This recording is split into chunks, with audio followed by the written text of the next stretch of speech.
Welcome, everybody, to the latest Tournament of Doom. I'm your host, tournament organizer, professional illustrator, and part-time lumberjack, Senior Doom, coming to you live from the flooded plains of Seattle.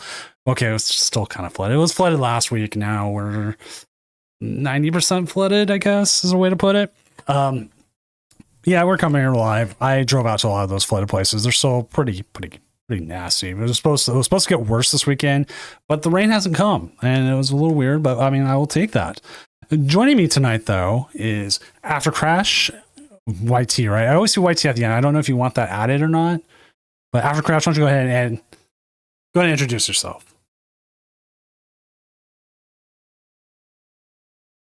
I am a professional Pokemon streamer. That's a part-time octopus on twitch.tv/AfterCrashVT. Here with representing Project Artemis and coming back for the first time in, I would say, 9 months at this point. It's been a long time since I've casted with you, but yeah, you were here for the last regional though, right? Or was that no? It was I Worlds. was, yes. Yeah, I'm trying to remember, but yeah, it's been a little bit, but now you're back. It's the sad thing is, it's about the same meta though. That's just the way it is. Nah, that's perfectly fine. But you know what? Let's not talking about that. I'm gonna look one more time at my beautiful face here so I get the legally amounted time to say that I was on screen for tax reasons. IRS. Let's go ahead and check out that metagame. Oh, dang it. Wait just a sec. I forgot one other thing. I got to show the model I'm working on. Check this out. It's the Gundam Aerial I'm working on. It's the full mechanics one. Now that I've told you about it and its content, it's now tax writable. Let's go. There we go. I showed it on screen. That's all I need to do. Learn how to use your hobbies to make money, I guess, or things. Stream's frozen. That's weird. Checking it. It is frozen. Yeah, it's stuck on next round. I spelled pricing wrong. Oh well. I know the next round thing is not moving because I haven't turned that on, but I got the stream up. It looks like it's moving.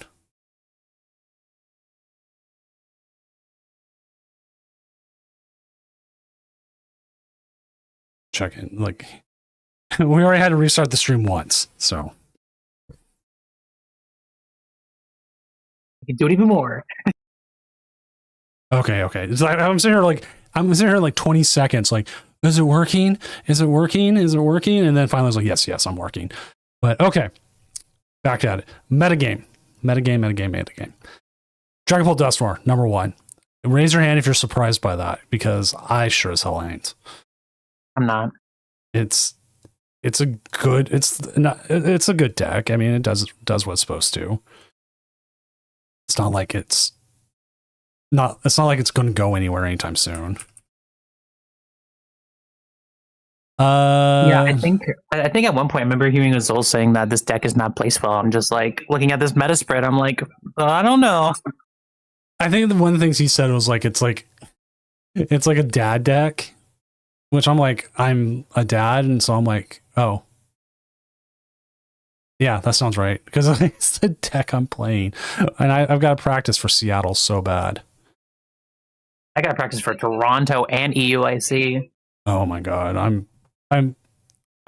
I want to do an international NAIC or EUIC. I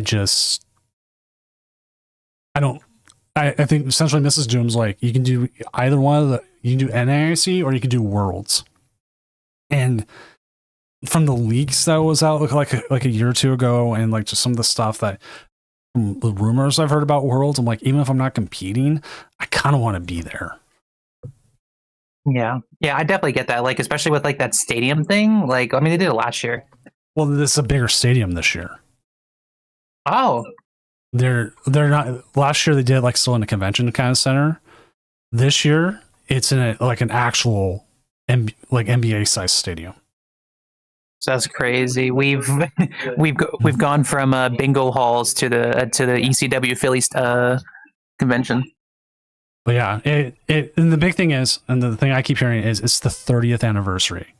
They're gonna that starts off on Pokemon Day, which is the same day as Seattle Regionals.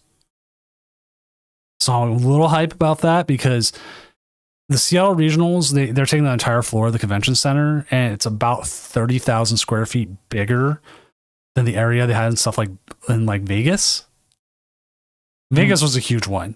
But imagine like there's an extra 30,000 square feet. What are they doing with that? Because the player numbers, like the amount of players they have, is about the same. So I'm like sitting there, I'm like, what are you doing with that space? You're doing wonderful things with it, and I'm kind of sad that I wasn't able to register just because I don't have enough money to register right now. I still eventually going to try to if I can. Which is completely understandable. That's the biggest thing. Like, there's so many regionals I could do. Like, I could possibly afford it, but in the end, like, how much money am I going to be spending? And sadly, I have 2 children. So, Brexen, I think is how you say it. Thank you for the follow.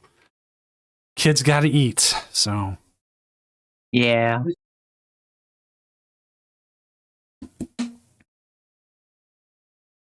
Now, Frodo just messaged me that there is a Kangaskhan deck we're supposed to talk about. Frodo, this is caster bias here. Caster bias. All right, is it his deck? Is he saying, "Hey, look at my deck"?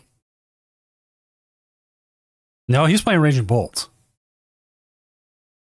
I can't remember. So I can't remember who said this, but someone mentioned that Raging Bolt is like it's like an infection. Like you should just stop playing this deck. Also, by the way, Venusaur being second place is kind of crazy.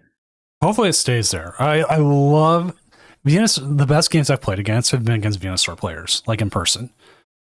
I won't lie. I stomped them because I knew what I was doing against the deck. But it was fun. Like we sat there cracking jokes, and they're like, "Here I come with my big ol' ass," and like trying to drop it on me, and I'm like, "Oh no, my Duskmorn is killing itself," and you're hurting, and you're like, that your death hurt me so much. Why? And I'm like, it was just so dumb and fun, and that's why I'll always have a special place in my heart for Mega Venusaur. There's 2 2-0s. Oh wow. Yeah, no, for like me, like if you play against those people that like have that fun factor, like it makes, even if you're getting squished on, like I feel like having that opponent that just loves to shoot the breeze is so like important to just have fun. Well, then at the end, I was like, "Oh man, that's so much fun! Here's a Fuecoco sticker," and they go, "Oh my god, I love Fuecoco!" And they show me like they pull out a giant Fuecoco plush. I'm like, "Me too!" And then it was like almost a scene. Like, are we best friends now? I think so. Which I will actually have a new. Well, it's a newish sticker for Seattle. I because I was waiting for all the Black Friday sticker sales. I went and got the ice cream pop version done.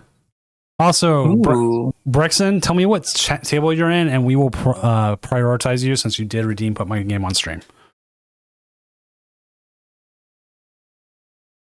Team bias. Yeah. Oh wait, no, wrong one. I sat here the whole day. I'm like, I'm going to update the casters. Right? And then I don't. I'm like, damn it. You're fine. So what else we got going? We are waiting on 4 matches. I'm out on 6. Okay, cool. Okay, we will prioritize your game. You know what? Actually, let's make it even easier. Let's go ahead and jump to table 6. You have admin rights to jump to tables now, so go ahead and join me at table 6. All right. I didn't realize I could just give like partial admin rights to like casters, so I did. I was like, okay, there you go. Now they can just move themselves. Very excited to see how this Lopunny list goes. Let me see if I can find them in I found them. Bray TCG. They are 2-2, which to be honest, being 2-2, I probably wouldn't have had any issue putting you on anyways.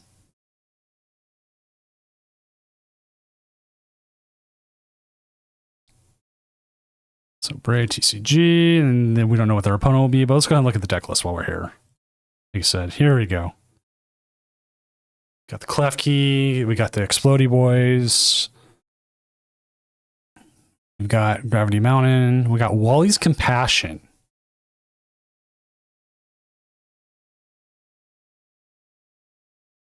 definitely like one of the more interesting builds I've seen of this. Like usually I don't see anything related to like Klefki or Ditto or Badoo. I think having the Buddy Buddy for, let's see, those are I feel like this is just to replace the Fenrir because there's no Fenrir on this list. So just having max Buddy Buddies so that you can just search out a Ditto to grab literally whatever you want. Yeah. I mean, Buddy Buddy is such a good card as it is. It'll be no battle VIP pass, but Buddy Buddy is really, really good for currently. Yeah, battle VIP pass. I wouldn't say broken, but I would definitely say something along the lines of it was 4 of them. Yeah, it was 4 of like in every deck. It was always depressing that we never got the gold battle VIP pass except for China. I know. That was a big miss. I'm 1-1. Do I still have a chance? Yes. Oh, you're good. 1-1's fine. There's like time. There's been weeks where X2 does make it. It's a lot of chaos has to go your way. But 1-1, you're fine. You can just keep playing through. We've had people miss the first round completely and then win the rest of the tournament. Happens.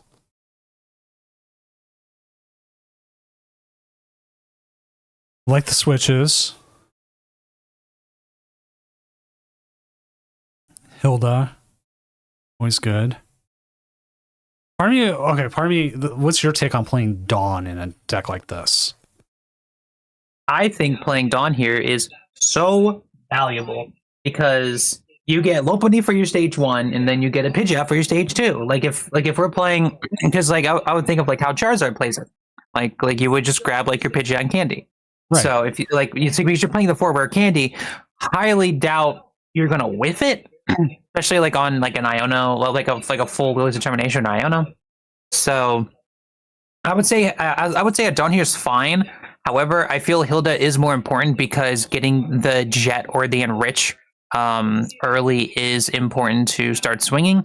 Especially with if you have like a Duskull active and you can just do like a Lopunny Enrich, and if you pull a Dusclops, it can help you knock out like a Badoo that's stalling you, and then take another prize. Yeah, so the player Bright TCG here is in chat saying it was nice when I ran it, but Hilda was so good for the Lopunny Evo combo, and also looking at the amount of energy they have, Hilda, it makes even more sense. You've got 5 whole energy in the deck. You at some point you're going to want to prioritize that instead of finding your combo. Absolutely. So let's see. Jamming Tower is a must. You know, I really thought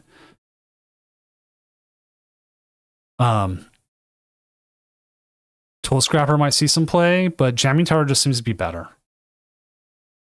Just because Jamming Tower is really good. I think it's because of the Stadium Wars. Yeah, absolutely. A lot of decks are starting to like cut a decent amount of stadiums. Yes. Or they're running just 1 or 2. That's where Alakazam's starting to see some success, is because of everyone cutting stadiums. They run like 4 battle cages. This one's only running 2. Okay, look, they're cutting. Rant about any Pokemon card art. Okay, here's one. Battle cage. It's a cage. I don't actually know what to rant about this. It shows what it's supposed to be. Maybe there could have been like a Lopunny in the ring holding a sign or something. Lopunny. I think it should have been like a Machamp in another fighting Pokemon. Like they could have Hariyama. Right, they could have put 2 fighting Pokemon in there. You know what? Maybe at some point they did, and they decided not to because stadiums usually don't have Pokemon in them unless they're like the secret rare versions. So that is actually an idea. Yeah, because Pokemon aren't meant for battle cages; they're meant for a stadium. Oh wait, there is one here. There's a Weevil.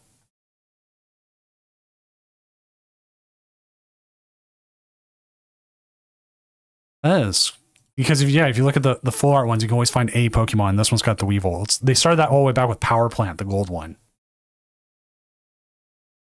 where there was a I see it. Yeah. It was like a Voltorb or an Electrode. I don't remember which one. It was one of the two. What's like hidden in it. So like you look at the stadiums, any of them, any of the secret rare ones, and you will find. Oh, there's only one secret rare stadium in this. You'll find a Pokemon. Yeah, I mean, like adding Battle Cage and Enhance Hammer has really pushed the stock of Alakazam up, especially because needing to fight against like dust, like just a Dusclops can take out an Abra. Like, there's no Abra that's above 50 HP. No, and we had one when was it last week? Checking. Oh yeah, one last week. But we also had Slacking take fourth, so I don't know what was up with last week. But hey, round 3 is up. Let's get this going. Let's see who our opponent is playing against. Or our player is playing against. They are up against Mega Venusaur. Hey! The 2-0, let's go. There we go. I was like, okay, we're going to get Mega Venusaur on at some point tonight. Mega Venusaur said, I got you, bud. No, I rigged it. I totally rigged it. I cannot do anything to the pairings, to be honest. So, and it looks like we're already going.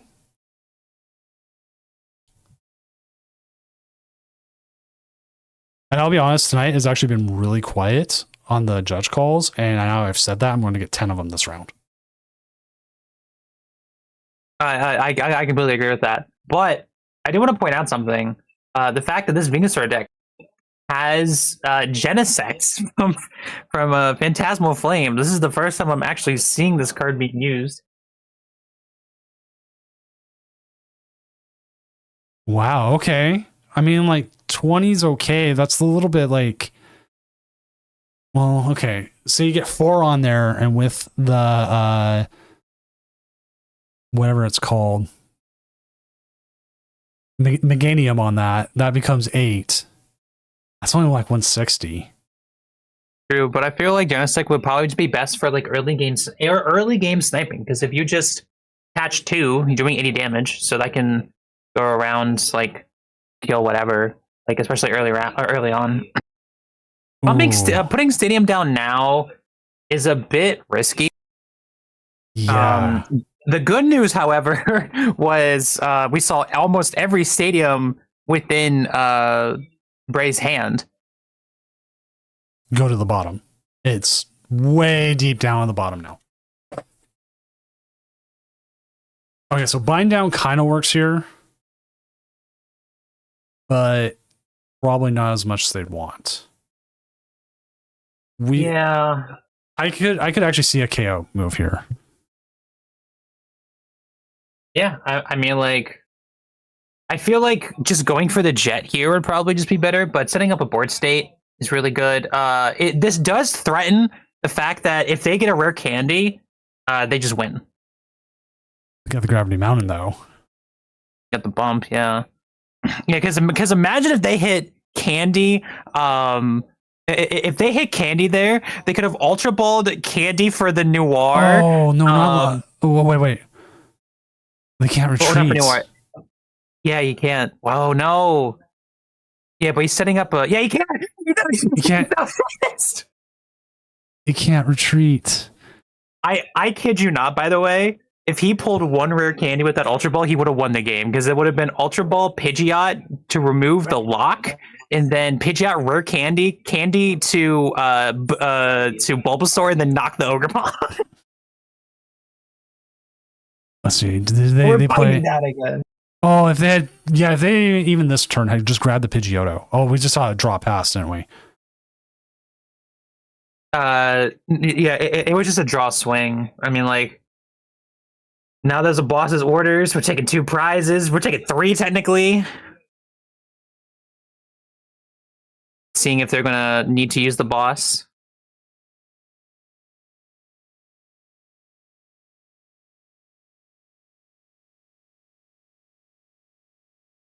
Like, the explosiveness of Lopunny is crazy.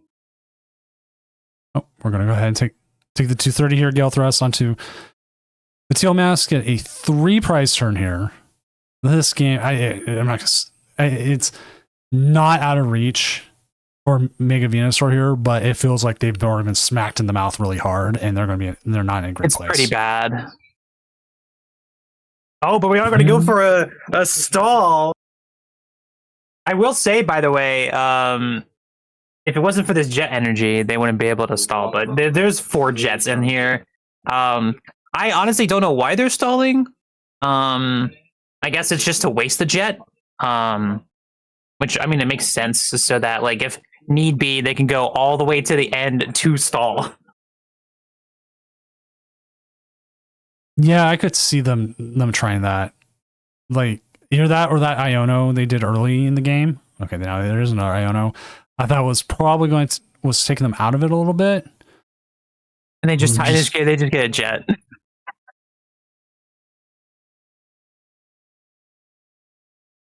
I did just get some tacos come in today. Right now, I don't know why I said today, but right now, awesome. I can go for some tacos. It's so good. Like you're gonna. I think honestly, putting it on the Pidgeys here good is fine because you Hilda for Pidgeotto, so that you can save it for a what do you call it, a Pidgeot swing next turn. Right. Oh, I would have liked it on the Pidgeotto because like you would save it, yeah, but then you are setting up a second attacker and one that can knock stadiums off. Exactly. I think people forget that the Pidgeotto can knock stadiums. The big issue right now is kind of just like it's just bad that Bray technically just wins here. If the hand is not disrupted, which it is. It is. If they draw a boss, they also just win. Or the Pidgeot. Yeah. It's still actually no. He has to retreat at this point. For whom the bell tolls, time marches on. We'll probably jump to table 1 if this game's done. I think that's Tyler and Cyril Edge. Maybe that one's going farther. Cool. I hate that I'm already like picking up for the next game, but it does feel like it's about there. They're up against Charizard Noctowl, so that game might still be going. We'll see what happens here first, but also Logan Adams, thank you for the 5-stream streak. I actually kind of like that they've been doing that, but they also like don't like count past ones. So there's like, I don't remember who it was. I was like, if I was counting them, I was on like a 15 stream streak. And it's like, you're on a 3. I was like, what?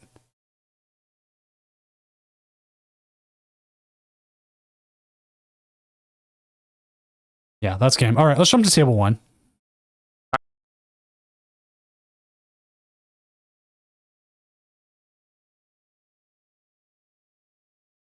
And this one looks like it's just gotten to turn 2. So they have barely started. Wow.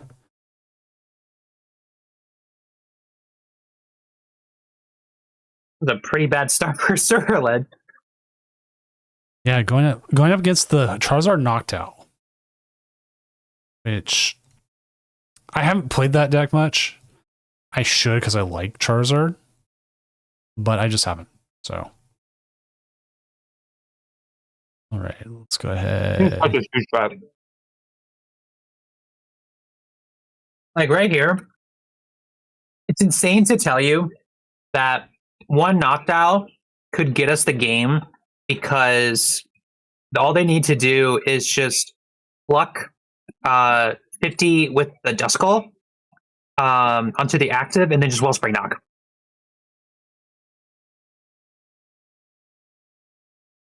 Yeah, like I'm putting their names in and like this game's going to end and we're going to have to jump to another one. Did you know I can make someone a lead mod? Yes, I know exactly who would be the lead mod. Me. No. Probably Zand. Not Heat Miser, though, even though he's my longest running mod. But he did pay me interest on the money I loaned him.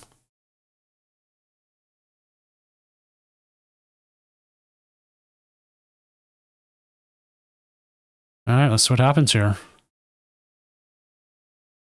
Gonna take a few pieces to get this win, but it's still possible.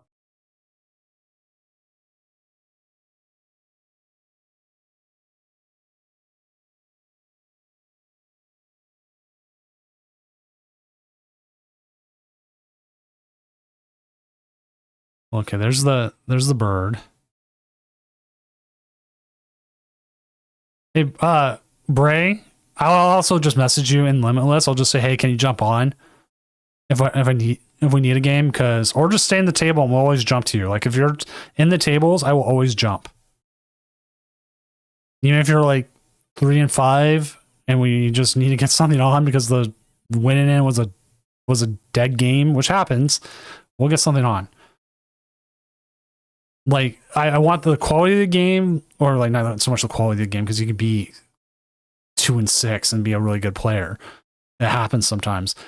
The stakes of the game is usually the priority. So like longer in the tournament we go, it's like a win in it takes priority over everything else. But then it continues downward. Like, okay, let's keep the games going because we're all here to watch games, right? Yeah, I don't want to just sit around and do nothing. Yeah. So that's why I was like, oh man, I gotta go find our game. And that's why we got the Stroll Edge Charizard game going on right now. Because it was the best available option. I hate to say it, I think they have it. You think they have it? It looks like they might. Because they have the Dawn in their hands. So now the Noctowl will get us Ultra Ball Candy.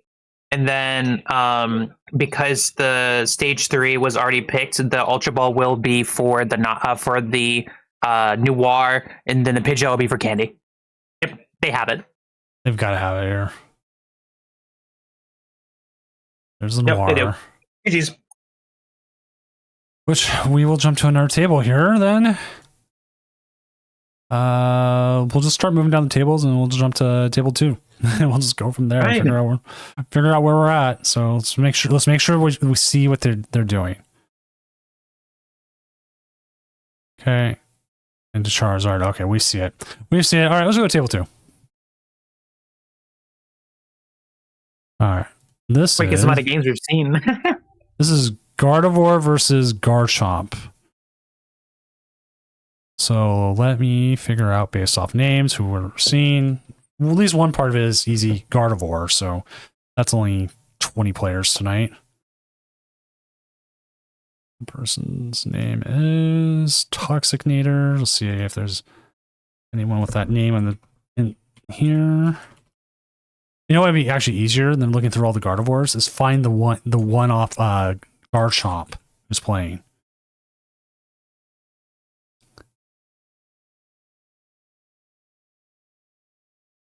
This is a game 2.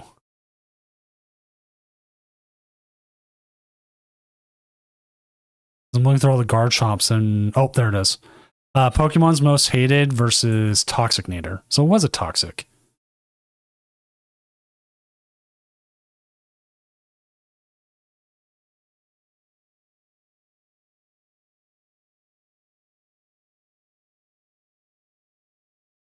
There we go. And this is regular Gardevoir with one Frillish. And that wonderful Watchtower you've been mentioning. Oh my god, they're playing the Watchtower, man. Why people gotta be playing that? It's not fun for me. I'm trying to play stuff. How I feel playing Eevee Box. I love playing Terra Box and Eevee Box, but I just can't do it right now. I don't know why.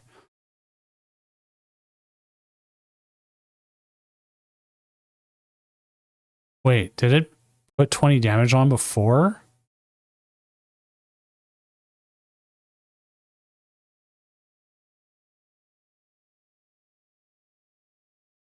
All right, I'm also going to check something real quick.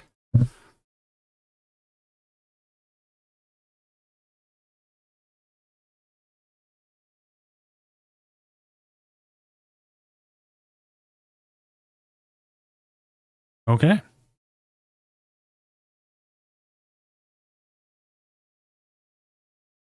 All right.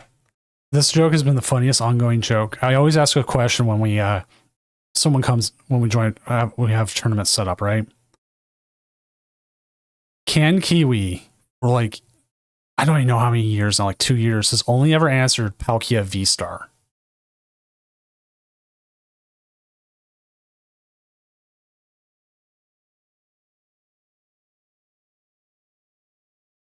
All right. And that's game.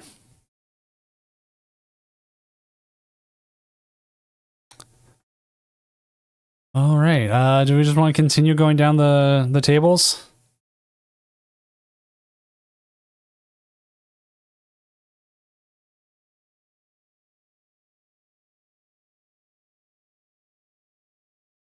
We just can't stop going to the next games. Yeah, this one looks like it's close to being done, maybe. It's Zoots with a Mega Sharpedo.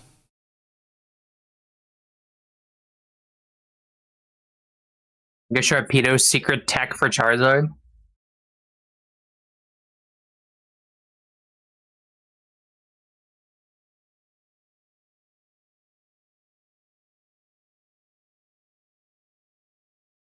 Bit weird right now. Like, there's no damage on the Sharpedo. If they can find a way to do so, they just win.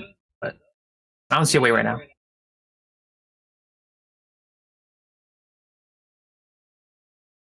I'm just trying to find the players for this. I'm literally just going down the thing. I feel like they kind of whiffed. Like if they put down the Toxel, they would have been able to win this because they had an air balloon for the Fez. What would have forced the Charizard player to pick between Iona or the Hilda they played.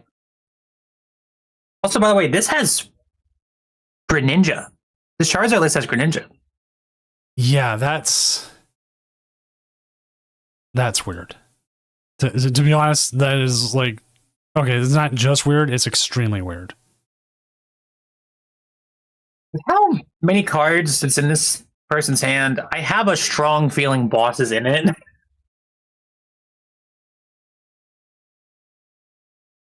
I am trying to find this, and I am not finding the matchup.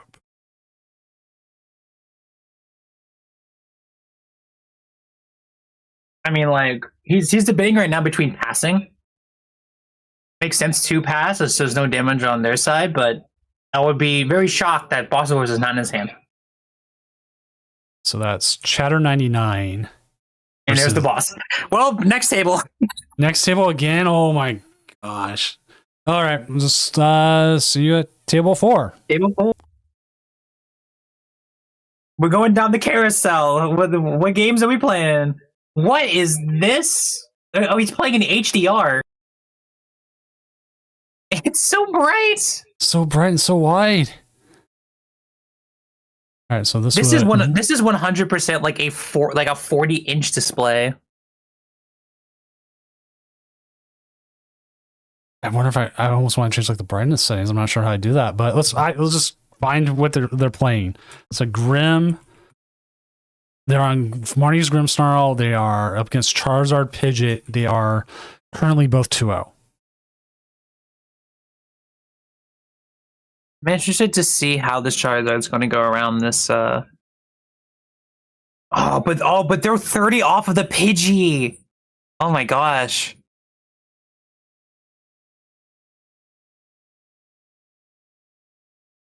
Wait, they have a Charizard, Mega Charizard in the back. That's crazy. Cinema Room Pokemon. This is the brightest game of Pokemon I've ever seen. Like, I want to adjust the stuff on the display, but at the same time, like, by the time I do that, the game will be over.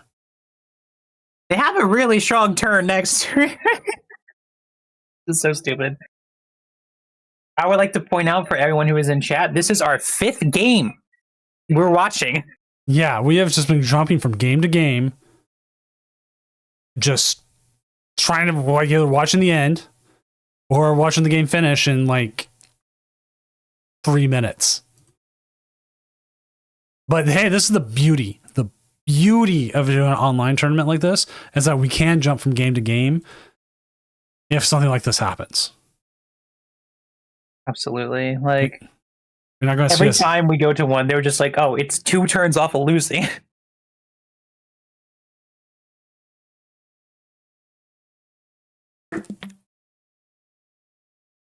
Oh, we see an Arvin.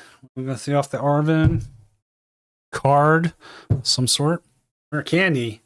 Charizard. They were playing Power Glass, by the way. Is there a way for them to win here? Because there's the Mega Gengar, but Mega Gengar does Mega Gengar even stop it? Like, the only reason I even see the Mega Gengar right now, it's like I can recognize that boy no matter what. Yeah, like so. There's a guaranteed knock here. However, there's just no more energy to mess around with. So a big issue is just drawing well or just knocking here is just so powerful. Like the patch needs to probably go up first and foremost, or the Grimmsnarl, because I would expect to be like there's a Mochi in here, and if a Mochi's in here, it'd be crazy.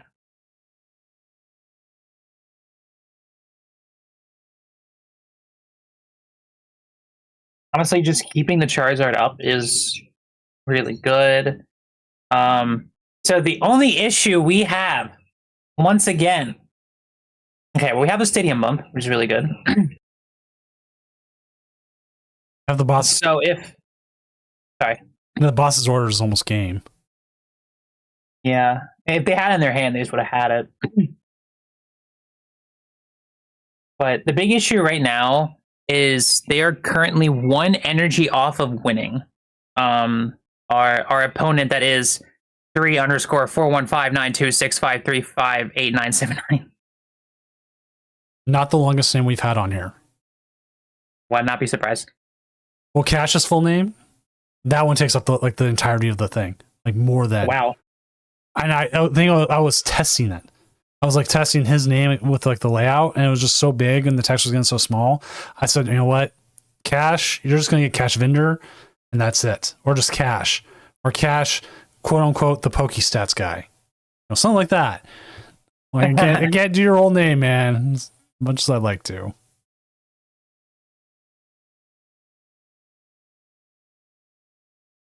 I mean, I would say probably putting on the Fez here is best, just so that there's always a pivot to knocking something if they Turo the Pidgeot.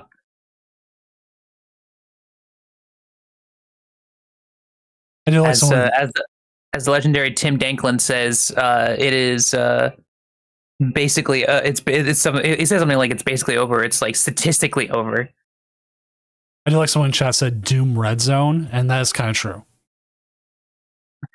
Except Red Zone's got like games always going. They can always be like, well, we can go to the Titans game, they suck, but at least they got a game going.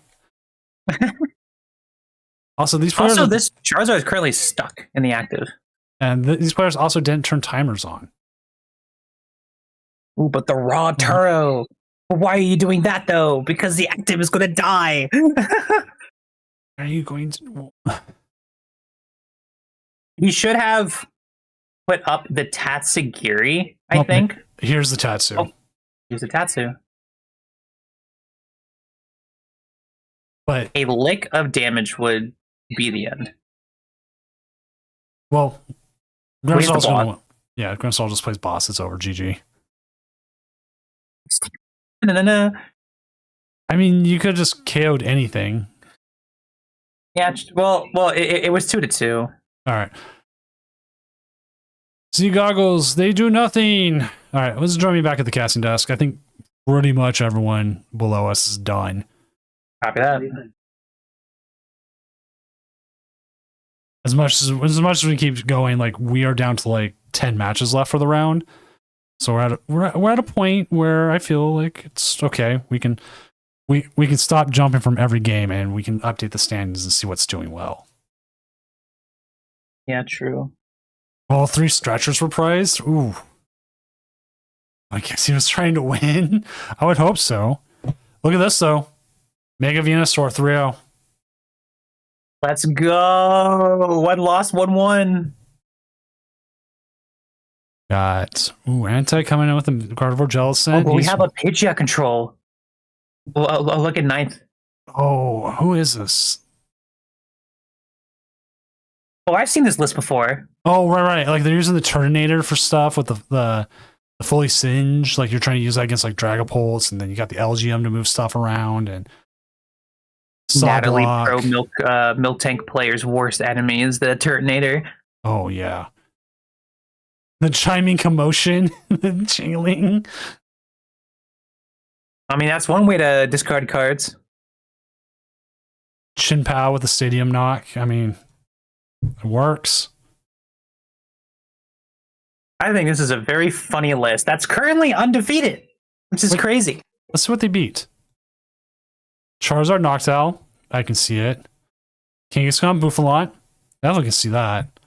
Charizard pitch. Oh, they had like all the matchups it wanted to. Yeah. Especially with like LGM just being like, oh yeah, nice energy. Put it all on like, I don't know, like put it all in the Monkey Dory. Yeah, Monkey Dory ain't doing anything now. What deck was I? Oh, I was playing some Mega Kangaskhan Buffalot where they were playing. The list I was playing had like 2 Psychic Energy just so you could attack with the monkeys if someone tried to do something like that. Or try to get them stuck. Like, oh, they're not going to do anything. I'm like, Psychic Energy. And like, no. Sucks to be you. Do we have Alakazam coming in at 3-0? Lucario Hariyama. 3-0. Let's go, Lucario. Really happy to see that still going. Garchomp at 3-0. Jedi Theus is not playing Gardevoir. That's the first time I see him not play Gardevoir. That's Right? crazy. It's a tectonic shift. Like I'm sitting here, like I saw their name. Oh, okay, it's Gardevoir right beside. Nope. I have gone against Jetty a few times in my TOD career, and every single time has been with Gardevoir. I would put them on every time, like at the end of the tournament, because they'd be like 6-0 Gardevoir at the time. I'm like, okay, now's the time to put on Gardevoir. And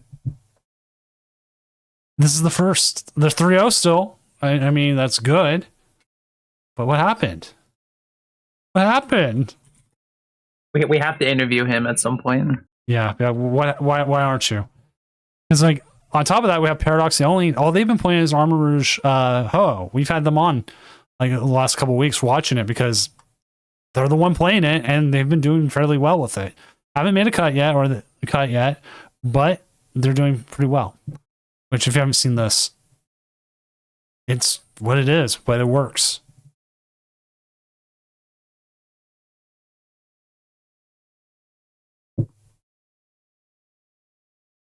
Now I'm looking at like my past tournaments. Like I haven't played a TOD since May.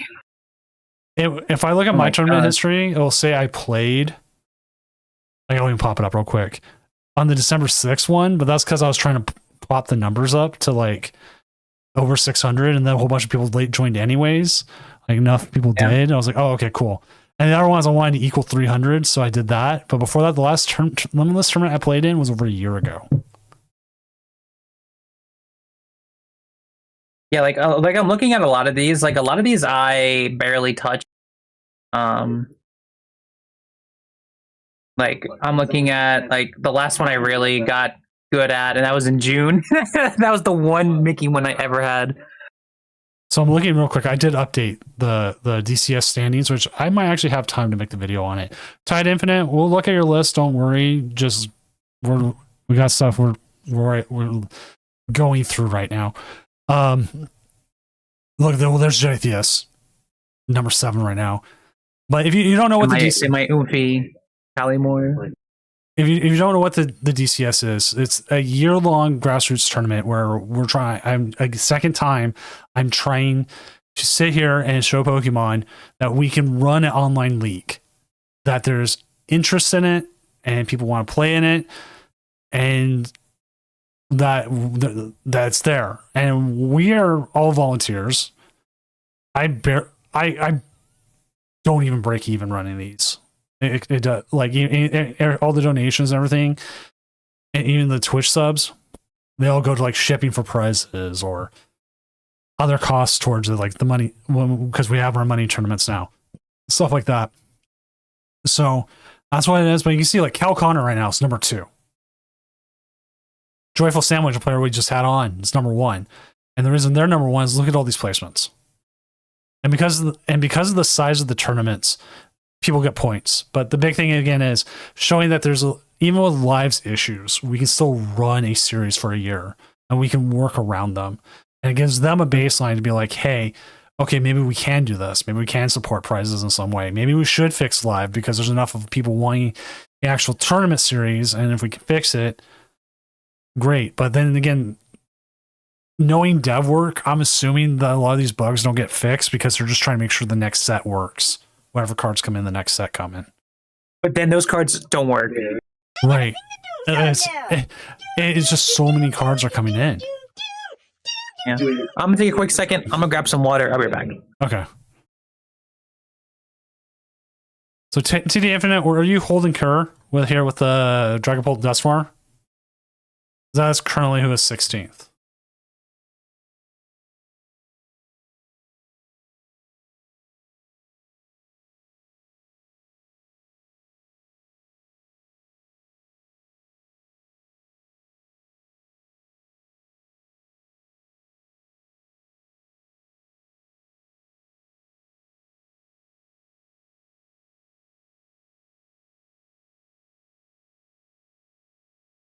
Also, I just realized Xenolithid and Nerdy Pop Rust. Thank you for the tier 1 subs. For some reason, notifications pop up. They just don't play the sound for me for whatever reason here.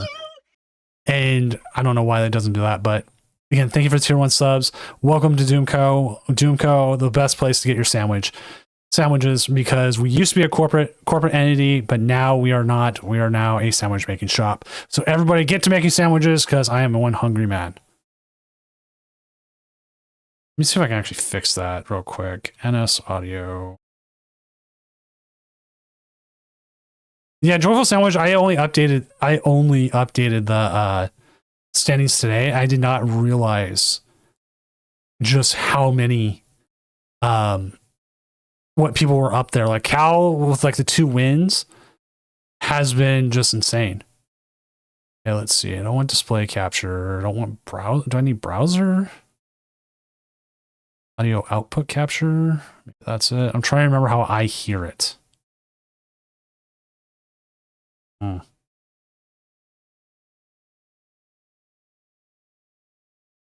there's a feedback on notifications.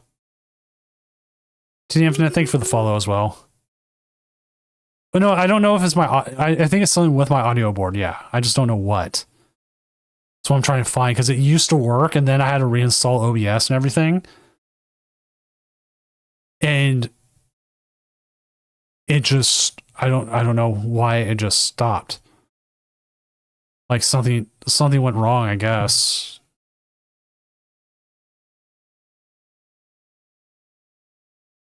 It's like if I load it, the window here, I go stream elements, event emulator, let's do a tier 1. I'm gonna sing the Doom song now. Huh, yeah, I don't know why. It's weird. But hey, with that, though, I'm gonna sing the Doom song now. I want to refund you. Emizer, should I make you lead mod? I don't know if I should make you lead mod. It might be actually a feedback thing, but hey, round's done. Let's keep it going.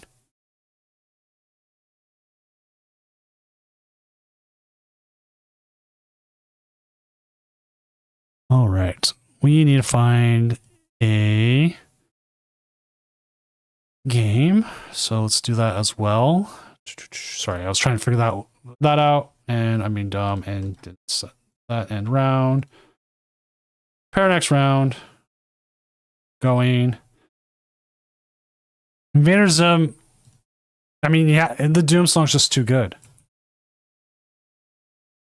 Let us find a game. We just TCG Demon, 2-1 Jelly Sandwich, 2-1 Future Box. Wait, what? Nerdy Pop Rust? Every turn. There's a 2-1 future box. Oh, Future Box. God, I remember playing that deck back when it first came out. Let's check it out. Check it out. Table 7. Awesome. And they said their pairing is table 37. So that actually makes it kind of easy too. Well, 37. So versus Wug Trio Mill. I think it's also interesting that they labeled it as Valiant. They labeled as what? They labeled it as Iron Valiant instead of Future Box. Yeah. Oh, there's Nerdy Pop Russ saying there's their name. Yep, I found it. You both get the fabled other cards, which is the best. So here is a humongous issue when it comes to this deck. The fact that they're so reliant on them switches, capsules, the more that they toss them, the more they're screwed. Yes. Because obviously they're moving towards because I'm looking at this list. They're just manually attaching and prepping for swinging with Valiant.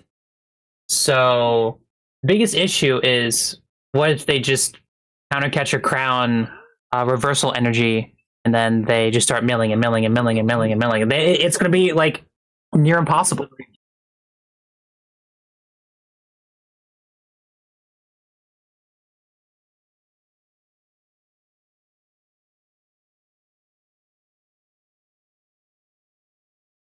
Okay. I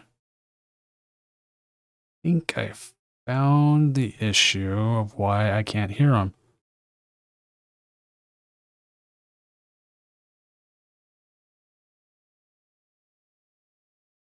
Iron Valley made top 4 in a 300-person tourney. Well, let's see if it makes top 4 in this 300-person tourney. All right, event emulator subscriber. You guys are gonna get the Doom song for free. I'm gonna sing the doom Oh, it's working! song now. Doom, doom, doom, doom, doom, doom, doom, doom, doom, doom, doom. I can hear my notifications again.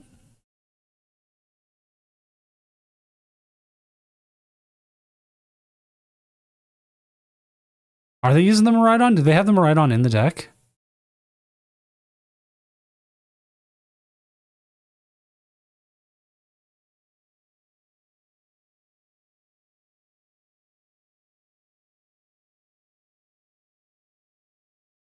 There it is.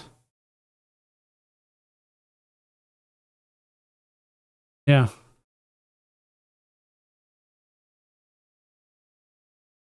Devo, Mystery Garden. This will be interesting. Let's see if their opponent does show up, though.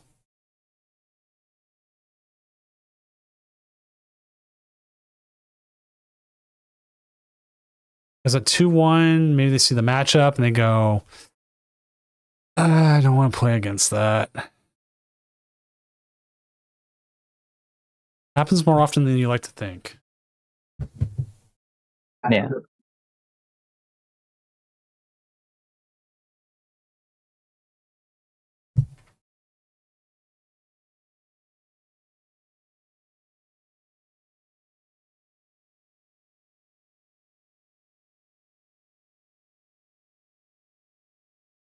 I was talking about the DCS there a moment ago, but yeah, the whole thing culminates in the Doom Worlds 2-day event.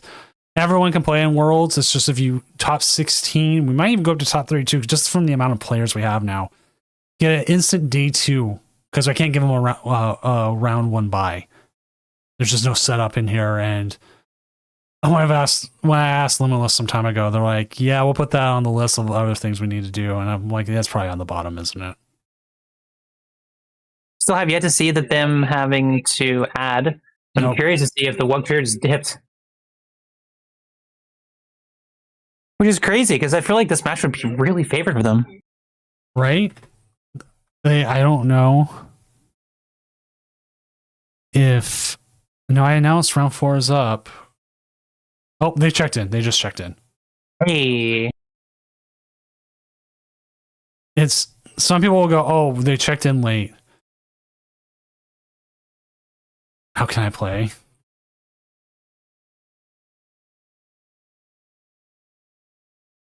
There was a judge call.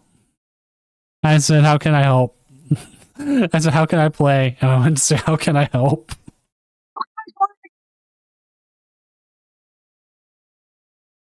All right, looks like the game's going to get going. Sick, it's going.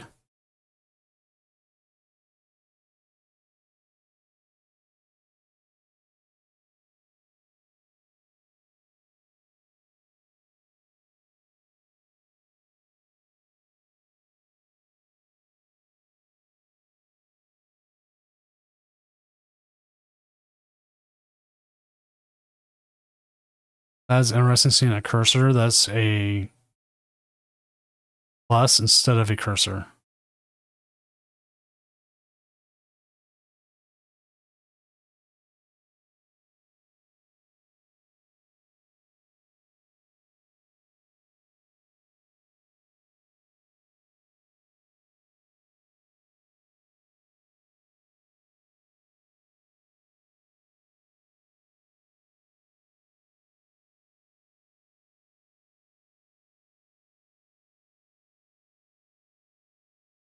All right, here we go.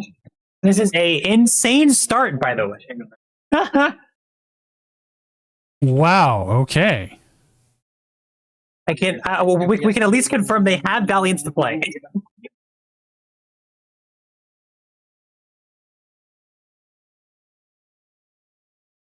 Set, that match is set.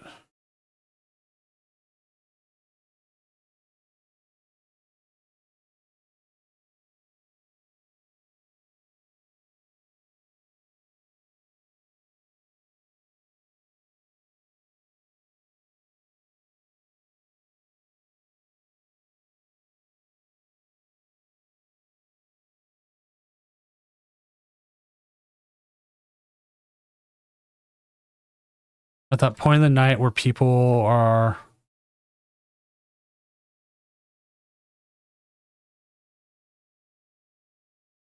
like debating if they want to drop or not.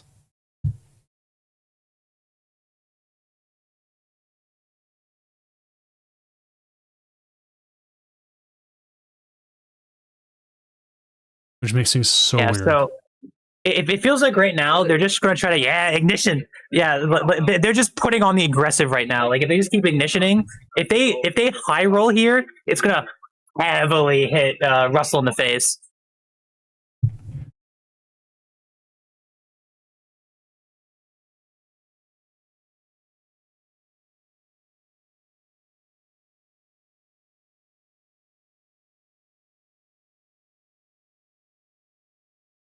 Ooh, a pretty good roll. Okay, losing a capsule, really good. The Iono for the draw. Oh, the Prof and the Iono for the draw. Okay, we got the Arvin.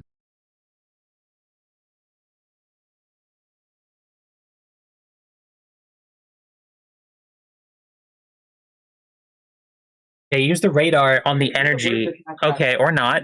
I was going to say I feel like the energy would be better here because what you would do is that you would just retreat into the other Valiant and you can just Wonder Patch to it.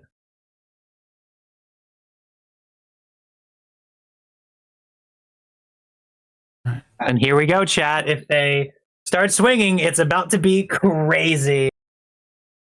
Nope, they're going to go with the peak acceleration. Yeah, here we go. This Iron Crown is going to be stalled. I'm going to place it.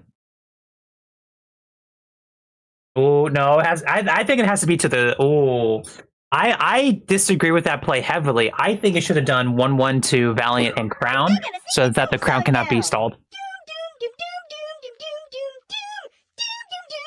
Daycamp, thank you for the tier 1 sub. Welcome to Doomco Sandwich Company. We are now making sandwiches. We are no longer a corporate identity.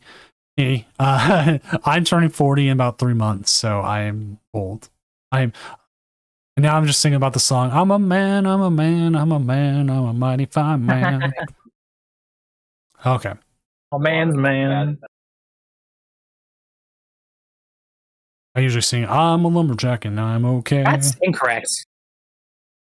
I think Black. Sorry, my apologies. I was talking about Black Flag with my roommate. Oh. No worries. We talk a lot of stuff.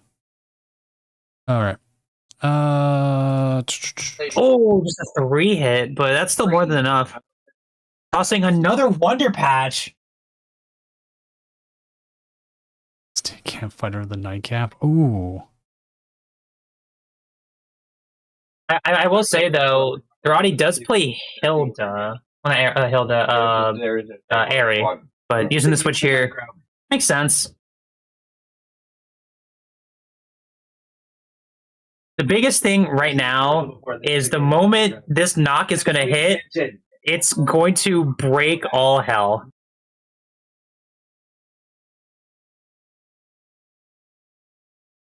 I'm going to go alt to... Oh, okay. Okay. No, the biggest thing right now is like they can just kind of eat this Miraidon attacks. Like decent rolls can definitely get them to like enough high rolling can get them to go. Oh, in the stall. Here we go. Are they going to counter catch the crown? The biggest thing is if they counter catch the crown might be a huge issue. Oh my god. Back-to-back turns of Lily. Yeah, like this counter catcher for the crown is gonna completely stall them. It's gonna be really bad.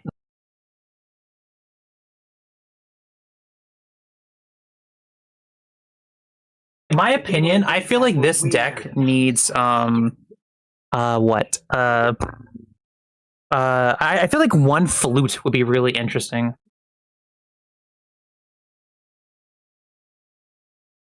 All right, so they did not get what they wanted. However, they did roll 6. Oh, on Professor Swing Search!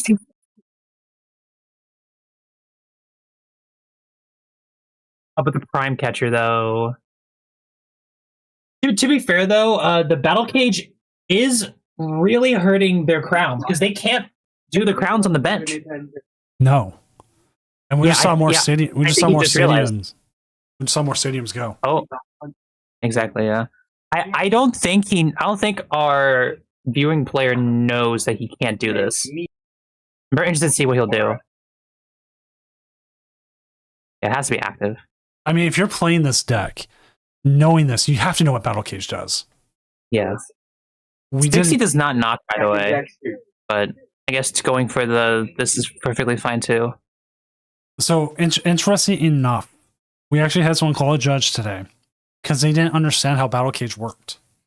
Which is fine. Oh. It's fine. That's legit. It happens. But it was interesting trying to explain to them that Pheasantipede ignores Battle Cage. Yeah.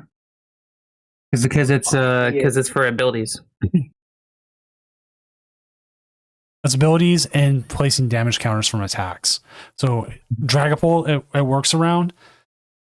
Attacks it doesn't. So I was like, look up how bench barrier works and read the wording for that, and that should make it. Counter catcher for you. That makes sense. Obviously, in a perfect world, they shouldn't have done that. Yeah, he's just signaling that there's a jet energy. However, I mean, it doesn't really necessarily matter because, like, the Battle Cage is completely stopping them from putting counters on the bench woke trio, so that next turn, if necessary, they can just tank them right on. All right, here we go. Let's see if they get a high roll. One. That's fine. Oh, that was another switch. Oh, we're getting there. Oh, there's the fourth switch. The biggest issue is they can't use this switch. Also, the fact that our Woke Trio player is currently whiffing a lot of the Drake cloaks is kind of sad. Yeah, whatever is going on their draw side is not that good. Here we go. One last energy. It just means at this point he should, in a perfect scenario, he should just airy counter catcher the Valiant and he's cooked. And they just praise on the whiffing. Now, if they had a way to get rid of that, actually no. But yeah, if they had a way to get rid of the Battle Cage here, they could actually knock out both Wiglets. next turn. Yeah. But that's extra 10 damage right now. That's what's stopping.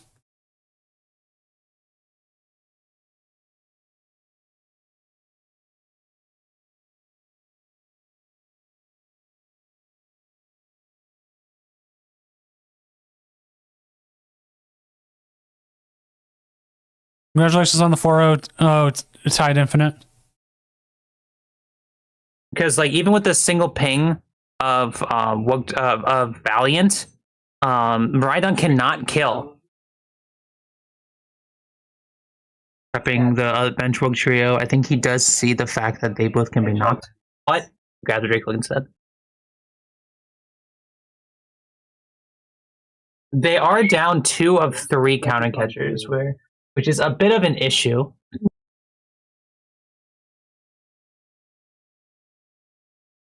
God damn it, E-Miser. Okay, here we go. Ooh, You're looking another one hit. Double Arvin though.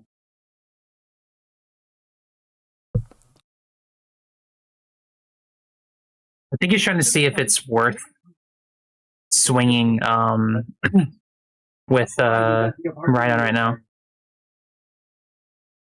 The Iono here is interesting because I think they're just looking for a Night Stretcher, which they don't get. What? The Devo can help them later. Oh, well, if he hard retreats, it's a bit of an issue. Also, this Mew has now become a liability.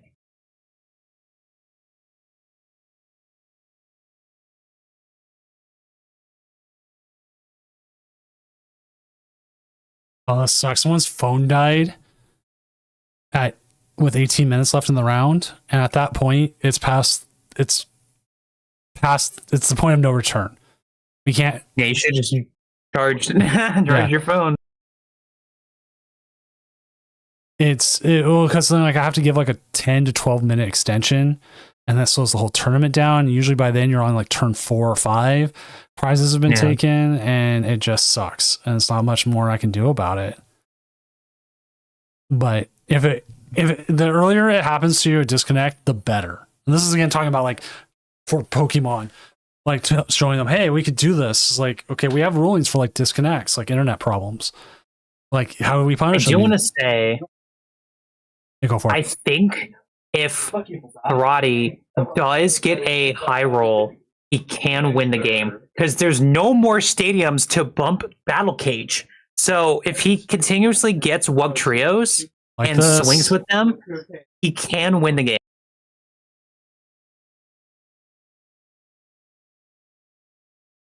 There's the energy. Is there a Wiglet to put down? Well, if they hit all 9, they would top deck, and that would just be game. Yeah. The only thing though is like I feel like having the Wiglet down is still necessary so that you're guaranteed at least to roll for it next turn. That's interesting. Are they out of Wiglets? I think they're out of Wiglets. Oh no. So and now at this point, you are high rolling. Yeah. He has to hit all 3 heads. If he doesn't put down a Wiglet, he has to hit all 3 heads.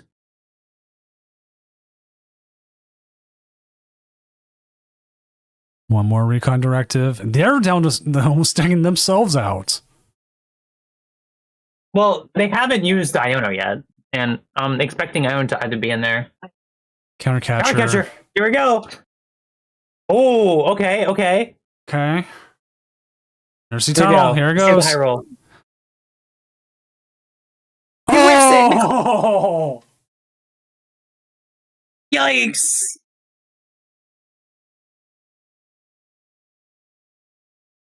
And the worst part is, that's the only way he could do it. Actually, no. There is one crazy way he can win this, and that is so if he hard retreats into the Valiant and swings, if Thrati has neutralization zone, he wins. because he can set up for one more turn. Well, what is the recovery of Throtty right now? I'm curious to see how many super rods are left. All right, here we go. Let's see what happens. Here comes like a surprise blood moon. Hassle. Blood Moon for game somehow. Yeah. I have said Blood Moon for game so many times. Like, I get people like, you know what? I don't think Blood Moon's that good, and then it turns out, yes, actually it is. There's a neutralization zone. Oh my gosh. This is insane. This actually could be it.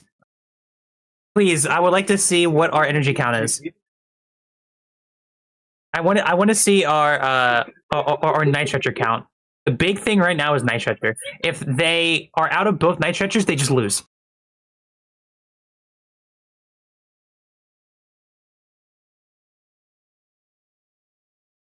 Also, the fact that this Valiant deck just does not play boss is crazy. 2 night stretchers. There's still 2 night stretchers. Doesn't Iron Crown go through neutralization zone? The attack, I don't know. I think it doesn't. That's a hard call. I actually don't know. I'm looking for the deck so I can look up what it does. Oh, I think they're off by 10 damage.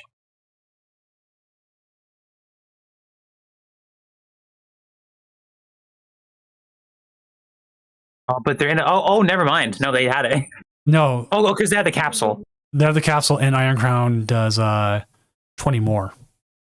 Yeah. I just didn't notice the capsule. That was a really close game.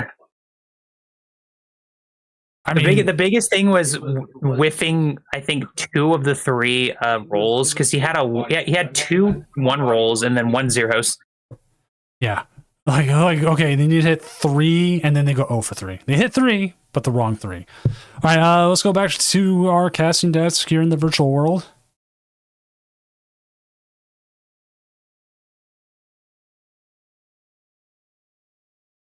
Oh, did I lose him?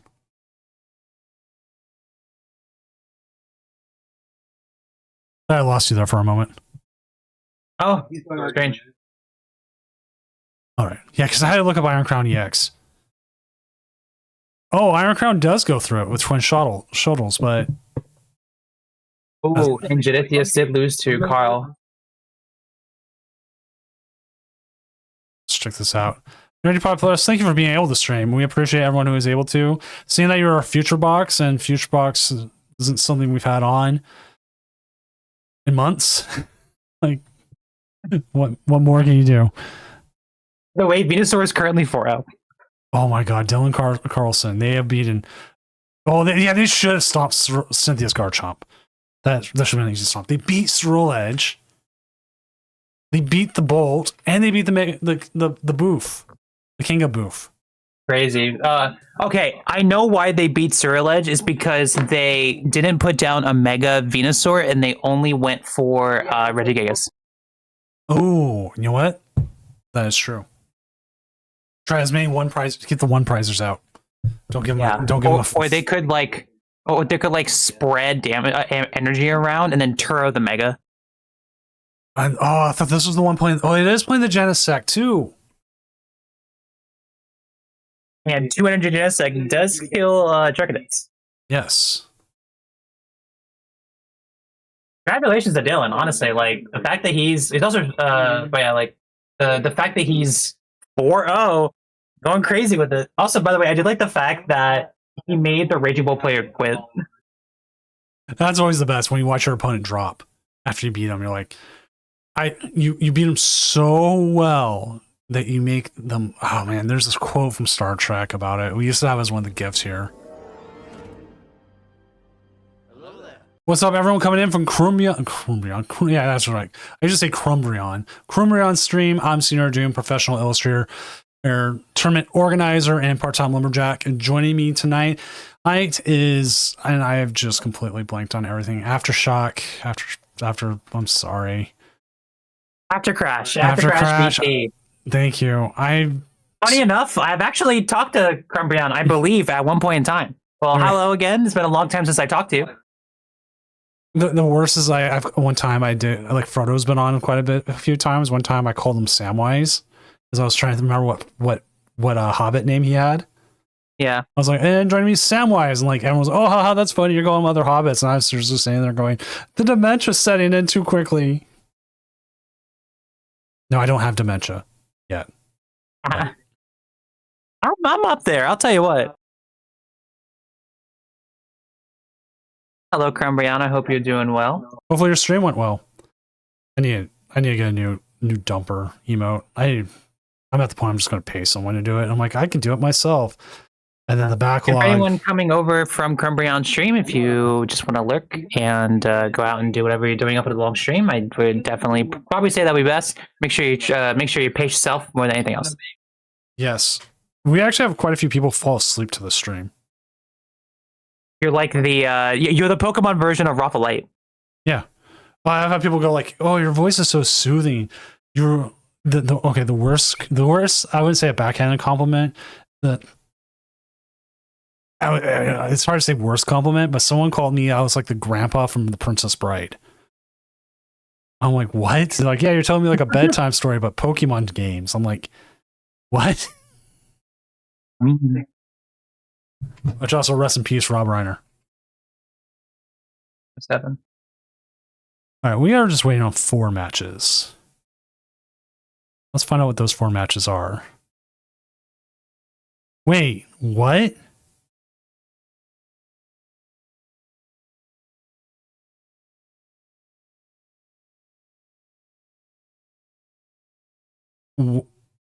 Why is Festival Leap 3-0? Ooh. Yeah, that's crazy. It's 3-0. That's so interesting. I mean, like, Hydreigon does get... I believe Hydreigon's weak to grass?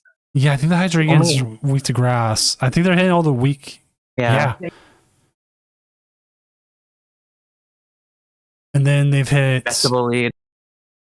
Charizard. All I'm saying is I just go Dusclops and Torrential Pump Lamau. Yeah. Yeah, it's that one, so. That's all dark decks. Oops, all dark. Someone named O'Malley and they're from Japan. Okay. Yeah, we're just down to the last 3 now. It did fairly well last week's Doom tourney, I believe. Mm-hmm.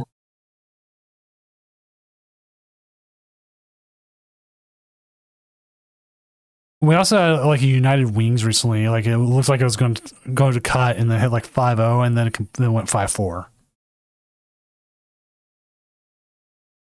Because seeing all of these old noirs kind of scares me, especially because I'm tempted to bring Eevee Box to Toronto. I don't want to see this deck. Get out of here. Terra Box does better against Dragapult now if you're able to get the whatever it's called, the Torrential Pump going. Yeah, well, I mean, Torrential Pump is also good for Eevee Box. The biggest thing that we usually go for is that we usually try to hit with Flareon first, set up the Wellspring, and then use those like the resources for that, because we don't want to put a crystal on the Wellspring Ogerpunk because it'll stop us from doing late game Flareon attacks.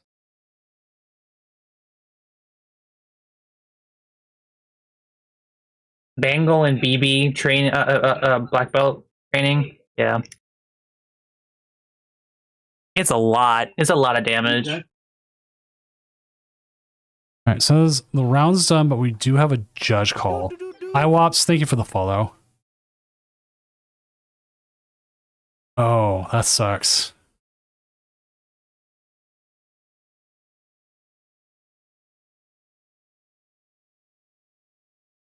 I accidentally just put a lot of lip balm on my finger. Oopsies. That's what someone said. Our game froze. My opponent reported it as a win. At this point, game freezes or disconnects are a game loss. Yeah. Because we can't. That's the crooks you round two. Yeah. Yeah, Festival leads a kind of a freak, honestly.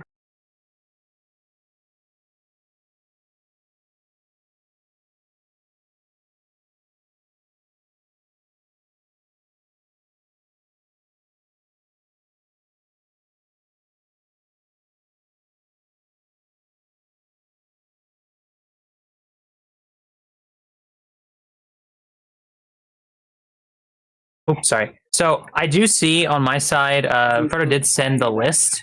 I don't see this like we showed before. We didn't see this list through matches. However, I think it's a really funny look at this.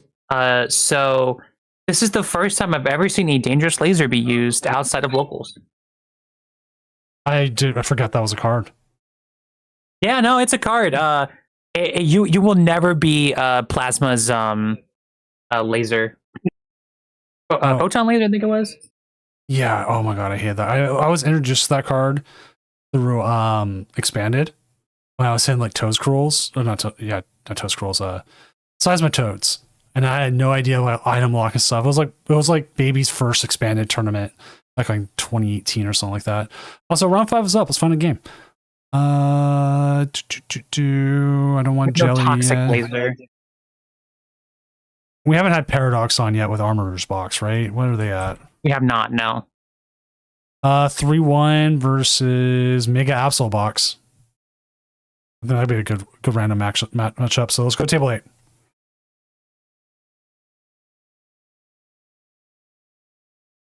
Let's go, Armor. Never mind. I think the game's over. You know what? That has happened where like, oh, here's a game, and the person checks in and goes, oh, I'm just checking in, so I'm dropping. And I'm like, what? Like, yeah, I got to drop. I'm like, oh, That's dumb. Absol. And Because it's a new round. That's why. Silly me. Yeah, we're in round 5 now. Where's the ho? By the way, the control list is still undefeated. Demon Slayer, if this one ends quickly, we will definitely jump to you.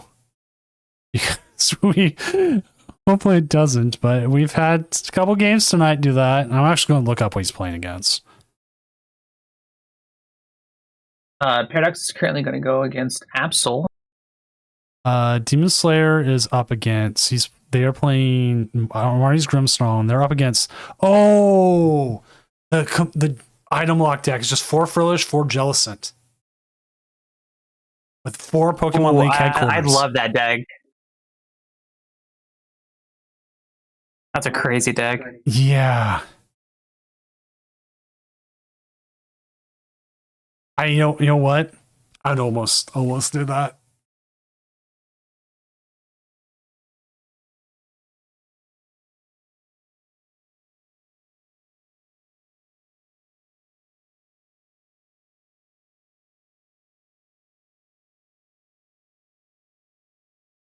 Star Clefairy.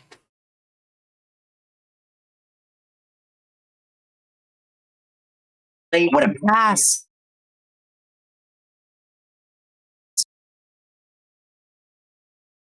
I think attaching here could lose the game because I think that he can get a Ho-Oh set up. Or not. Well, actually, is E-Switch possible? Do they play E-Switch? They do! Oh, they play E-Switch! Oh, we might see an interesting... Oh my god. Hold up. I mean, yeah, Squawk's perfectly good here. See if the E-Switch is in deck. E-Switch is not in deck. Okay. Dang. But I mean, still setting up the energy on the Clefairy here with nothing else. Yeah. I think sending the deck would be better than putting down the Fez. Like you Vessel the Fez, you can get that later. Well, you don't even want Vessel because you're already attached to energy. Yeah. Oh, the Lily. Okay. Let's get a Ho-Oh.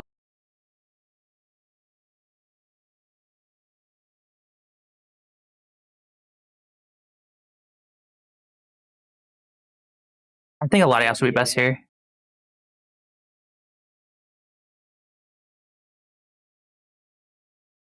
Oh, but I see what his thought process is. He's considering Wellspring for actually Wellspring here would be better because you can Wellspring and then Area Zero and then go for the play.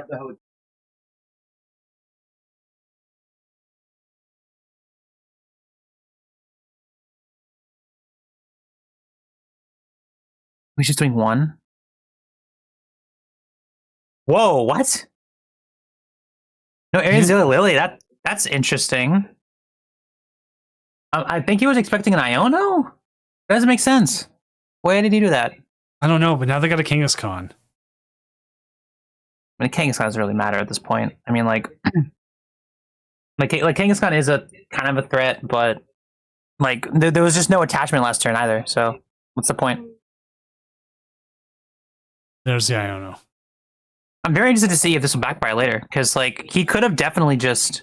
Whoa! Look at all this energy. Everything but a I see drop. what he's trying to do. He's trying to get a torrential pump. Did he play Vitality Band? No, he's not. No energy still. That's crazy.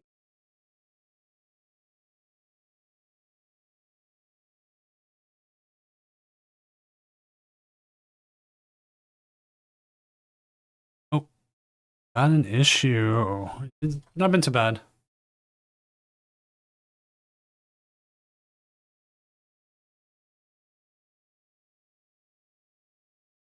I mean, the bundle is just going to be used for another monkey. Yeah.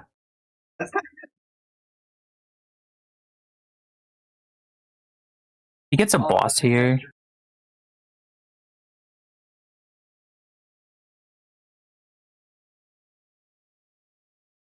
All right, here we go.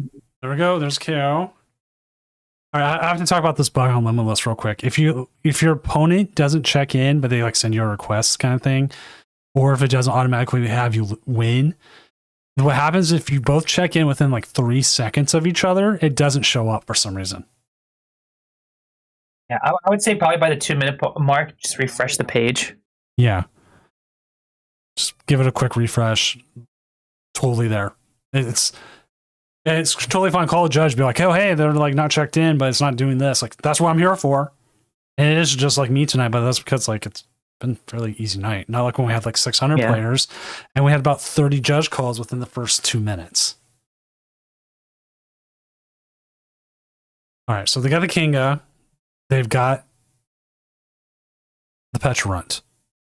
We got Arven here. I'm assuming they're going to go get everything else set up. You think they're going to get the Turbo Energize? Oh, yeah. Do they have the energy for it is the question. Here comes the trolley. The first energy we'll probably see in this entire game from them.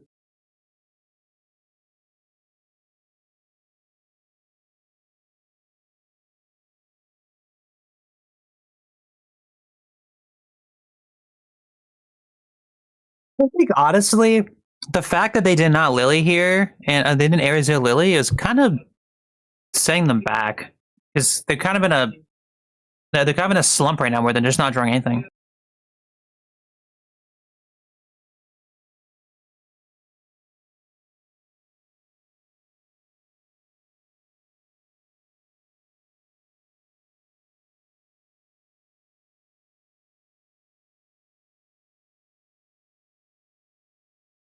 They're still dead drawing. No energy either. There's energy, but I mean, yeah, I mean that's fine. They're going to be down 2 Monkey Dories now, which Yeah, I mean they're prepping to swing at the Clefairy. but even then, that's just still. God, he's still just dead drawing this matchup, like really bad. To be fair though, next knock he can just get Fez. Do I agree with him doing this? Absolutely not. I don't think he should have. I think he's going aggro on this. I see that he's trying to use the Mew. I get that. Obviously the Mew is going to draw him the 2 cards he probably needs. No, he's not. It is a whole heap of nothing. He could just. He shouldn't sob.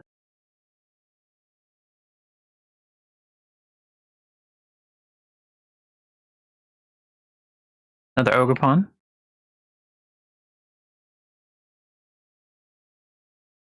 I will say an annoying thing about this right now is the fact that I think he should have moved the prism energy off of the Clefairy and then just. Well, I guess he couldn't because he needs a prism energy to attack.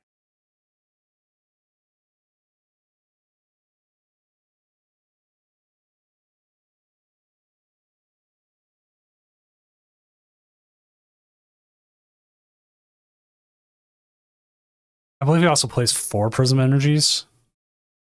Yeah. So there's quite a few outs, but we'll have to see what happens here. Okay, we see the Vettel. Are we going to see Counter Boss. catcher, boss. into the Squawk?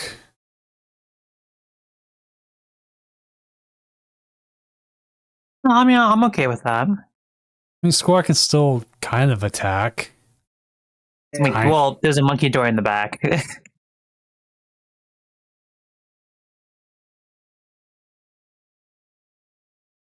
Check this armorer's list one more time.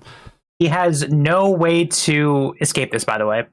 Ooh, so it's stuck there until they don't want it there. Yes. Lucario Stan, I just realized you requested I've got an art question 10 minutes ago. And I just saw To it. be honest, sorry, my apologies. How many layers do you have on your mats? Like There's my arts. I have about 10, but that's different effects and stuff like that. I can go into more detail here a little bit later after the game. So Lucario Stan, remind me after the game.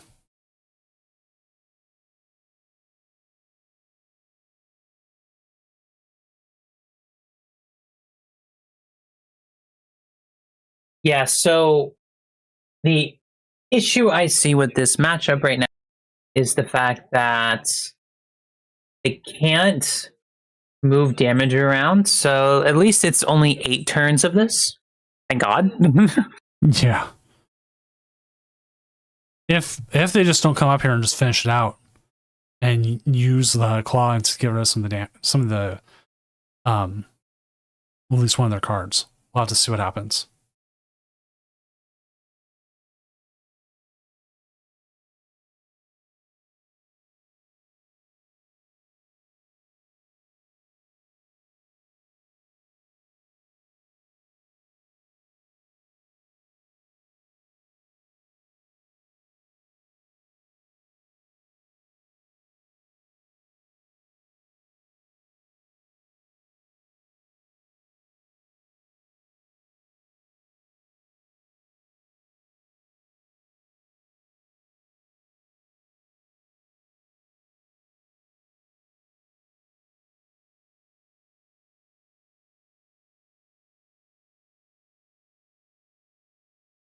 Here comes your Voltal, maybe. Yeah.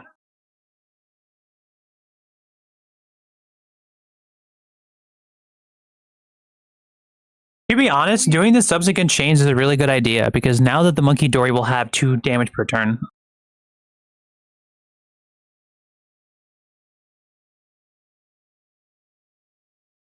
Not hitting the switch here is not fun. No.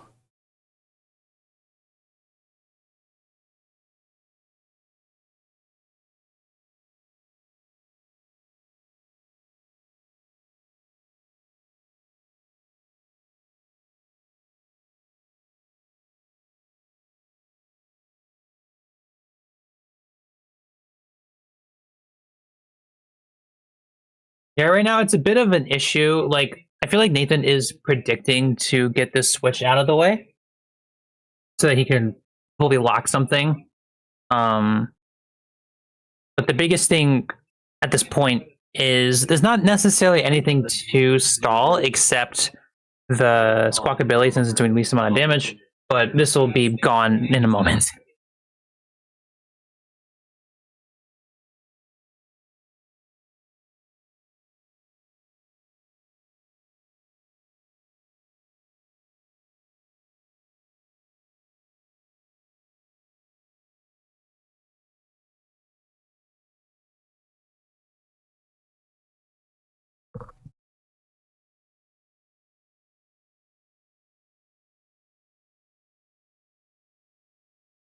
All right, I'll bring this I up. see you finally followed me back on Blue Sky, but what about Twitter? I always forget to You haven't follow followed me on people on Twitter Twitter. yet. I always forget to follow people on Twitter. I will go do that then. That's because like Okay. any given day, I'll like depending on like what goes, I would say viral or whatever. I'll get like 20 follows, and I'm just like, oh yeah, okay. I don't even look. What's up, Sancho? So, like, people just get puddled, tossed in there, like. And I was just like, oh, or like sometimes I don't realize people like favorited something. Like there was one meme I did, like Azul favorited it. And I was like, what? When did that happen? Like, I didn't realize he had. One day we'll get this game going. This is gonna be a slow game.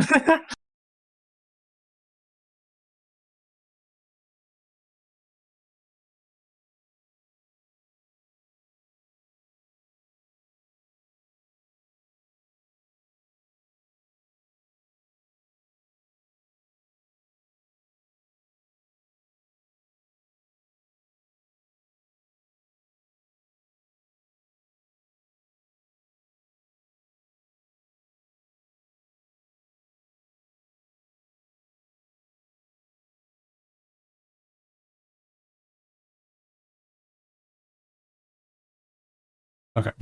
How to give another disconnect game loss. Always fun. Yeah. Again, like talking to everyone here on stream. If you are sitting there and your opponent just sits and does nothing, and the timer just keeps going and nothing happens, you know what ends up happening is you disconnect it. Please just call it. Well, also, if they actually do an action later on, please call a judge. Yeah, because there is they didn't play a switch. Wait, I thought they didn't play an out. This is their only out, but once they do that, that's it. So basically over. Well, they also have the Iron Leaves if they can find their stadium.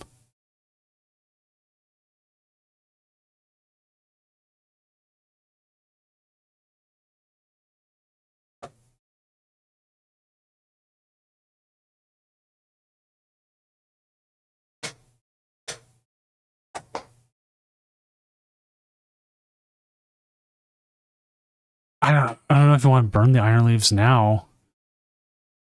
I don't think that's a good idea. I think saving that for the Absol is significantly better. Right? But Absol doesn't necessarily KO it either.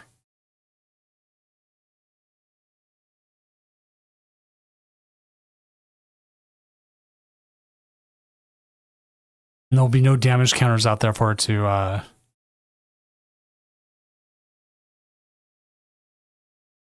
do what it wants. Or are we going to see a Wellspring here? RNG is interesting.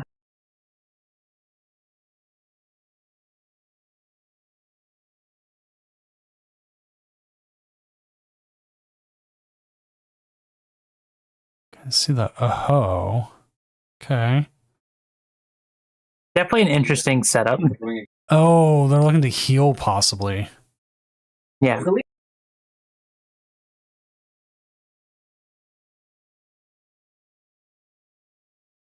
Like, I would like the switch here better also, because if they do come up here and attack with the Mega Absol, they can just take away your switch. But if they do that though anyways, they're still like, oh, I can just hard retreat, KO with Iron Leaves.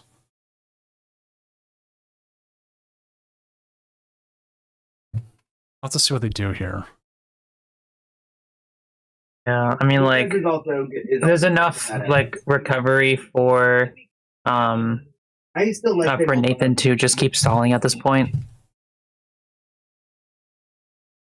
There's Bear. Bear's one energy short, so unless they've got an energy switch in hand. I don't think it's really necessary to set up that now, Or love you like a because they can still like swing into like Clefairy. But I feel like she would probably see. Oh, okay. That's perfectly fine for that.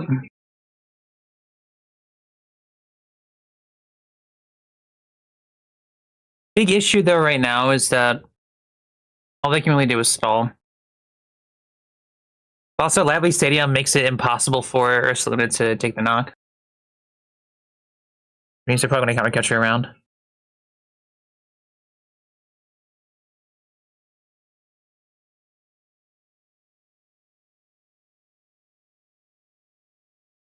Going after the Armor Rouge. Ooh. Hey, it does punish that toss of Charcadet. I mean, part of me feels like you should have tossed the Wellspring. Yeah. The only thing though right now, it's just a boss and a win. Doesn't matter at this point.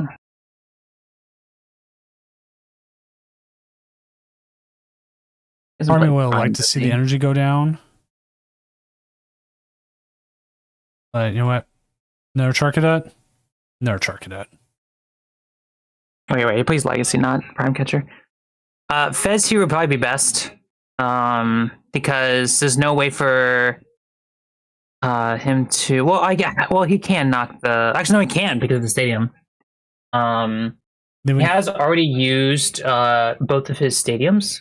So this so if he just puts on like a Fez and then primes I guess Can't the prime. not prime. But he just sets up the Fez. I mean, like the boss will knock it because it does only go up to 240.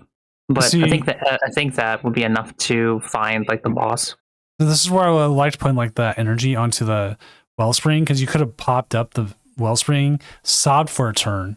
It's not KOing you because they'd have to reset it, the attack, and you would have been in a decent spot still to try to find boss the next turn. Yeah. But now you're going to put 160 out there. Well, they still can't attack this turn. No, they can, because what they can do is that they can patch and retreat with Latias. Oh, that is true. So yes, they do have an attack here. So we'll probably see Ho. I think the big issue with them attacking is that now everything is going to get knocked. Like he should have just passed, in my opinion. Like he didn't need to attack. No, you could have put something like the Ho up and just not attack. Interesting to see if he's going to penny up. I feel like using the penny was kind of not important here, especially because, the only way it'd be best to penny would be to get the Absol out. If the Absol gets out, our viewing paradox is going to have a bit of an issue.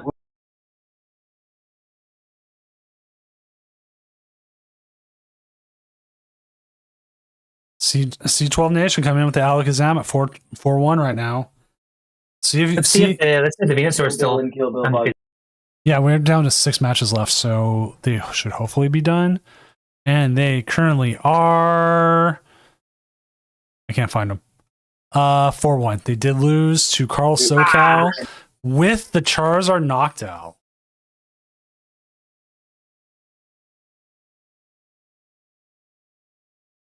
It makes sense. Like they just hide behind the clef key.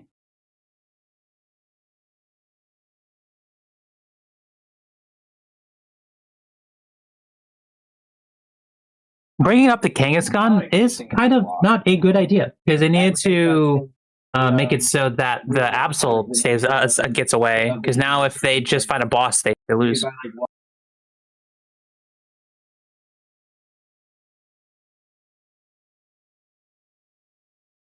Wait. The bear, kaboom! Here comes the bear. Okay, I was like, what are they doing? Oh, wait. They've got an attack.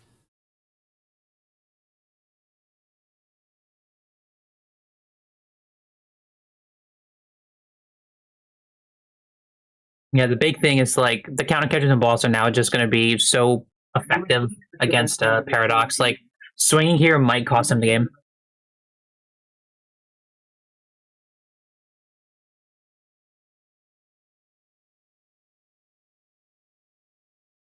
I actually think I lost a game recently because I didn't swing. Huh? I was playing. Here's Fez. Let's see where this goes. Like Fezandipity can get the win here.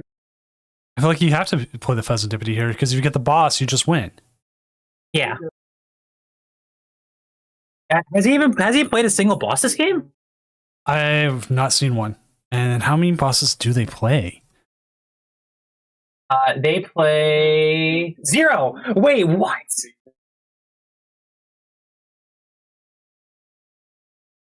What? They don't play a single boss.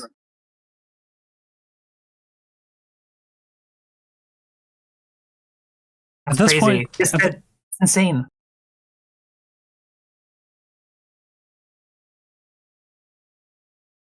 at this point, you're not in a horrible spot, but I mean, Big thing is like he can still knock the bear, I believe. Yes, he can still knock the bear right now. And with the stadium, Clefairy will survive. So I think it would just be best to Armor Rouge onto the Clefairy, swing with it to take 2 prizes here, and then just force a checkmate where he can't set up the Petch, but he has to swing with the Absol. that was actually one of my favorite judge calls. Is someone judge called me and said, why did their Absol not KO the Clefairy that had a charm on it? Like, I thought it was weak to dark. I'm like, nope, it is weak to metal. Steel energy. Let's go. All right, here we go. Even through all of the 0 energy after the knock on the Ho-Oh, he might actually take this game.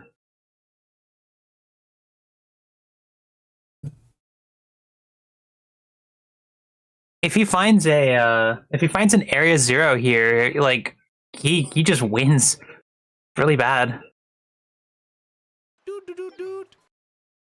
Nope. 11111. Thank you for the follow.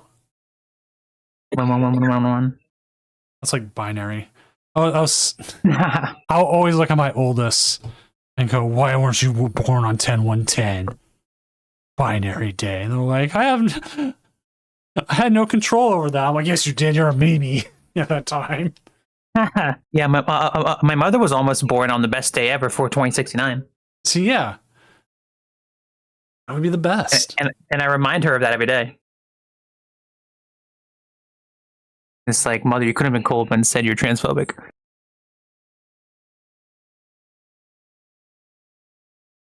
Are we going to see another bear attack? Could be a bear attack, yeah.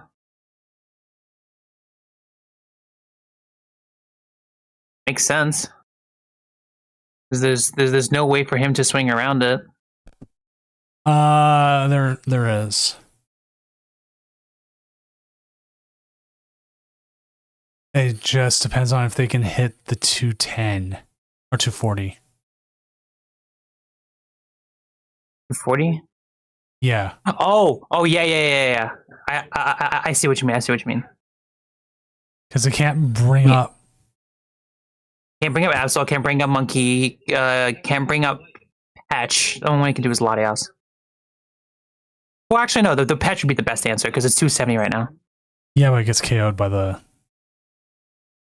Iron Leaves. It's weak to fighting. Oh, it's weak to fighting. Well, that actually does make a difference. Bear. It's Bear. Bear, he wins. Does he have Bear? No, he's got No, the Gouging Fire has it. Gouging Fire has it. Oh yeah, his armor is still active. Yeah. Wow. Yeah, GG's. That's so weird that he didn't put up the patch. Maybe he didn't think about it. Maybe he thought, okay, they're not going to be able to hit the 240 with anything. Because the patch would have just saved him. Yeah, literally. That's unless they thought the restaurant was a possibility.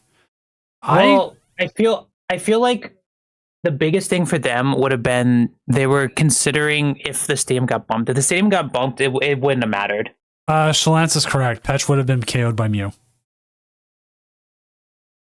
Because they had taken enough prizes that Mew would just KO it back. All right, let's go ahead and do jump this thing called checkmate. Let's go ahead and jump back to the casting desk real quick. Sure. All right, so we'll give one more one more look here at the standings and see where everyone's at. As we're just waiting on one game. Got got 3 5-0 Charizards right now. We have a 5-0 Gardevoir Jellicent. I mean, Gray Jelly is still good. Also, undefeated Pidgeot control. That's crazy.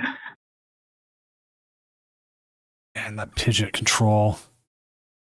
I like that. I like that. The control list in me is delicious.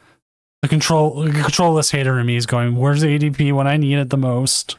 No, you can't just wish ADP upon a woman like that. That's crazy. It was the first limitless tournament ever. It was I was playing ADPZ because I knew there was going to be a lot of control. And I hit nothing but control, kept going. And I kept getting ADP turn 1, and I had the Guru. And it was just over. And that was the one that Kevin won. Yeah. And so I was rolling that, and like control's like, stop. Why are you winning at 3 turns? I was like, you can't stop me now. All right, round is over, and that was your last round, right? Or did you stay on any longer? Yes, this is my last round. All right, so why don't we go ahead, and while we got a moment here, why don't you give any last second promotion you want before I get the next round going?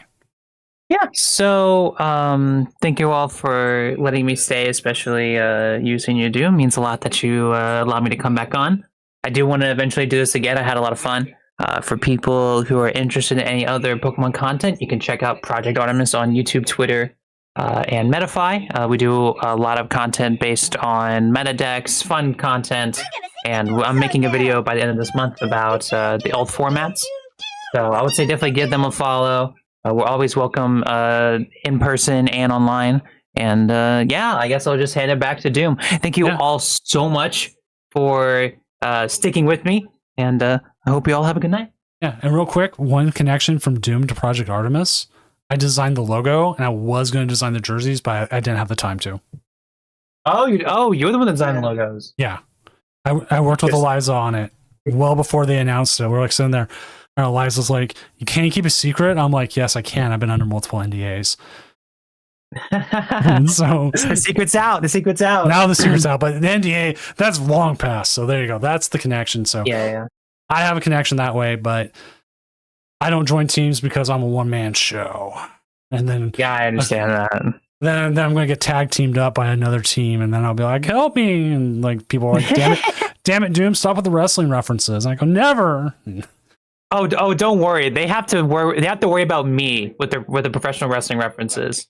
You know what? It's kind of weird that we've gotten this far. I've gotten this far into the tournament without making a professional wrestling reference until now. I actually did before the first round. I mentioned how the battle cage went from a bingo hall to ECW arena. Yes, you hit it first. I was like, I heard that. I was like, ooh, that's a good deep cut. I was like, I've always wanted to go there. But I will let you go, because otherwise I will drag you into like another 20 minutes and then, but hey, stay for another round, because that's what I do. So let's get this next round going. Have a good rest of your night, and we'll get you back on as soon as we can. You too. Absolutely. Have a good night, man. Night. All right, chat. Here we go. Also, Only Game Show. Oh, thank you for the Prime Gaming sub. I was always taking money from Jeff Bezos, which always makes me happy, because Jeff Bezos wasn't a fun person to work with. Find a game. We just had Paradox on. TCG Demon, where are you at? Demon Slayer 4-1 the Grims going up against Nathan Shaw and the Dragapult Dusknoir. I would like to see that.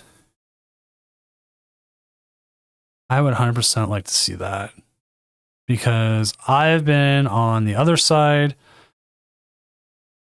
on the Dragapult Dusknoir, and I never win this matchup. It knocked me out of Vegas. The game's already going. I will have it up as soon as I can here. And it disappointed the hell out of me, and so I want to sit here and be like, okay, well, why does it keep beating me? What am I doing wrong? Everything. Okay. Yo. Yeah, okay. Only Game Show. I actually do have a Jeff Bezos joke. When I worked at Amazon, I worked for a division of subsidy called Woot.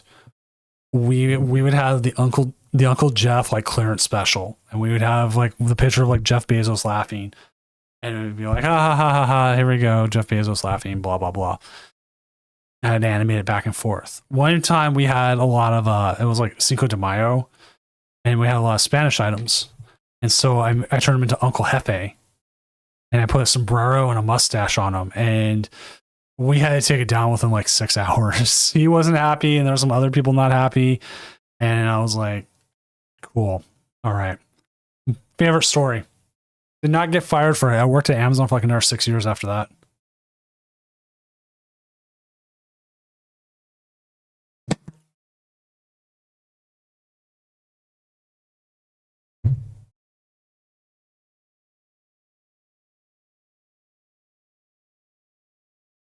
All right, we do see a deck check here.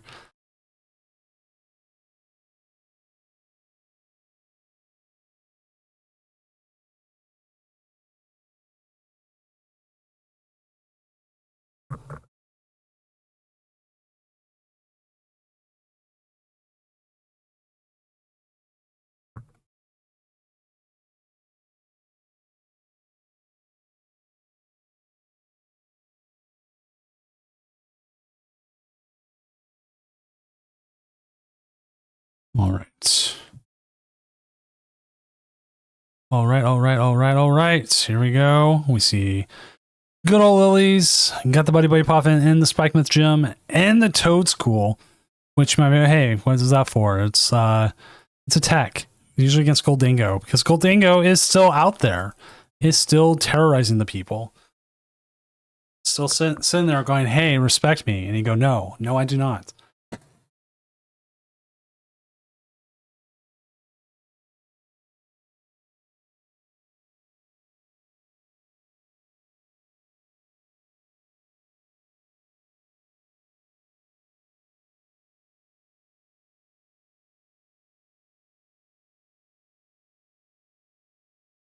See the Toad School here getting tossed. I don't know if I want to toss the Night Stretcher as much, but I mean, it never hurts. You say that now, you're like, oh man, this never hurts. I'm going to toss the Night Stretcher. And then later in the game, you're like, where's my Night Stretcher?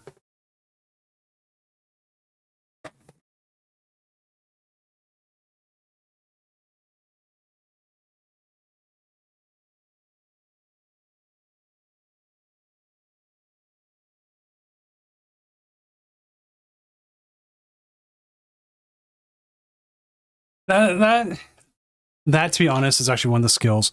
Like I'm not so much trying to learn, I'm trying to be better at is what cards to toss in an ultra ball. It's easier in certain formats. It's like, oh hey, I've got propagation executor or execute in my hand.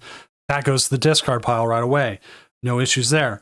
But then you have something like this format where it's like some of these cards are really important. Like usually I will toss a Pokemon over a Night Stretcher, depending on what the Pokemon is.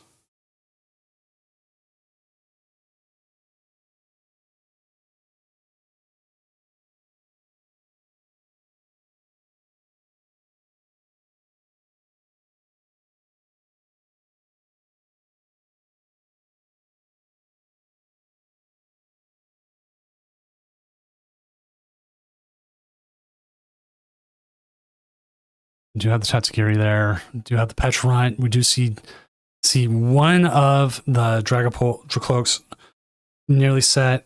I personally do not like putting all my energy onto one Dracloak early, even if there's a Dreepy on the bench. And you might be going, Doom, why don't you like that? And I go, well, because I don't want to have it where one boss's orders wipes my energy from the board.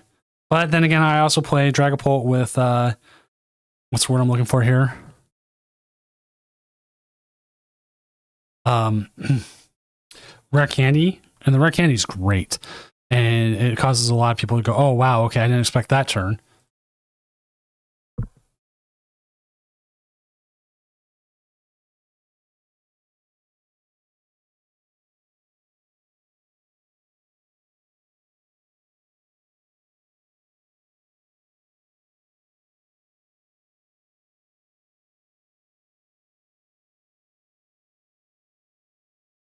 Okay. Venusaur is interesting, King Alpha. Like I want, part of me really wants it to be good and like something out there.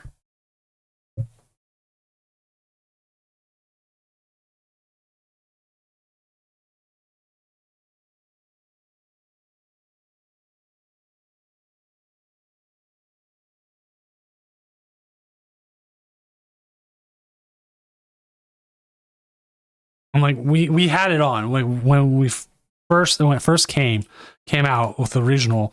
We sat there and we're like, we got to have it on. We got to have it on. And we found it, and we got to say jungle dumping so many times, and it was probably one of the most fun things you ever get to say. It's like, ooh, jungle dumping, jungle dumping. It's thick. It hits hard.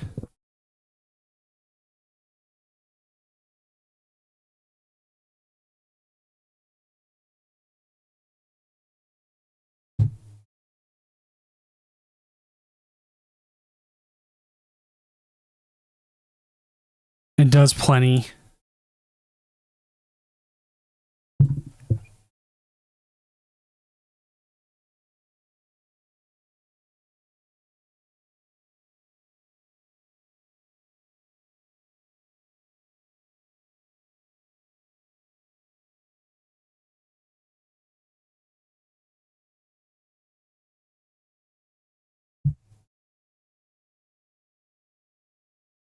Oh, we do have the Vettel.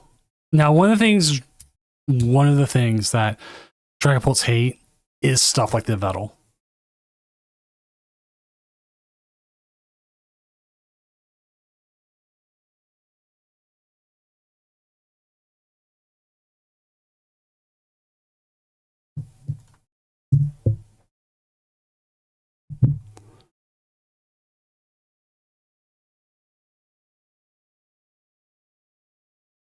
It also doesn't like Devo. My God does not like Devo.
Sorry, I'm dealing with someone who keeps reporting a game that we're trying to reset, and if they continue to do so, it will be a game loss.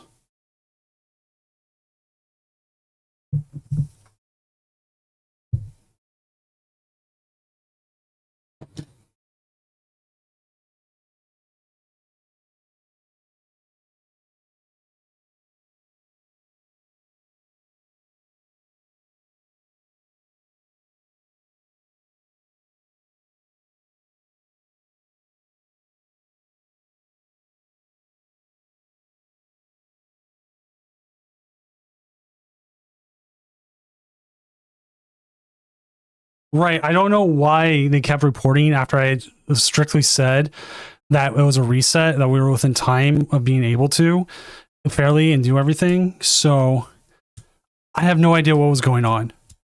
But at that point, yes, I'm just calling it a game loss. They can't change the result. I can. And if they decide to push it further, it will be a DQ. Ooh, we do lose access here to the poison mochi, which is never good. You kind of want that mochi. The mochi helps so much. But we do have now access to the Monkey Dory if we wanted to. Energy switch, which is good. Devo isn't going to work, but having it up there never hurts. Either there's a language barrier here or not. I don't know, but I'm not changing the result. They had multiple chances to do what I said as judge, that you need to do XYZ, and they didn't.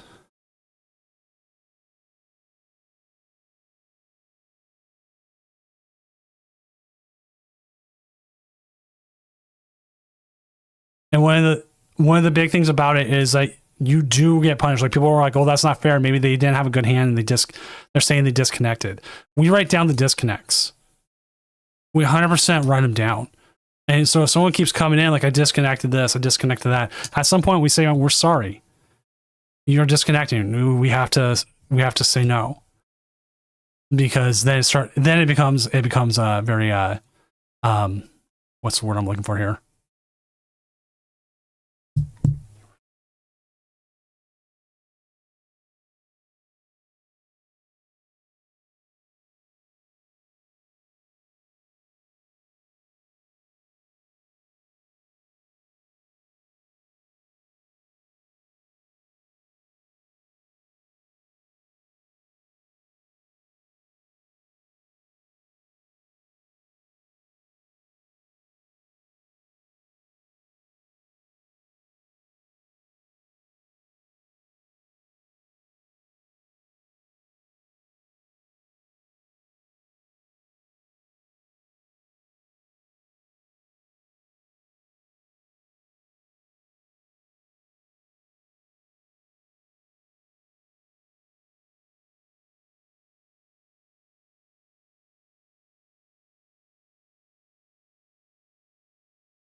At this point, yes. And like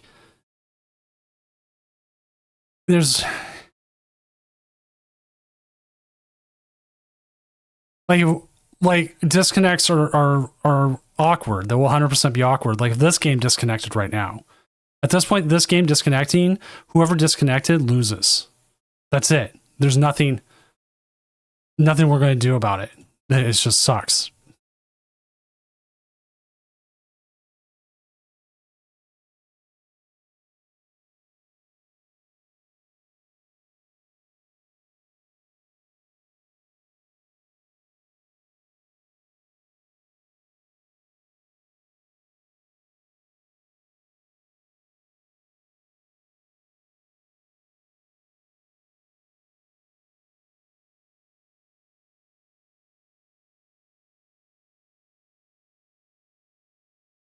You think 7-2 makes it? There's a possibility. There's always a possibility.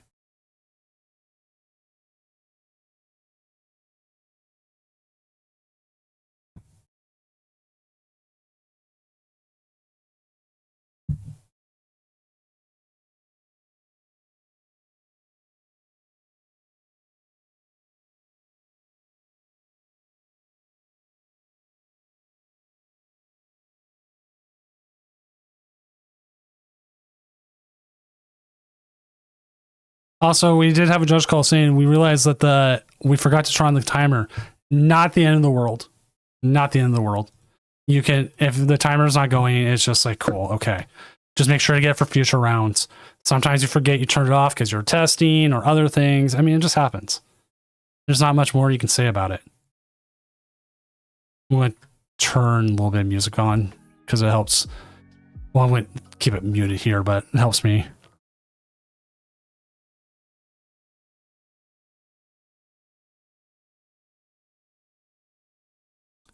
Okay, the biggest way you handle it is with time. How much time's in the round? What makes it fair for everybody, and when did it happen? So, if it happens within like the first 10 minutes, usually a game's like first 2 turns. Easy enough to fix. After that, it becomes much more difficult.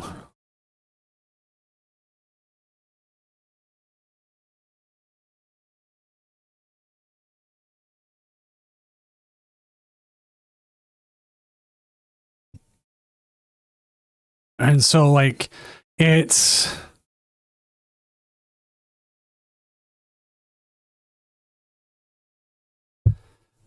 this reason why we need to run a grassroots league before we do anything else. A grassroots league is going to make sure that we can iron out some of this stuff. and are able to fix the issues.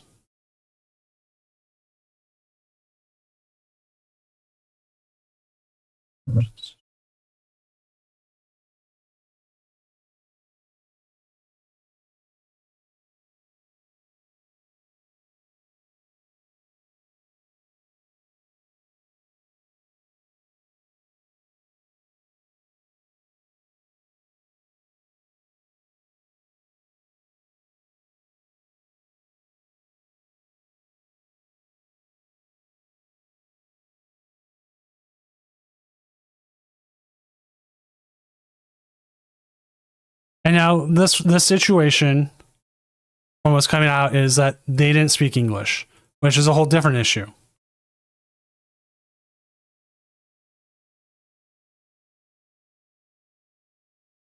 And that's okay. You know what? That's fair. Okay, I didn't speak English. I didn't know what was going on. But if there's someone in there like all caps saying something, and they keep changing the game, it's a little bit like, okay, why are you still doing it?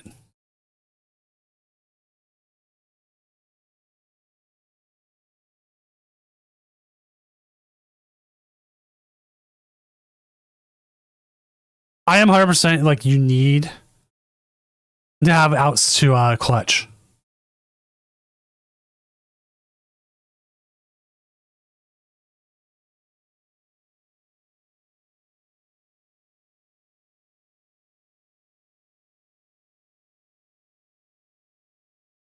Like we've seen it tonight already, multiple times, where clutch is coming in clutch, make it even funnier.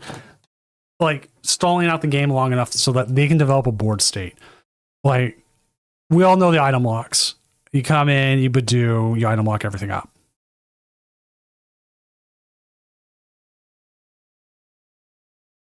But then we also, like, there's not enough people out there giving respect to clutch or anything else. Like, remember when before Mawile rotated out, how many people were playing Mawile?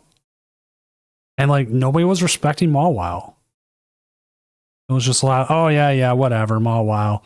And then you like burn one of your cards that you needed to get out of the Mawile, and they're like, oh, there it is.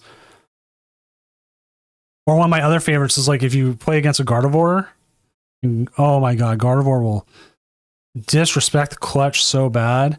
They'll put down a Pheasantipity, and they'll have burned all their energy into the discard, and then they can't even attach energy to the Pheasantipity, and you can sit there and just clutch for enough turns to win the game.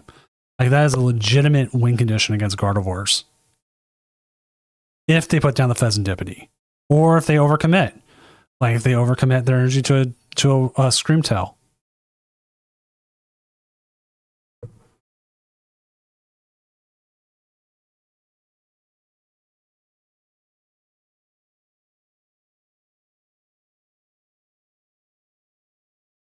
So like I lost the game today because it wasn't so much I didn't respect the clutch.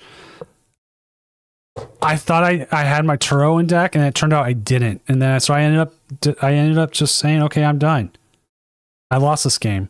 The reason I lost is because I was A, digging for my Turo, but B, I also prized it, which was my out, and it was like, okay, cool. I didn't respect it enough to just not put down the Fez that turn.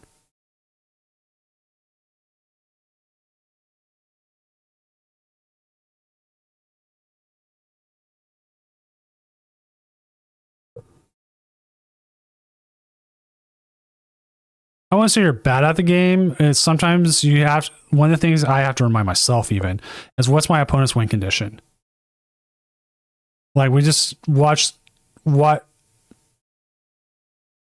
we just watched here as Grimmsnarl took apart this Dragapult, which Grimmsnarl is actually fairly good into Dragapult.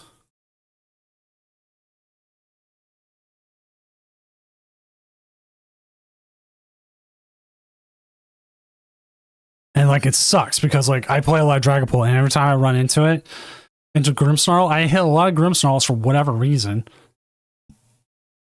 Because, like, there's Grimmsnarl Frostlass and then regular Marnie, so there's 12 of them. I would hit all 12. It's just what happens.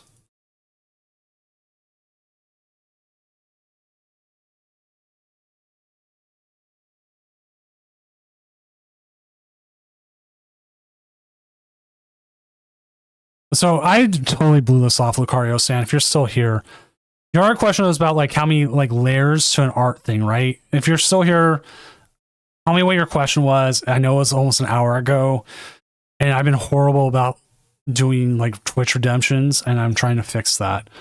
As it used to pop up in the chat, but now it pops up in a box beside me, and I've been trying to get that as a fix.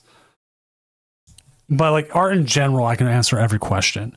Like plenty of things with like the play mats, like how many layers it takes, like how you work it, how like illustrate it, like so many different things. Like I could actually show you the files.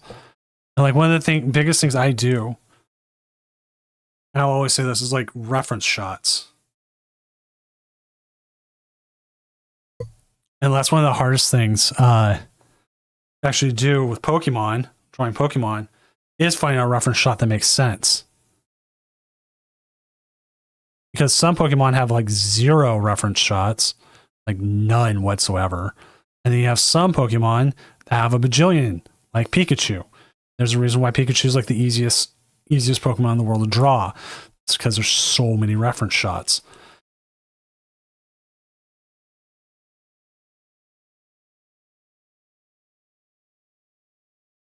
But say something like Dragapult.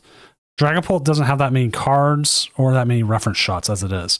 So a lot of like work trying to make like the Dragapult mat was finding a 3D model of Dragapult, posing it the way I wanted to. So I had a reference to the posing and how things should be before I did anything else with it.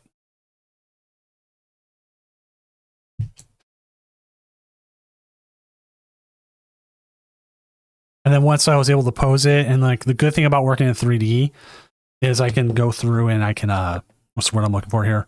I can fix like the aspect ratio and kind of pose it the way I want. So like my reference is even better.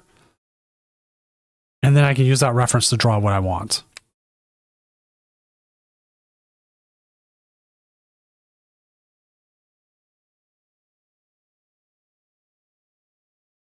Yeah, the meta is essentially what we're going to see for like the rest of the year until rotation happens in April. Like after rotation, no idea what's going to actually be really good, because rotation is weird. It always is.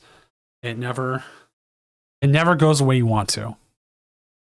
And the rust will wear off in time. It always does. Let's actually talking about decks. Let's see what's actually doing well. Let's see what's in the top decks right now.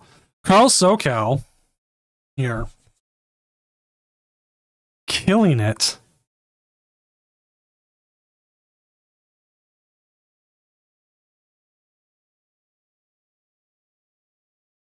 With the Charizard Noctowl, which is actually a fairly newish deck. It is actually one that hasn't been part of the meta for a long time. It's been out there, but it's become better now, and that's because of the last one.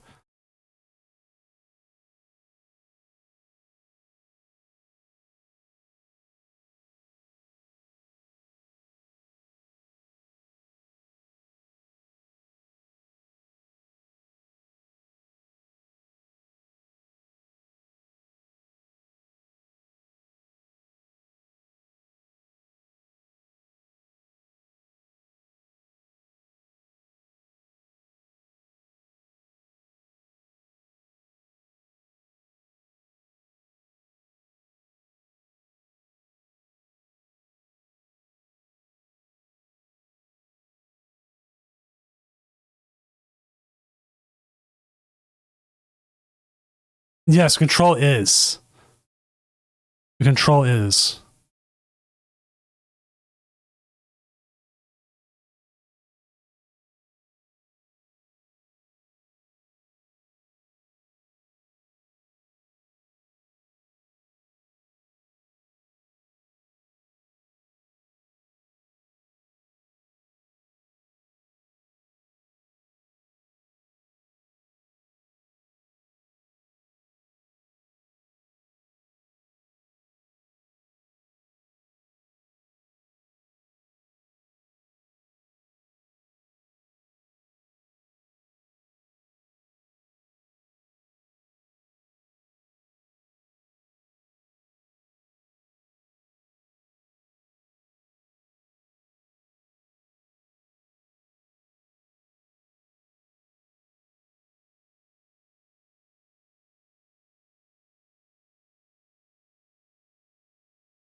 Yeah, I'm sorry, I'm just dealing with something real quick.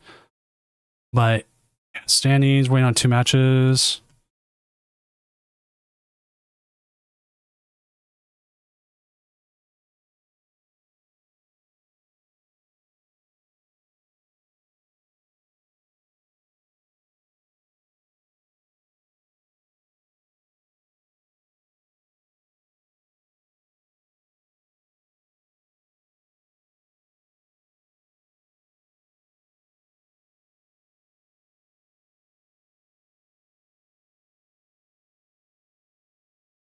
Want the cut? Yeah. Let's look at the Japanese list real quick. I think we looked at it before, but they've been hitting like all the opponents they want.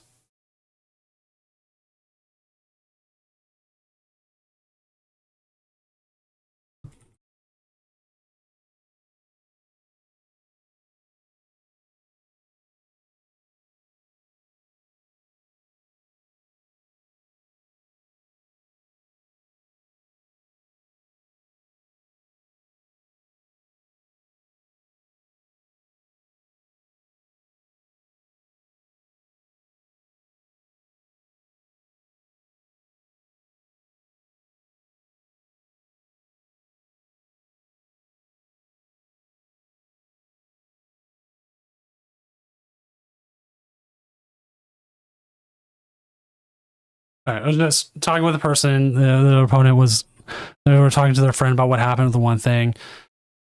I get it's the language barrier kind of stuff. I'm ready to know about the player that there is a language barrier because language barriers happen. Oh yeah, the Genesect is just gross. Ace Nullifier, we don't see that enough, but it's out there.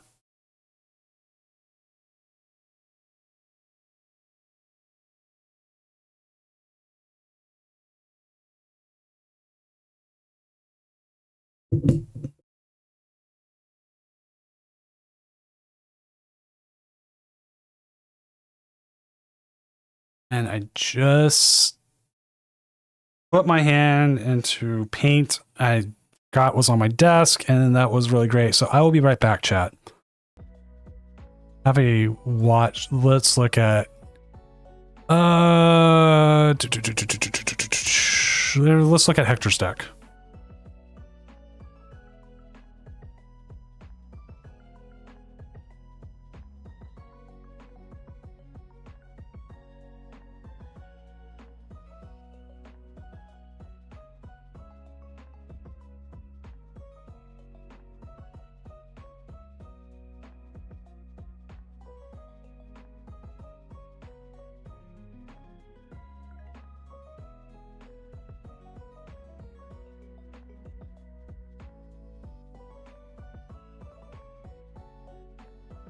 All right, I'm back. It just took me a moment.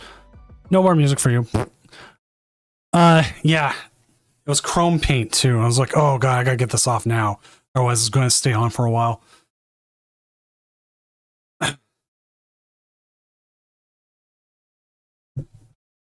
Ooh, okay, this one's running the Moltres. Okay, if you don't know what the Moltres is for, the Moltres is 100% for Gholdengo.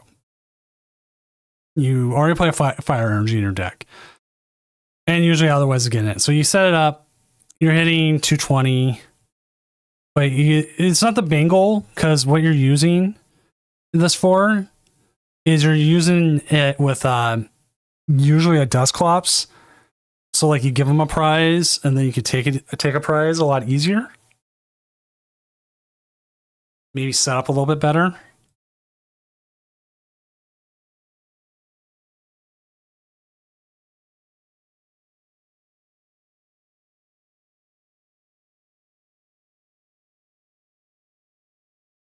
Yes, Monkey is in a lot of these lists because Monkey is good to move damage off of for whatever reason.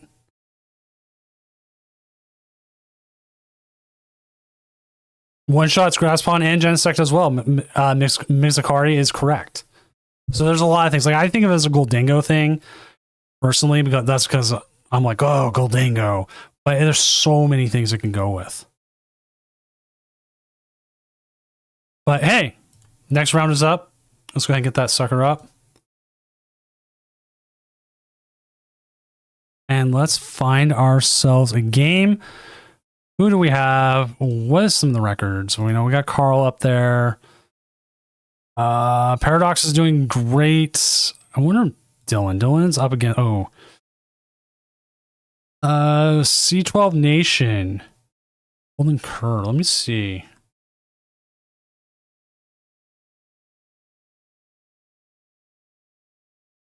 Ooh, Jedi Theus. No. Nope. Paradox.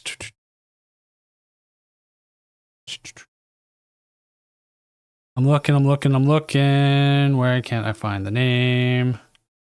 C12. Oh, there you go.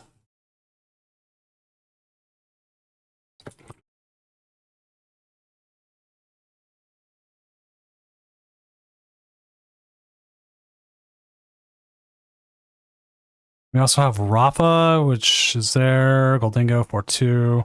Just have Paradox on. I don't think Grim's doing too well. And then Joyful Sandwich is off. I wouldn't not mind getting the Alakazam on. If we can.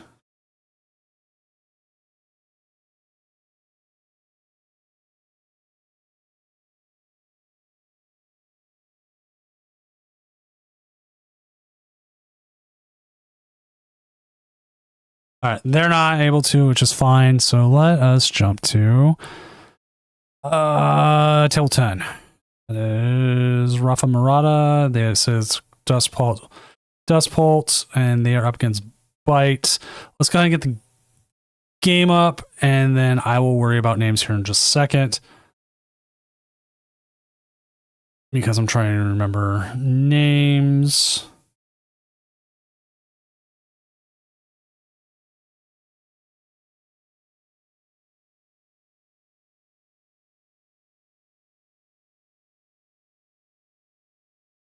And see who they're up against. Apologize. Bite.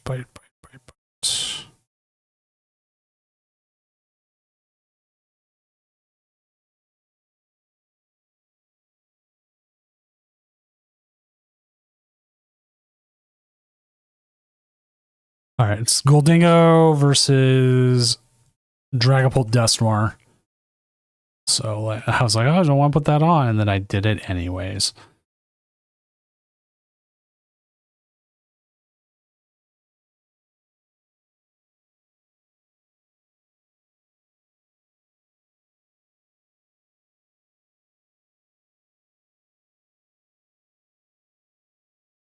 There we go. All right, I got a judge request.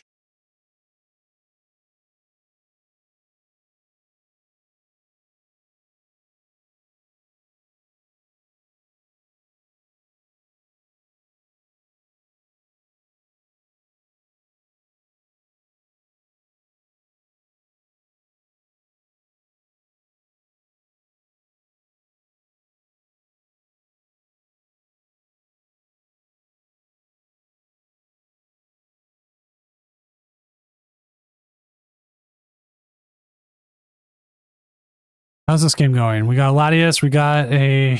Ooh. And the hand is not looking better. And does not look that much better. Not what you want to see.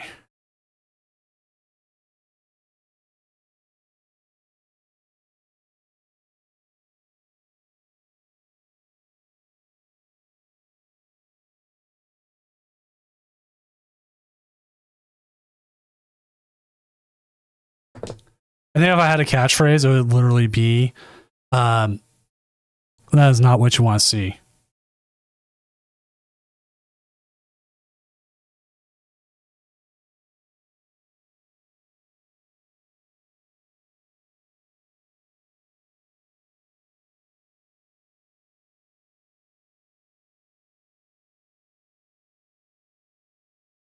Ooh, they did get the bailout with the Iono. Kind of. I mean, at this point, you're going to have to sit here. Multiple Demon Slayers? Yeah. Demon Slayer is a popular name. I named both my kids Demon Slayer.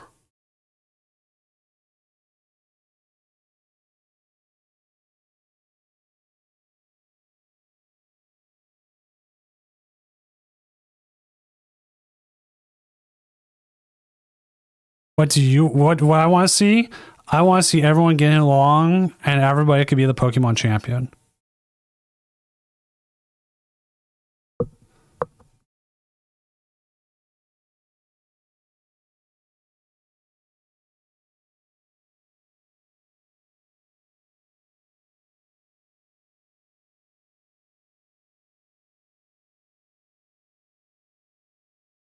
I want to see a world where Pikachu would fight a giant Gundam in a fighting game like Smash Brothers. But the closest I'll get is Samus or Ridley. But you know what? I will take that.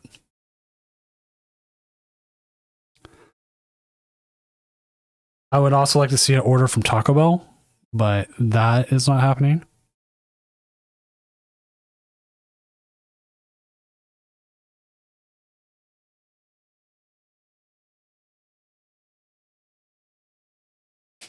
I want one of those quesaritos. Oh my gosh. Now I'm talking about quesaritos.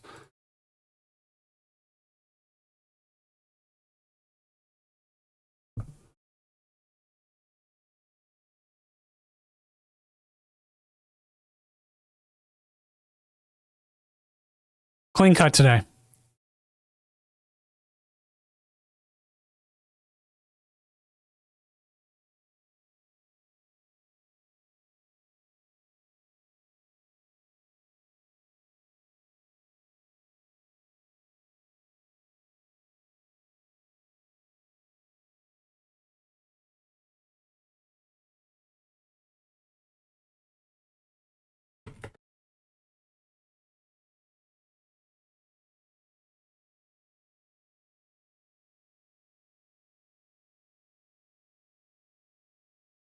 Get that.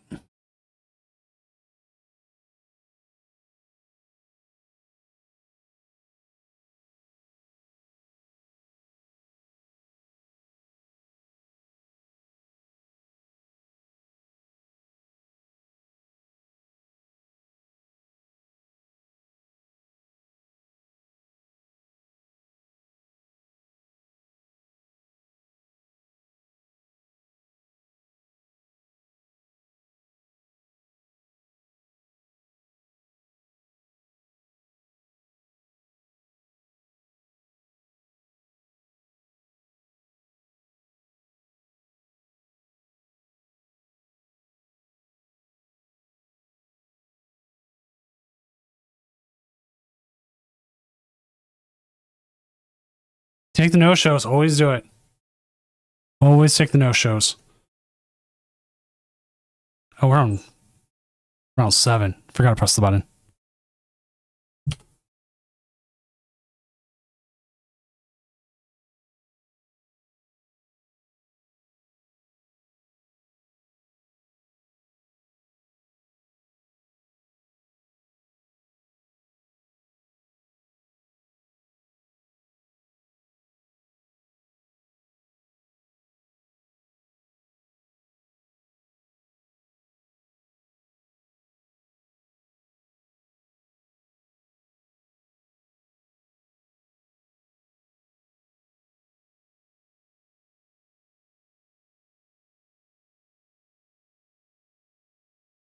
Ooh, that sucks. But hey, X2 might get it. Yeah, I got in. All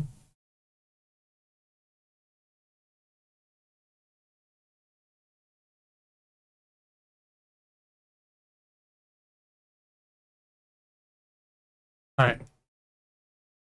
This is something that comes up. I always bring it up as well because it's one of those things that comes up. If a game, I was just even talking about it earlier. This keeps coming up because I'm one of the only tournaments that runs it this way. Is the early reset. I get some people were like, "Oh, I just win," and then the same player will scream foul.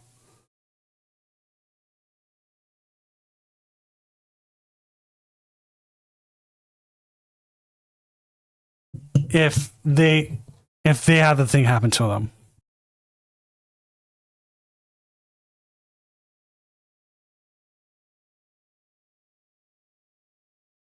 So that's like the issue.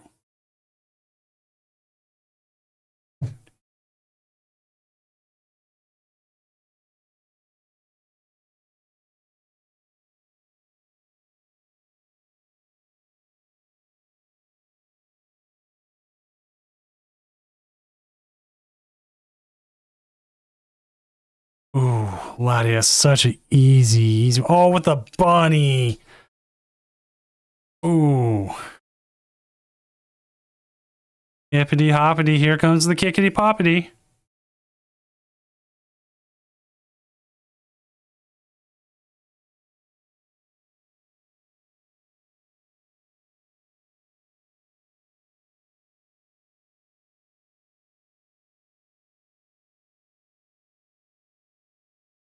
So we get another Dreepy down. Yeah, I think the Dreepy's fair. You have the energy attachment. The biggest issue you're running into here is how do you get 6 prizes?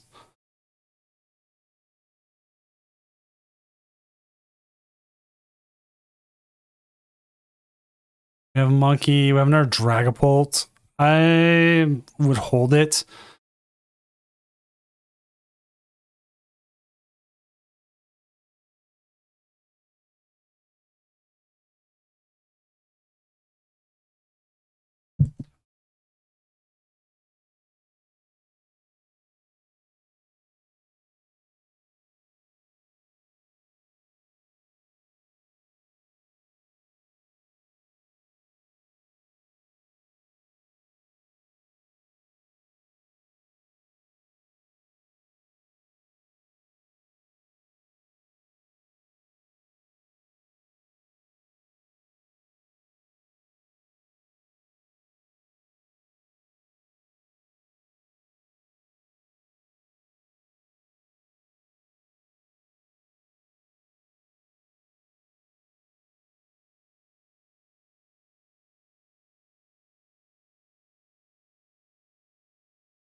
We're going to see. I don't know if I like that because they still have a dingo out there. Like, if you were able to Iono this turn, sure.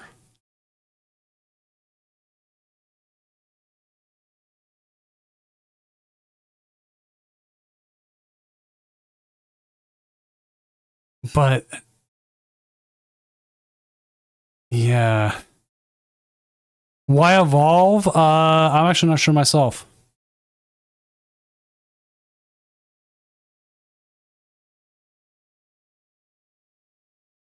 There's the Iono.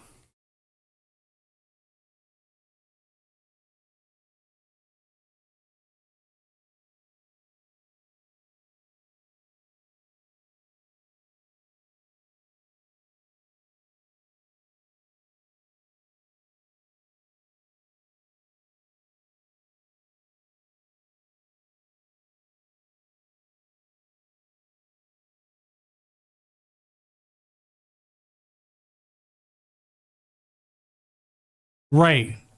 They've got it all. They always have it all. That's the worst thing about Goldingo.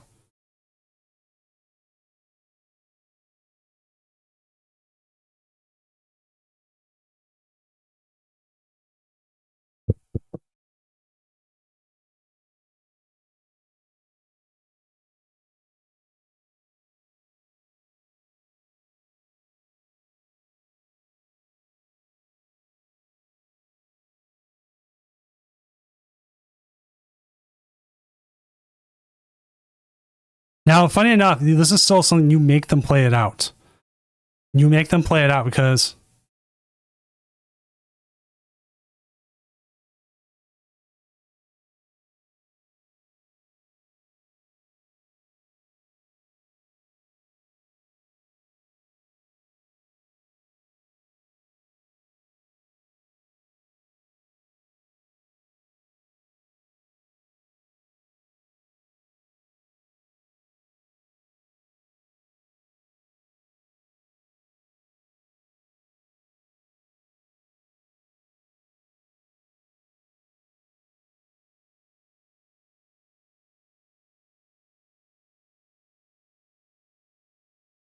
all right. Match issues, no match issues. Dropping players.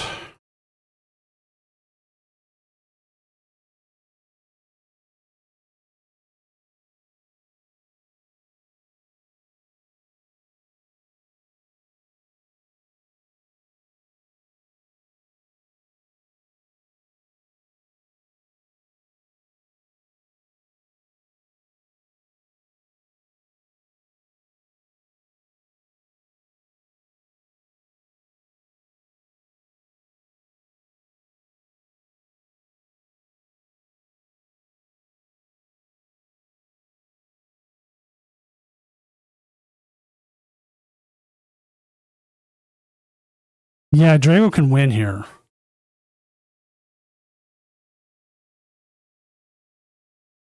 Yeah, and he's the boss.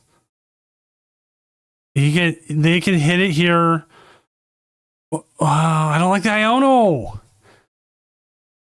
Because if you can find a counter catcher, you'd win too.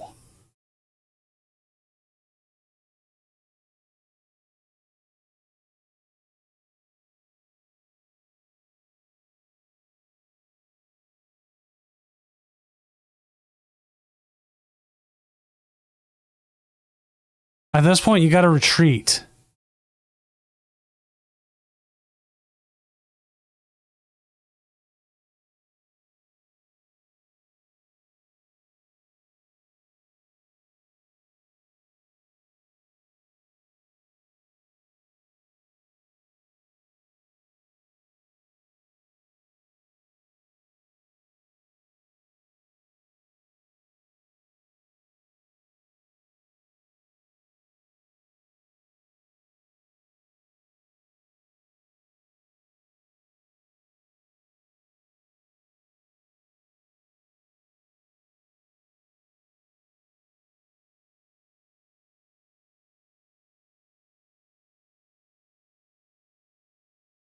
Yeah, the 10. This is where like a pheasant deputy, and not pheasant deputy, a monkey dory comes into play.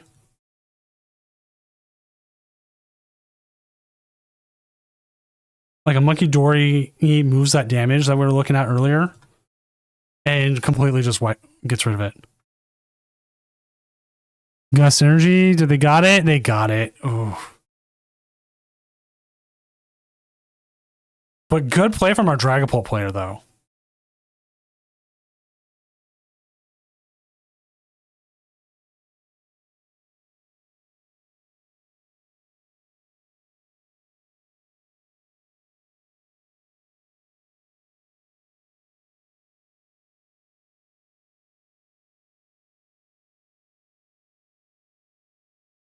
Yeah, like, okay.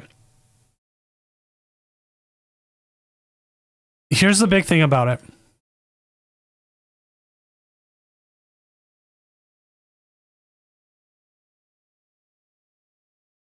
Just a sec here.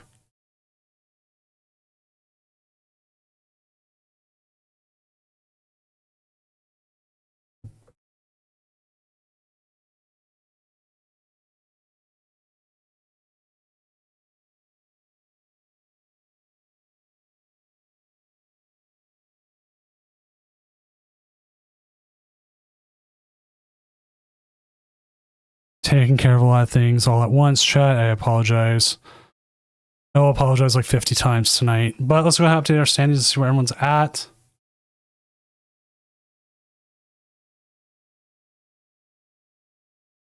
Let's see how Franco's game is going.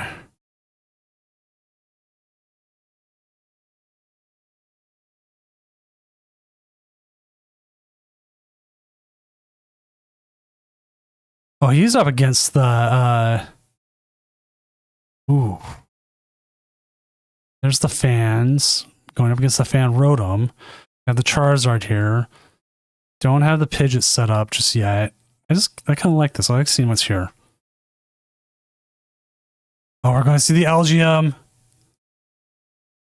Rafa, it came down to it. It really did.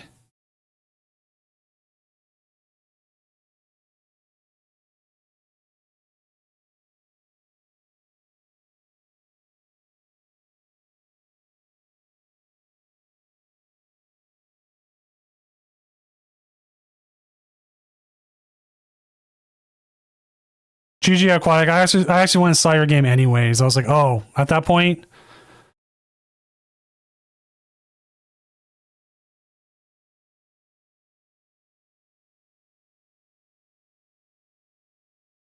I was like, at that point, man, I'm like, man, what? Isn't this just game over?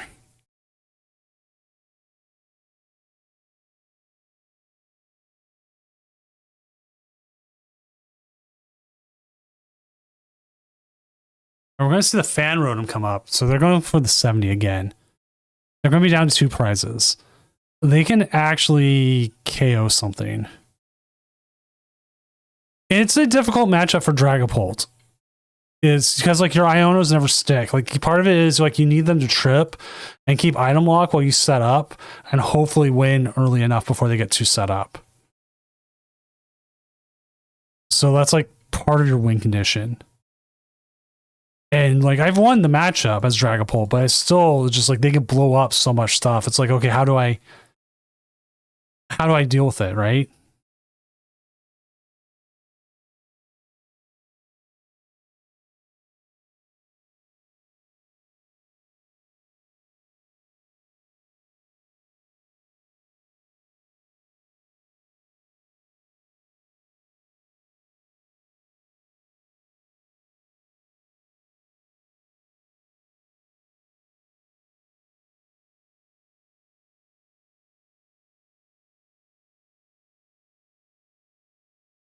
It is looking for the lines.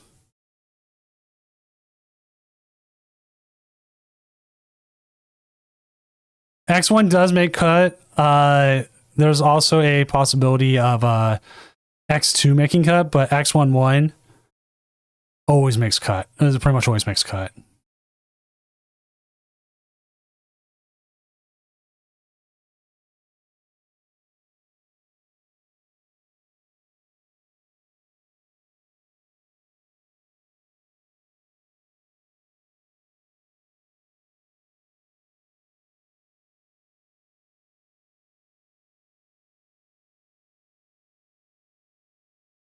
Oh, we're going to see the item lock here.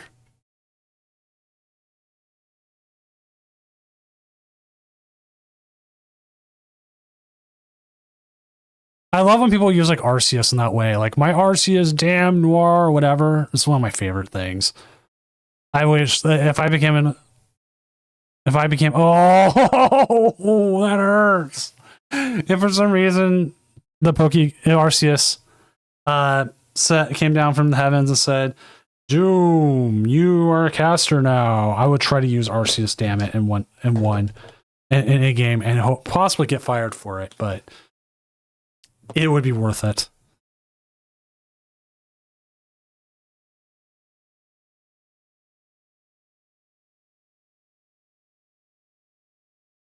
It is just top 8. We didn't hit the threshold for a top 16.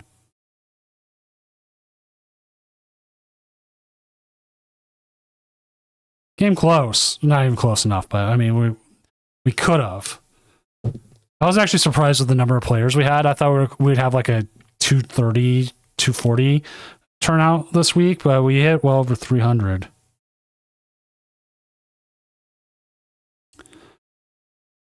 Which to me, it's one part surprise because like we've gotten to the point we average over 200, and we're also at the point where we are the we are the biggest actively running weekly tournament, as in we don't miss a week. 9 rounds. Like the next time I'll miss a week is because of Seattle Regionals. The biggest thing stopping me from running an in-person event at Seattle Regionals right now is just logistics. Because Tabletop's running an event, and I also don't want to co-opt theirs. I thought about seeing if maybe I could run a mini event at on the Friday, like at the event center. Just like some sort of dumb, fun mini event. So I'm trying to figure that out because like some people were like, "Oh, I want to meet you. I want to meet you," kind of thing, or like show me what Seattle's all about. Ooh, the prime catcher would work, but it doesn't.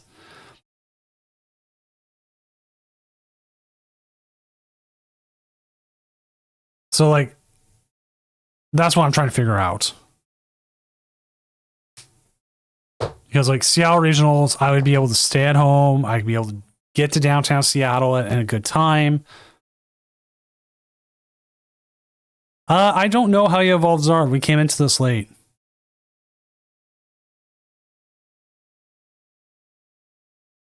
I'm Charles. I am not playing. We're actually watching someone else play right now.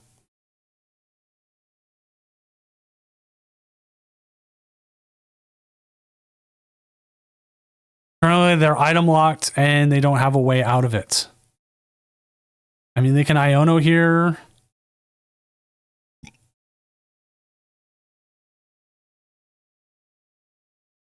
Oh, the jet energy. But nothing KOs it.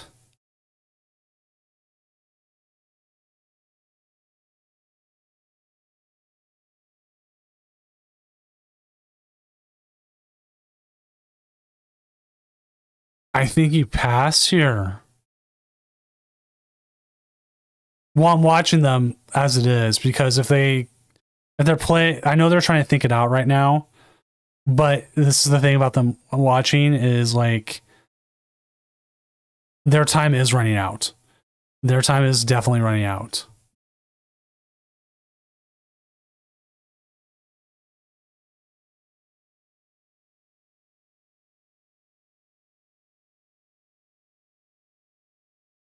Draw pass. That's all you can do. Don't sit on this too long. Draw pass.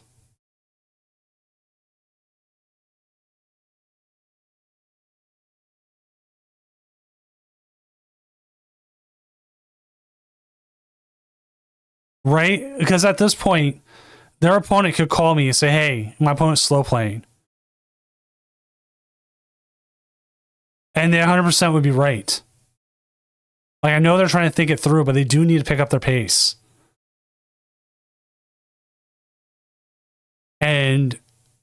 But with the amount of time left, even if they continue to slow play, they will just run their timer out. You don't have a play there, dude. Why not hit with Fan Roam twice? Because you want to save it to a point where you can take a game.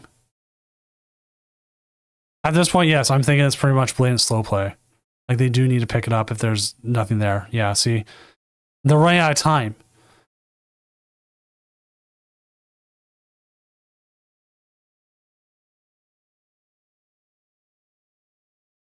And this is one of the big things, if you're a control player, having the ability to stream your games in some form helps. At this point, it is a loss. I don't think there's anything Zard can do to win this matchup now. Like, if they don't have enough fire energy, what can they do?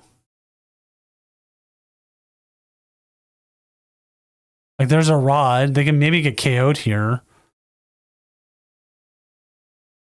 But they're still down, like, no fire energies. They're item locked. I would assume they're going to move the Pagos out for something else. And the other problem that runs into is they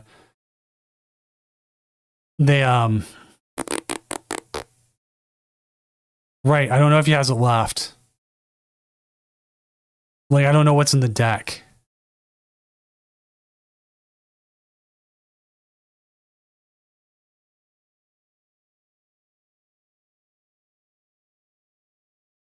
Like, being open, their opponent knows what's in their list and knows their outs. Like, here we go. We gotta see what their outs are. Pheasantipity, there's no Pidgeot.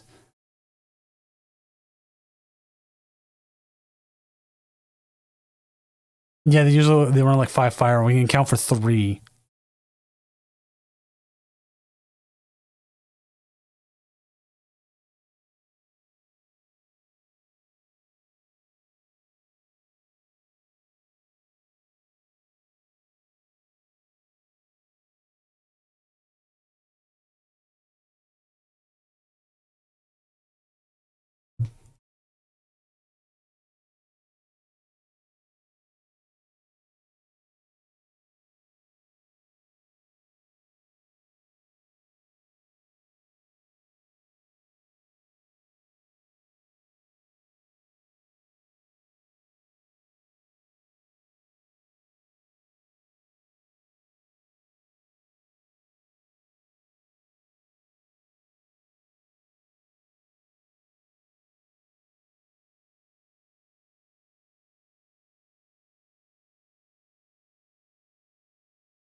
Like, it sucks.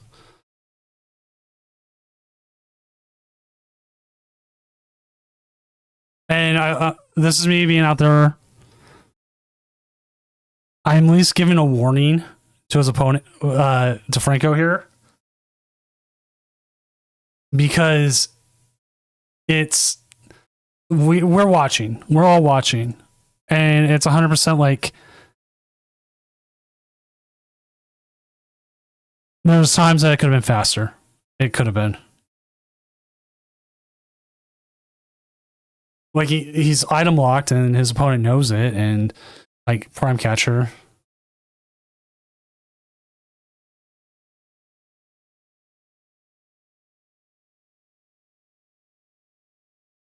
And like I wasn't going to issue a warning.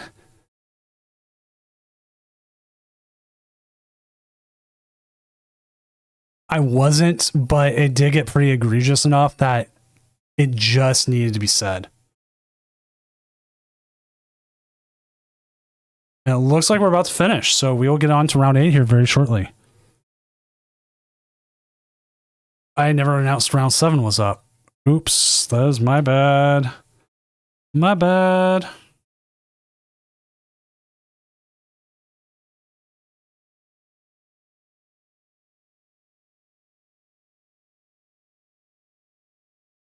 All right, timer going. And round. Our next round. All right, let's find a match. Who do we have? At what tables do we what?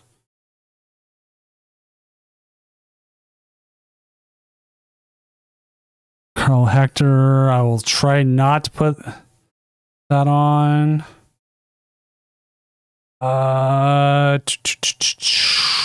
Austin Charles in the past, right? Pokemon's most hated. Oh, no. Oh, dang it. Holden said they didn't want to, which is their thing. Carl is up against that. Let me see if I can get Carl.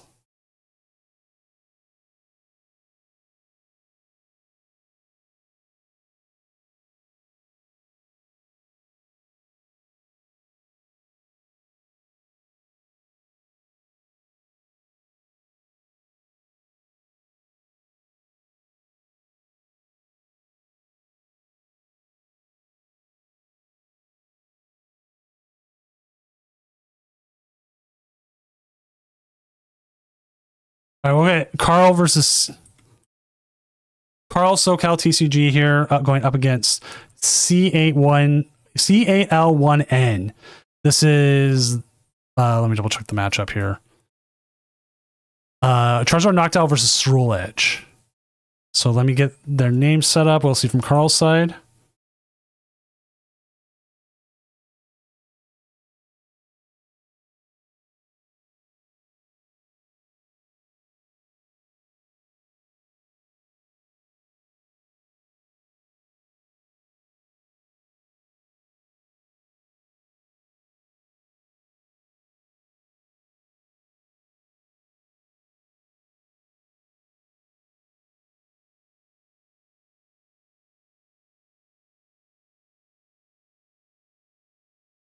Charizard.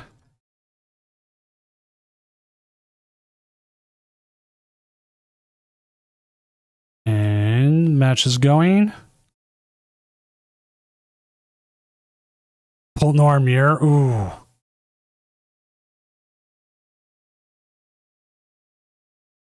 Yeah, King Alpha, like, control matches are weird. They are 100% weird.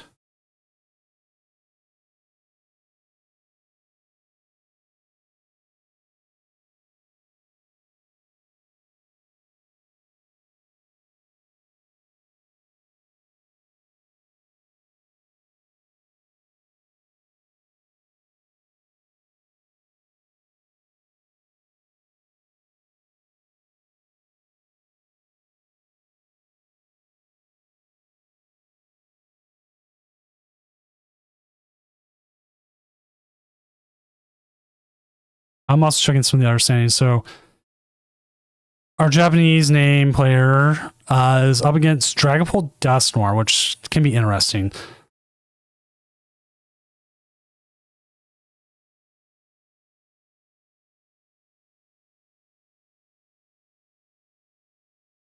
Now, I'm sitting here wondering is how does Carl win this matchup? Because usually Dragapult, Charizard is a little bit iffy against it. Like you have to find other attackers.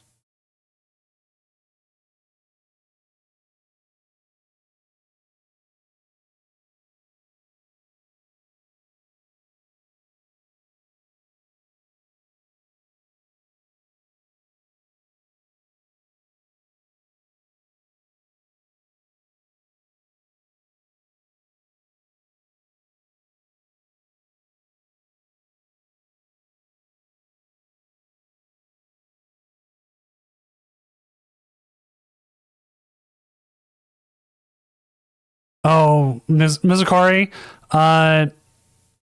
if you want to call a judge on that, if you're in a game, we can do a reset and tell your opponent what happened. Or you can play through it because there is a way to play through it. I don't remember exactly how you do it. It's with the game log, but you should be able to see what your magenta cards are by your game log because it'll tell you what you drew.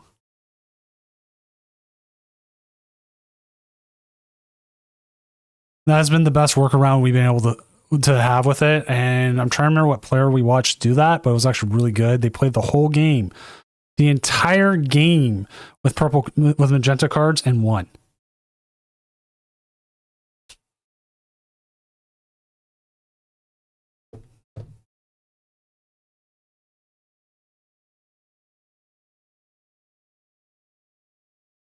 I believe that was Calimore TCG that did that.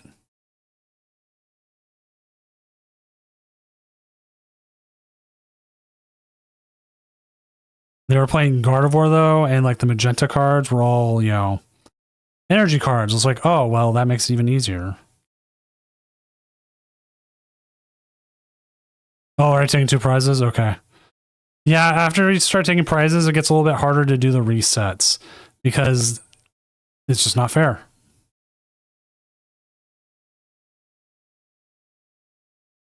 Now, if both players agree, then it makes it a little bit easier, but not everybody will agree.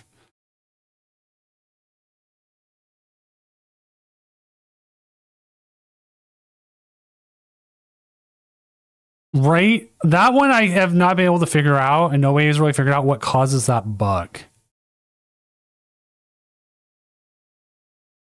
Like, the magenta one, we kind of have an idea what causes it. It's like certain energy cards do it.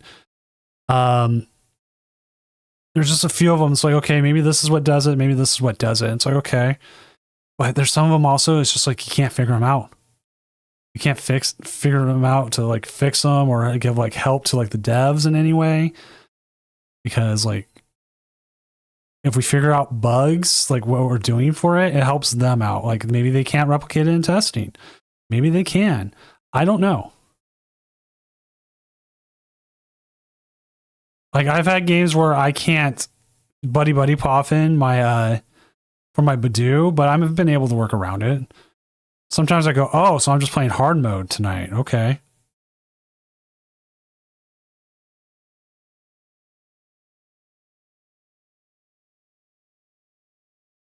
Which Carl here is looking pretty decent.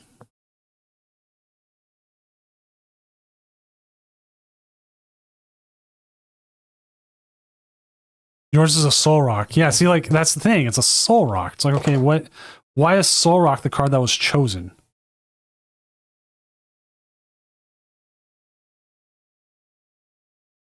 Oh, judge call, of course. We've had not a lot of judge calls tonight, just a lot of trying judge calls tonight. It's like everybody wants to get on Doom's ass. Oh, sorry, I swore.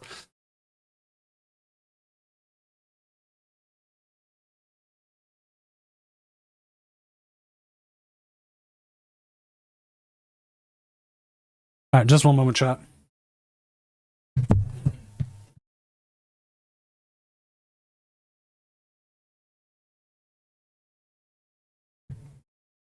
Why didn't I play Rotom in the active in the first place? Why using the energy?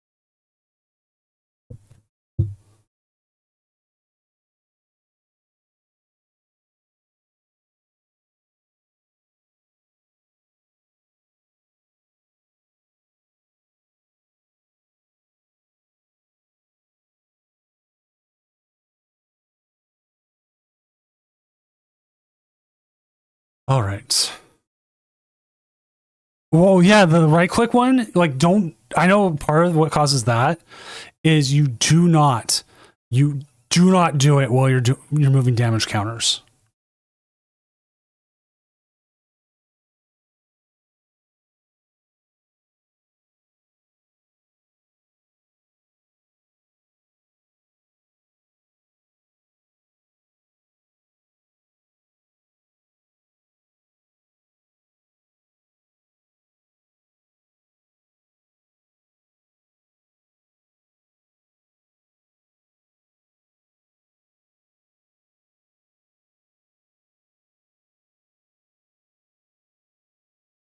It's a questionable time of night. Yeah, we're like there. We're right there.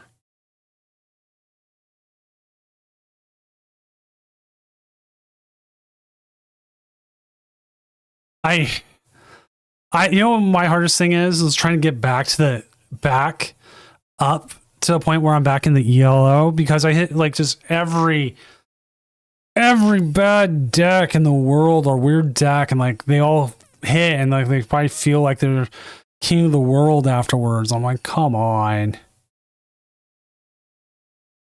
Owls.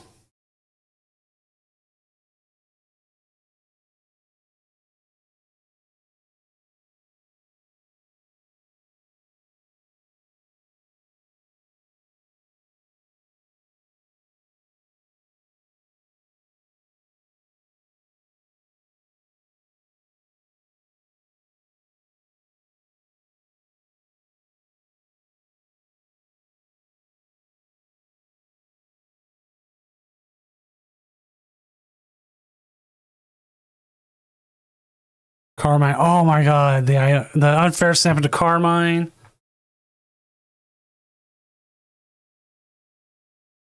Unfair stamp is unfair to the player who played it. This is the power of the dark side.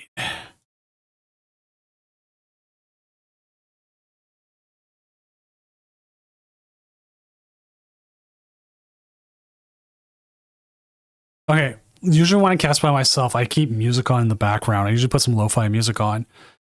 The worst thing I can do is put on something else.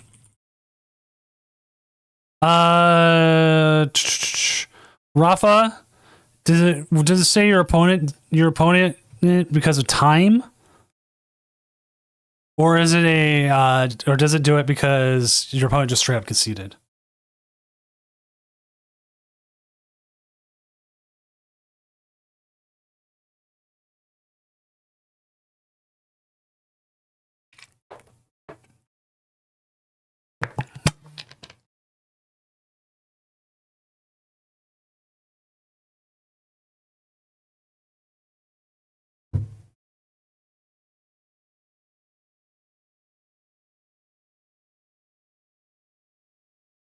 Oh, there's still one more round. There's 9 rounds. Should be 9 rounds. Yeah, it's 9 rounds. So you're not ending Swiss at 5-3. You can end Swiss at 6-3. And Aftercrash was with me tonight. They left. They needed to leave. Huh. If they gave it to you, then they gave it to you. I wouldn't contest it. I'm not even going to worry about it.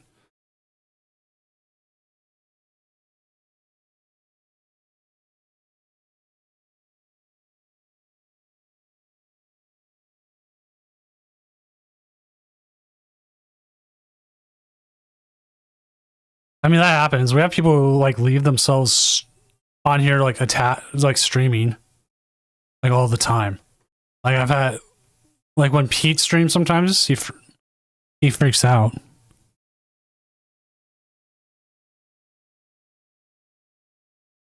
Well, not freaks out. He stays on. I'm sorry. I am just. I'm on my C game tonight. Boss's orders. Take out that pheasant skibbity.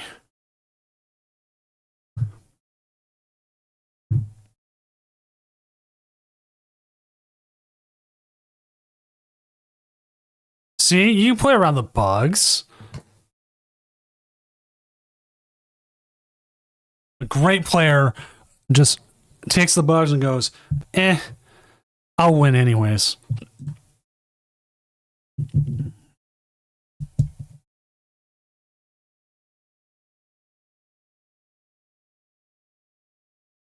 I didn't even almost realize it was midnight. Or it was round 8.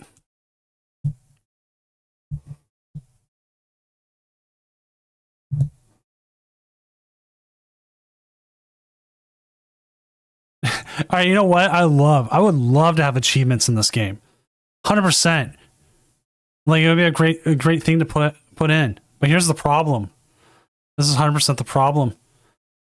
They can't. It would probably make the game worse.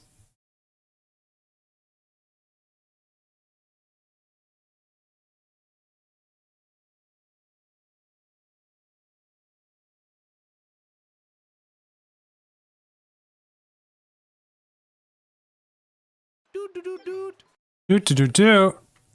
Pods _ thank you for the follow. I think we all do miss PTCG. I think the biggest thing I miss is the ticket tournaments. The ticket tournaments to me were some of the most fun I had.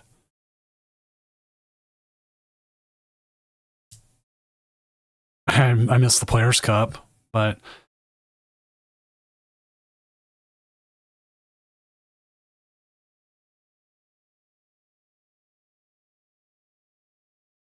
someday we'll get the Players' Cup again, maybe. Maybe we'll run a Doom's Player Cup Invitational. Actually, I wonder if I could set up an Invitational.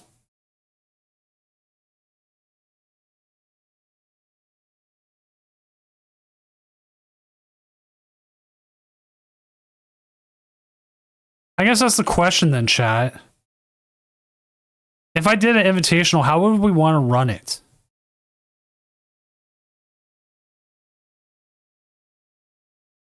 Or like, who would you want to see in a Doom Invitational?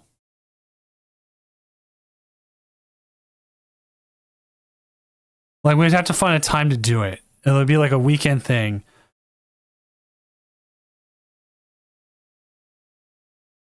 Well, I have the series points. We 100% do that. That's a whole DCS. We're already doing that, but that's for a Worlds invite.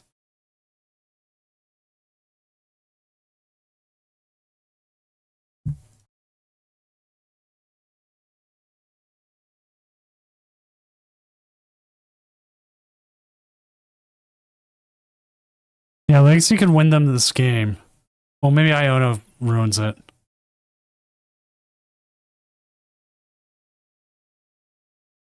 Like, we could do content creators, or, I mean, like, I don't know. There's different outs.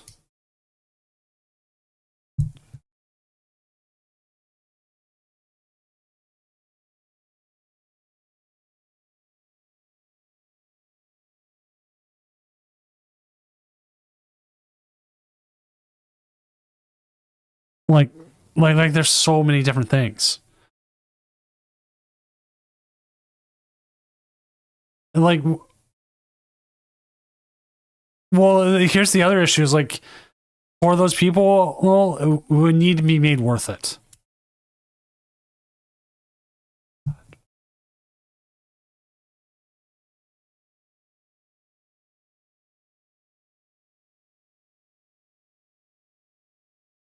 So, like when like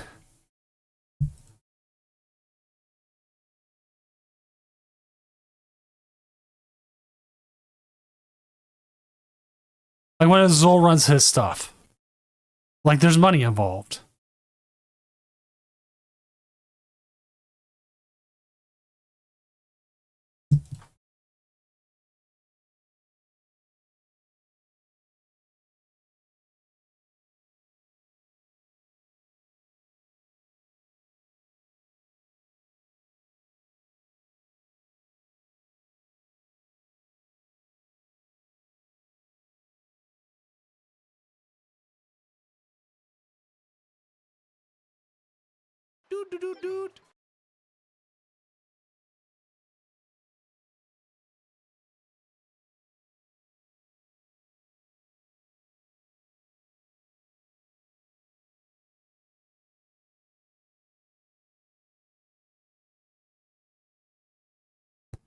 We did something some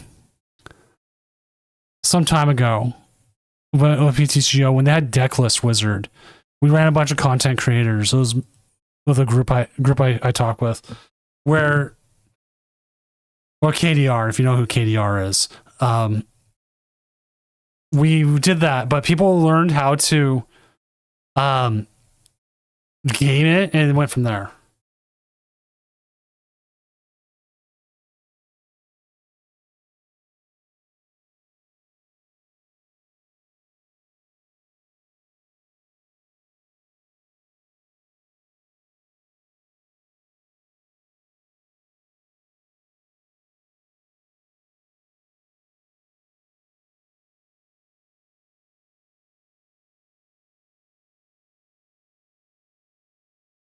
Like, I wanted to do like weird rules for like this tournament, but like it's hard to get enough to get people to like follow the rules normally.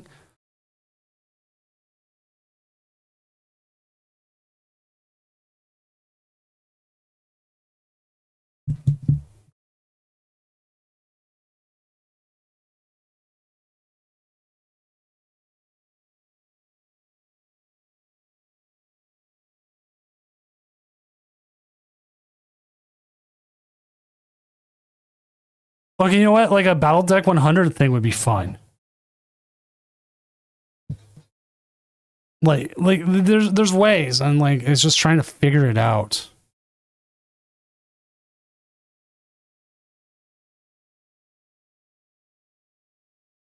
Not the crab, but the crab's so good. Everybody loves the crab. Crab people. That's like everyone's favorite character in Futurama, Zoidberg, right? How does Zard get this KO now? I'm trying to figure that out myself.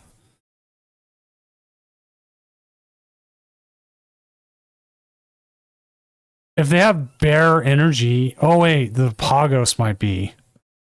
But do they have enough out there to KO with the Pagos against the Pheasantipity?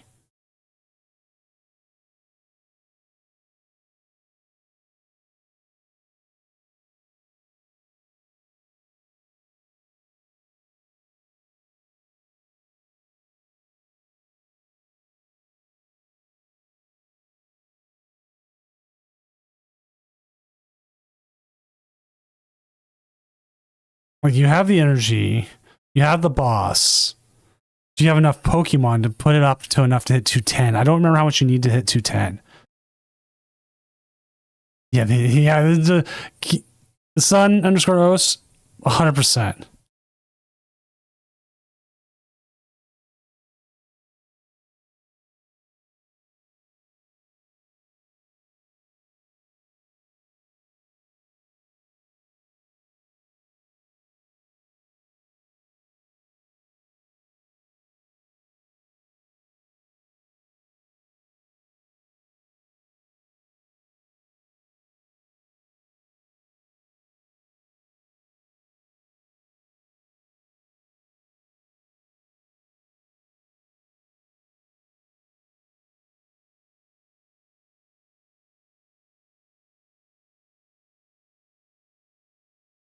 You can't use Noir. They're down to one prize. You just lose.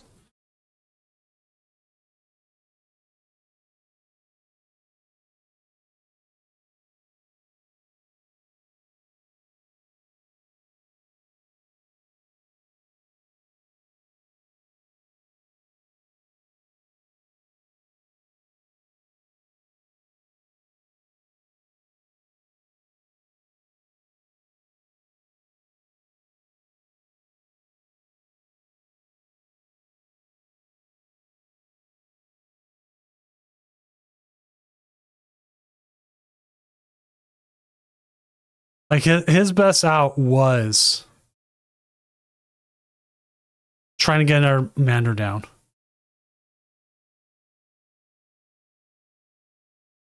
Okay, I didn't realize because the multi-chat doesn't show like anything.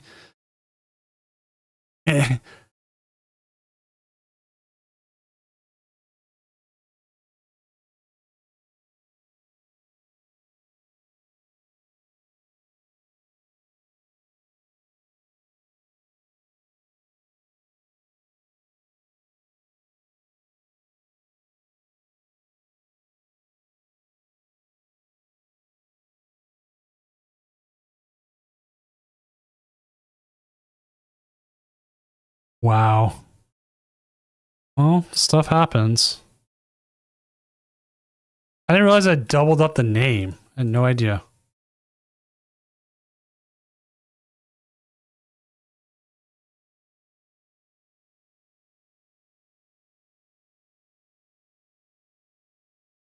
All right, let's go ahead and update our standings and see where everybody is at, as we're just waiting for 2 games. And those 2 games are... 3 games. Oh, Grim's still playing. There might be someone we can jump to, but let's update the standings. No IDs this last round, so...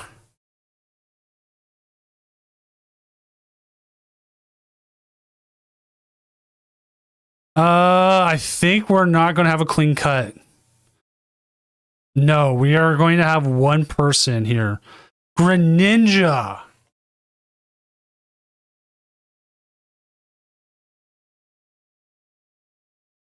All right.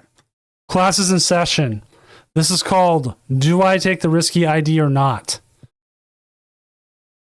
If you are Hector, you take the ID. If you're Carl, you take the ID. If you're C81, you take the ID.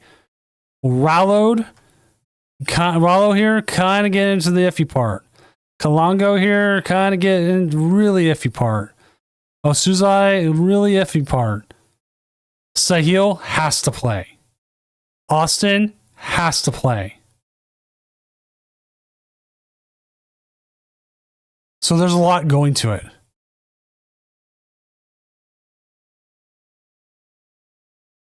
Yeah, M. Charles, you 100%.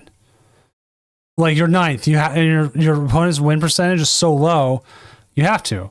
But we had a person last week called Judge afterwards asking why they bubbled, and so I've kind of made it like my goal now to be like, hey, this is why. Wait, does 7-2 make it? There's a possibility, 100% a possibility, because if people don't want to ID. If they don't want to ID, they don't have to, and they play it out. It is what it is. Austin, are you able to stream? Would you be up to streaming in the tournament Discord? Since you know you're probably going to have to play. I would love to get your game on. Just so we can have a game that we know.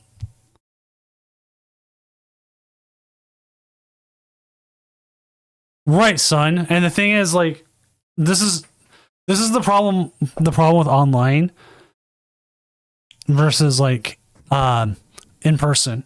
I can't force 2 players to play because in-person rulings are that you cannot choose ID after games have ended.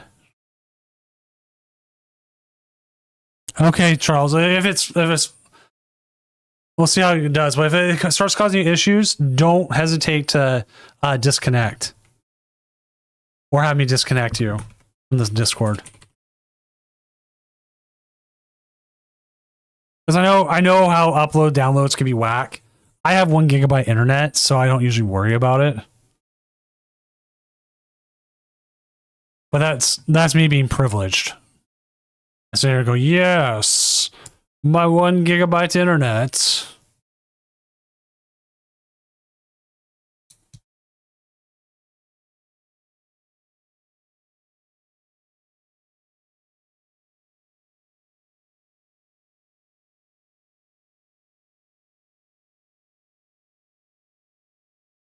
Because my thing is, if you can stream, great. I love to have players on. I love to have good players on.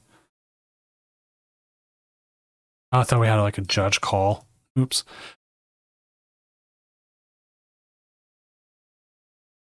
But also, like, I want those players to be able to play. And if they're not able to play, well, not good. But hey, or the cat knocks on the moon. Yeah, thankfully, Fizzy has been very quiet tonight. Thankfully.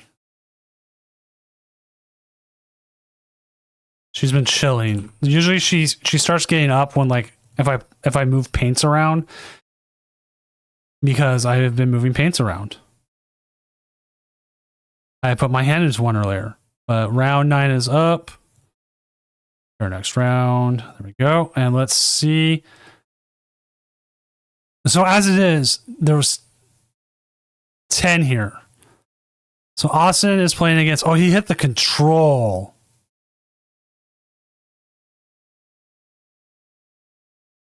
You do actually, Holden. You actually have a pretty decent chance at 61.83%.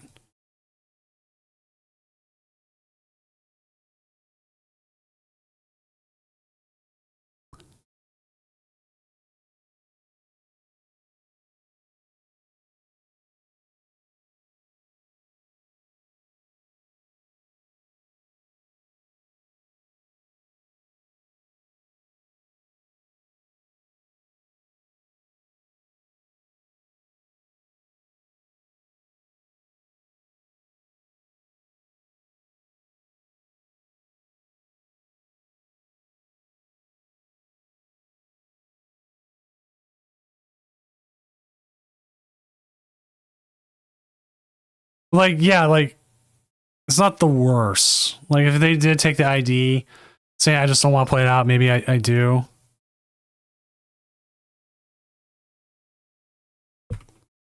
We did just have our first ID.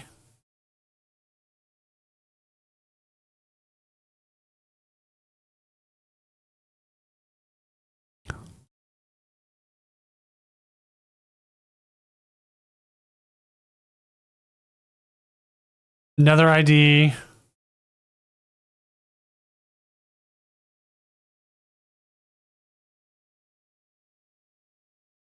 Because, like, the control player's in.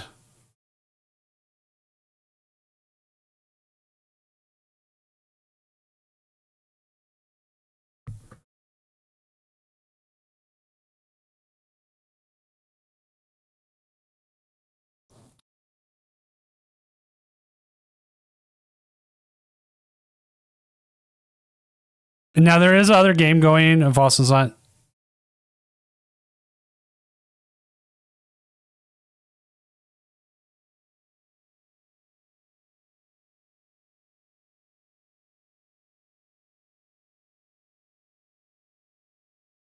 Okay, Austin is up. Now we're playing against the 8-0.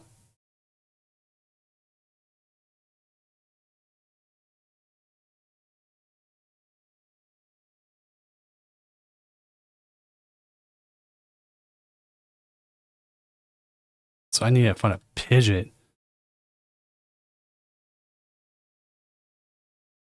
What do you mean by that judge call? Which one?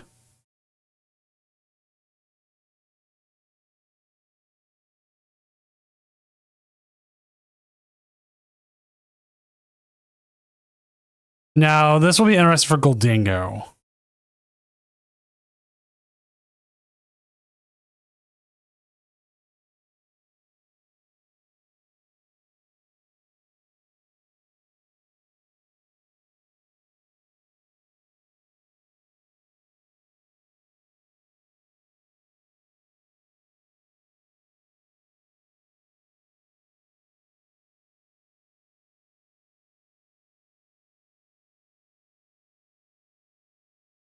Okay.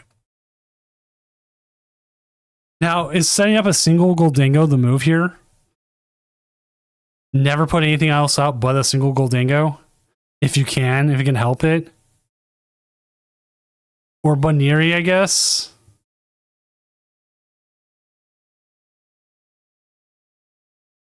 Like Barmy is like Baniri, maybe.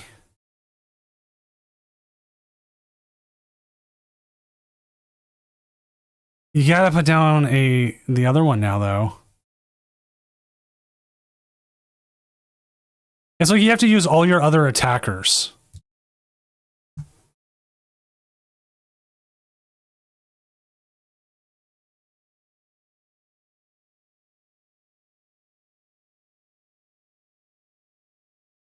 Also, I'm keeping the standings updated as IDs come through.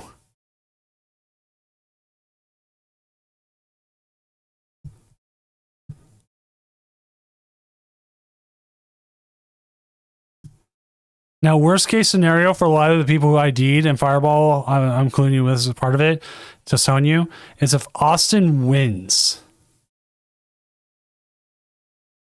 here, if he somehow wins the game,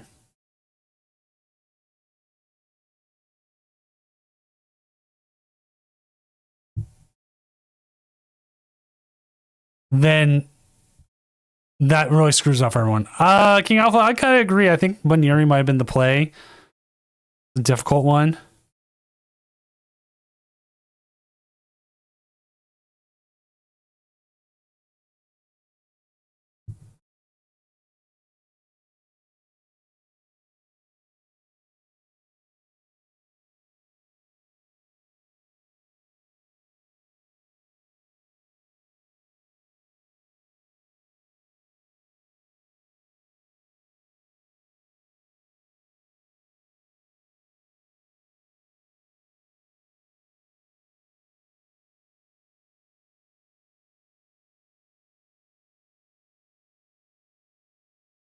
Because like I'm trying, they do play Erica's, if I remember correctly.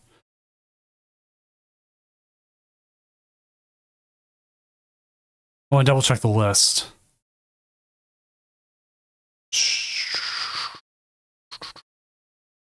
Ruffian, Countercatcher, tickets. Yeah, no, I'm not seeing Erica's. Your biggest issue would be like maybe the Turtonator, but you could keep hitting, maybe them powering up the Mega Absol or the Kangaskhan or something. But yeah, to me, Baniri was like the move.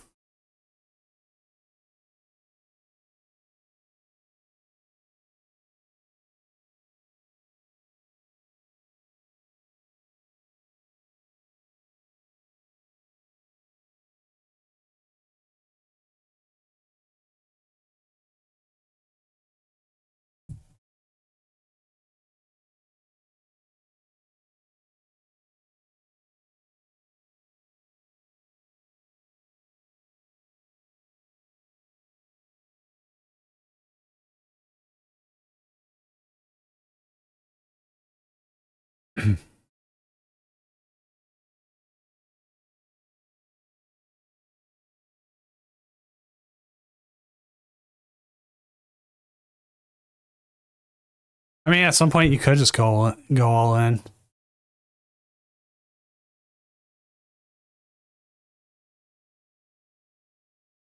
I feel like this is going to be Control's tournament, though.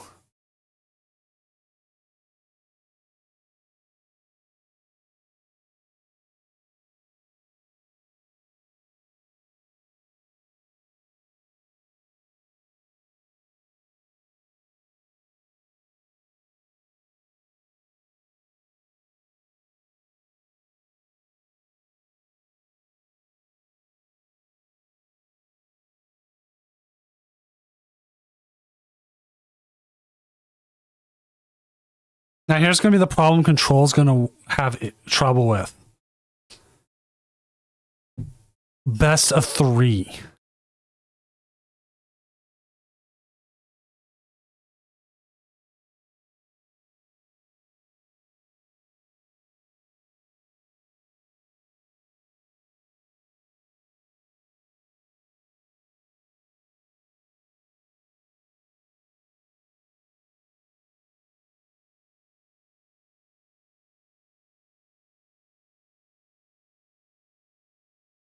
There already are. Gardevoirs are starting to attack it.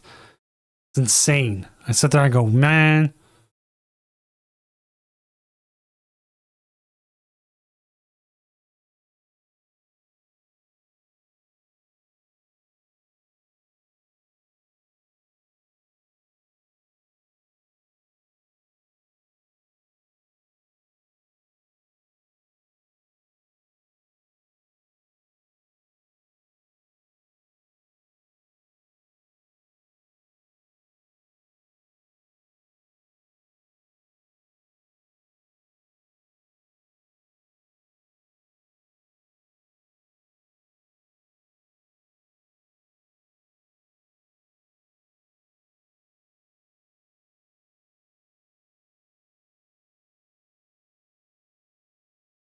So here's the thing. This is how best of 3 does. The biggest thing about best of 3 is if it comes to a tie, is whoever's ahead in prizes. If you're not ahead in prizes and you're stuck in an infinite game loop, it then goes to what your whatever it's called, seeding is. So the Japanese name here translates to James, essentially. I had to check, make sure it wasn't something.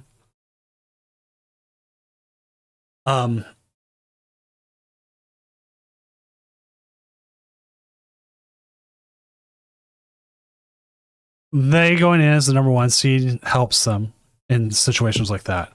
We play 70 minutes best of 3 because of setup times and everything. There's no way with the timers on that game should go to time. Like there's no reason why. I mean, not go to time. Go to a point where we don't have the game end because of time.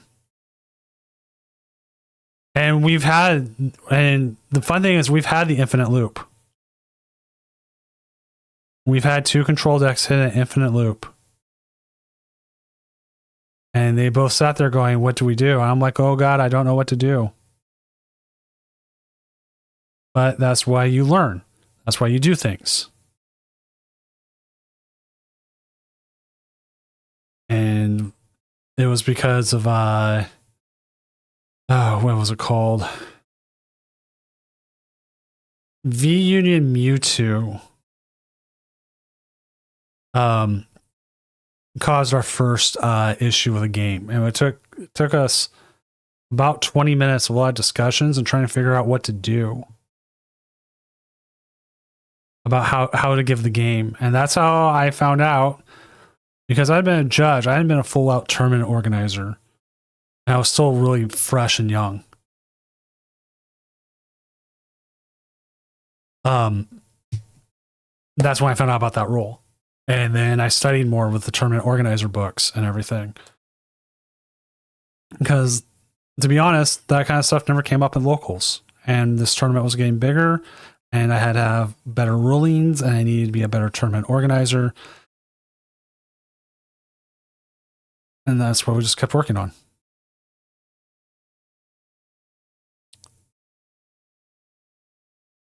How to learn what like rule sharks were, how to learn how to deal with them.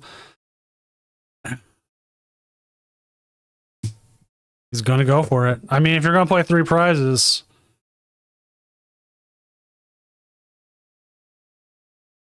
be ready to lose 3 prizes.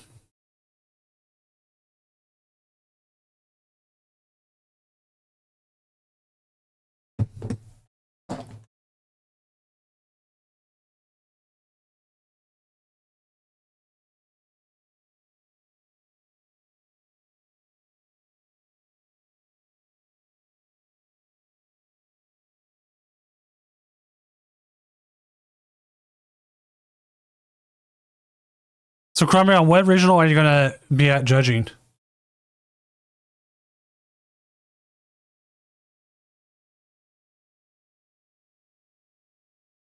What trio was out there tonight?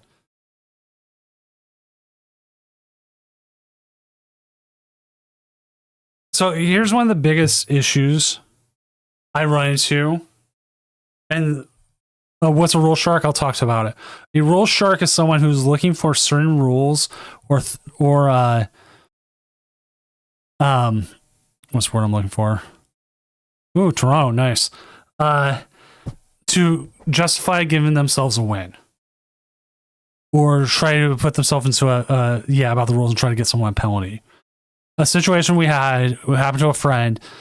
She called an attack. She didn't have the energy to do said attack.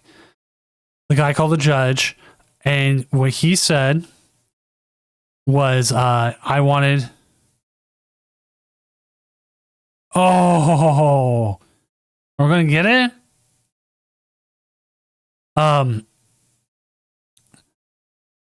That they called the wrong attack, they can't attack. But in the rules says if you call for an attack and you don't have the energy to do it, but you do have the energy to do another attack, then you don't fail the attack. You can't do any other moves. You can still attack. You're in your attack phase, so you can do the attack you have. So that was the ruling, and the guy freaked out about it.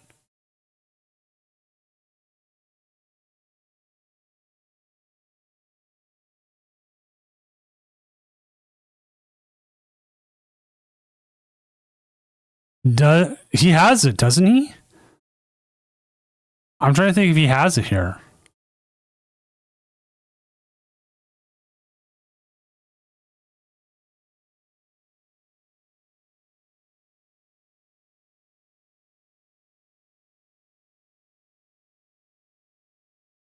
I mean, you could draw more cards with the Lunatone and then...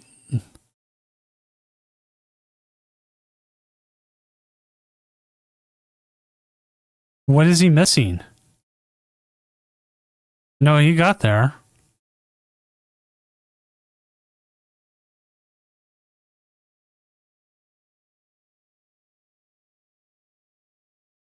Unless he's out of superior energy retrievals.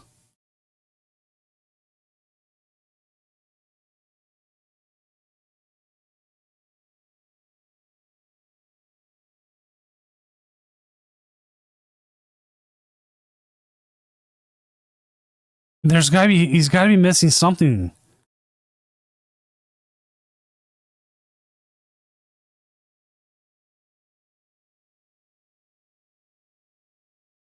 At this point, you might as well boss up the Latias and put damage on it, or just hit the active.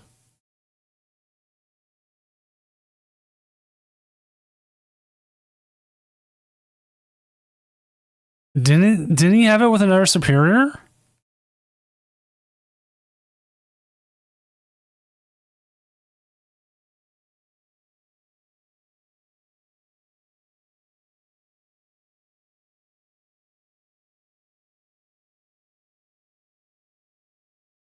Because you use the Lunatone.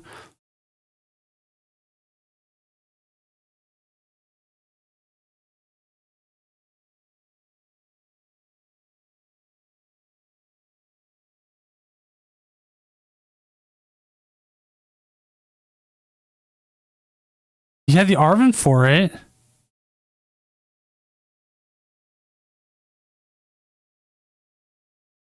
Yeah, like discard the 2 boss. You have 2 prizes.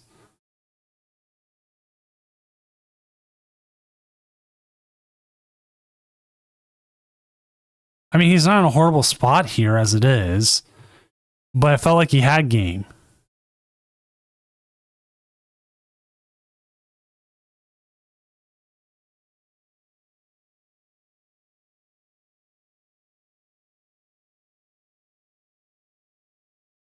Huh.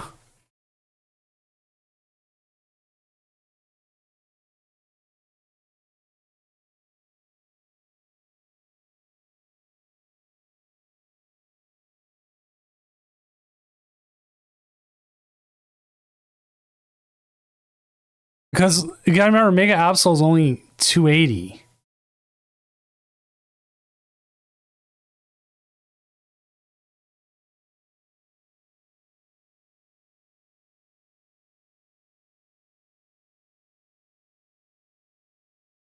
We'll have to ask them. And to be honest, he is probably tired.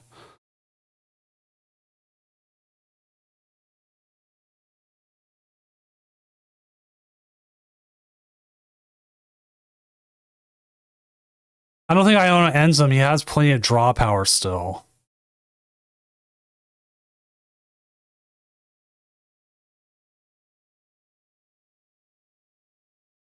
What he needs is an out to that Genesect.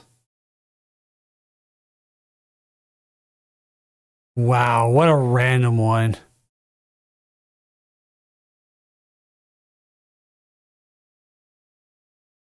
Okay, shake up the deck. We have no balloons.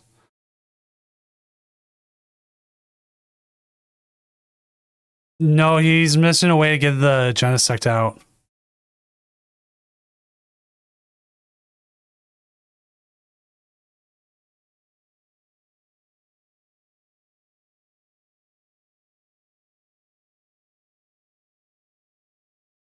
Yeah, it's 12:22 here. This is the last game. There is no other game going. This is the last game.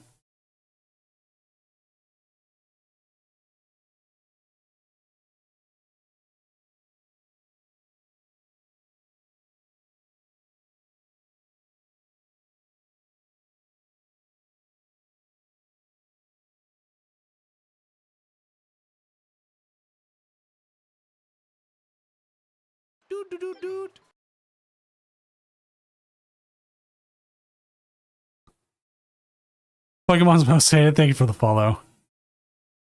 You got to use the basket here. You're going to attach. You're going to see the superior. Get all that energy back. Now you're hoping he doesn't Sableye here and get rid of. Well, he can't Sableye because if he gets rid of your last boss, he's still Sableye. Not Sableye, Absoled.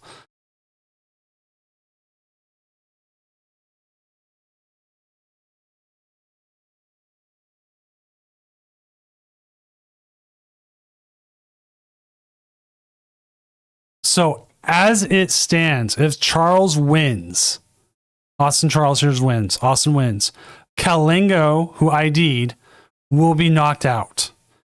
If he loses, cut is clear.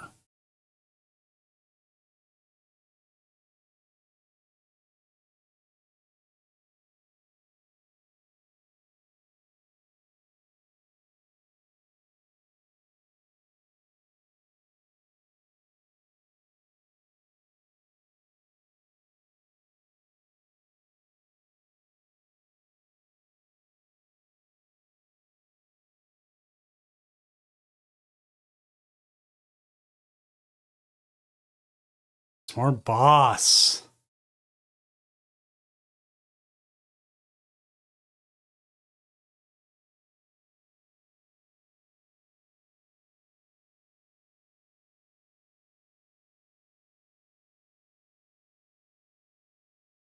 I almost bought the Illustrator Rare Giovanni's Charisma.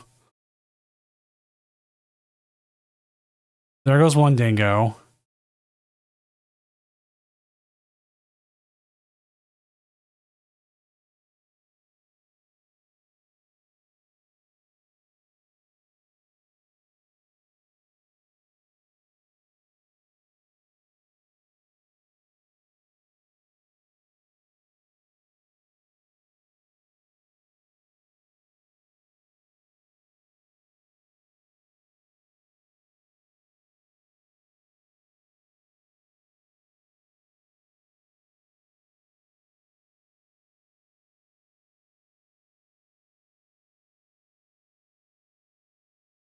I'm going to see LGM now. Yeah. With the fan. The LGM's going to move the energy.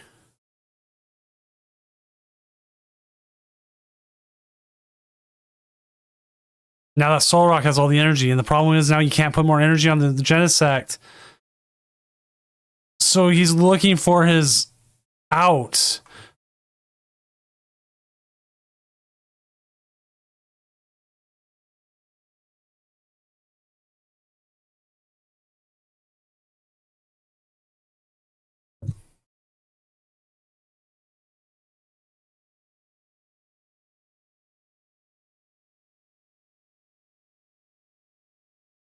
You just can't hit the Turo.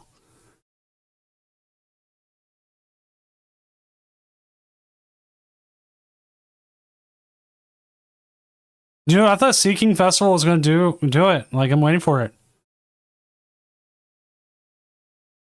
Zerosic! Feels bad, man.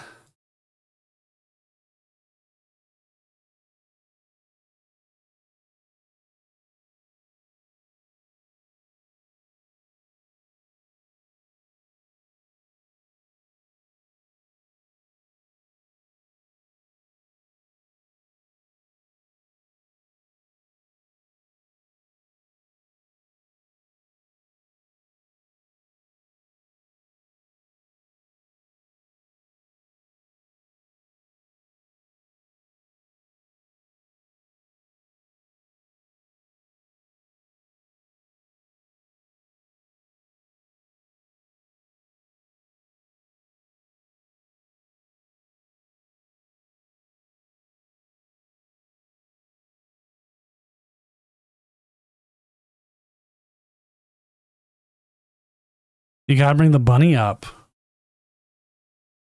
Oh, he's gonna bring the Soul Rock up. Okay.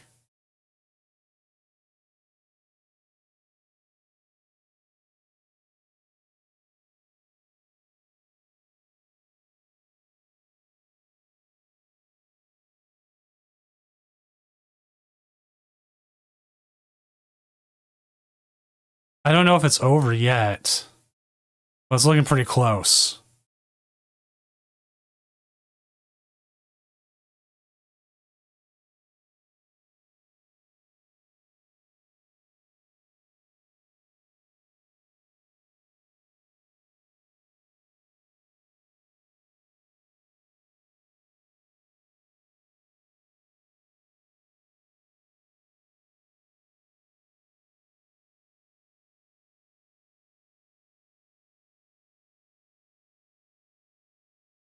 Control probably has Gus. They've used a lot of Gus, though.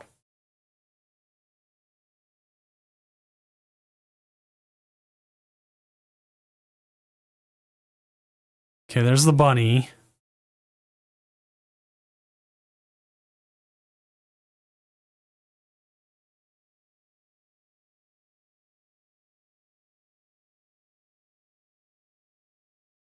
Terminal period for the KO. Puts him down to 1. There's not enough cards in the deck, right? Because you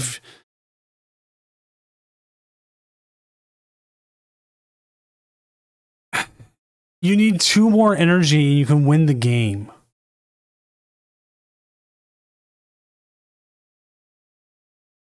Is there any superior energy retrievals left? Cramorant doesn't do enough, sadly. What's the last card? Nest Ball. Nope, that's game right there. There's nothing you can do. You don't have enough energy. You can't bring up anything. Soul Rock.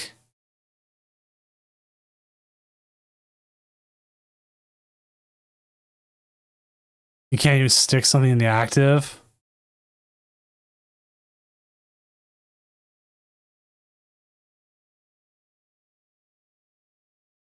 Yep. Oh. I think he had it too earlier. I think he 100% had it. And I don't think he saw it.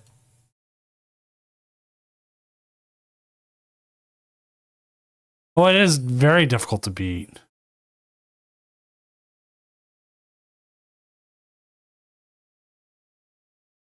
There's a reason why he's undefeated tonight. All right, let me set up here for where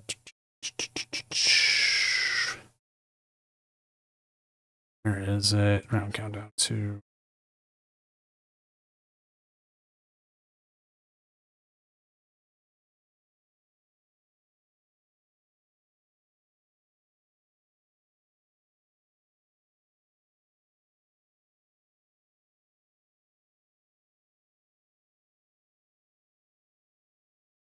All right. I got everything set up on that end. Yep. All right, let's go ahead. End round. Set up next phase. Confirm. All right, here is your bracket. This is your bracket. Final standings are set other than who's going to play.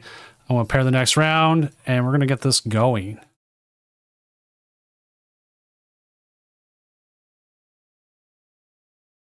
And let me go make sure everyone in their pairings know.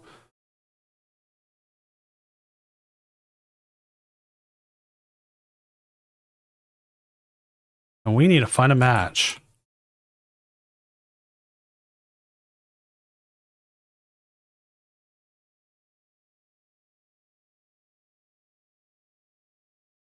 Well, if someone wants to go back and find out.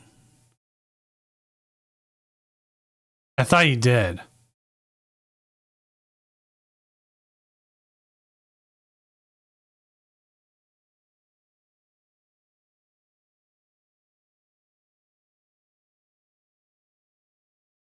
All right.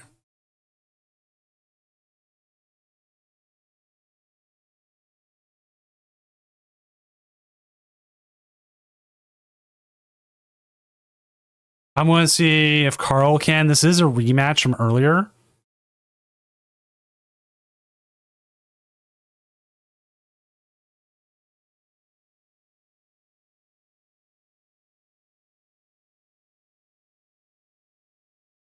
So let's see if we can get Carl. This would be Swirl Edge versus the Charizard Noctowl.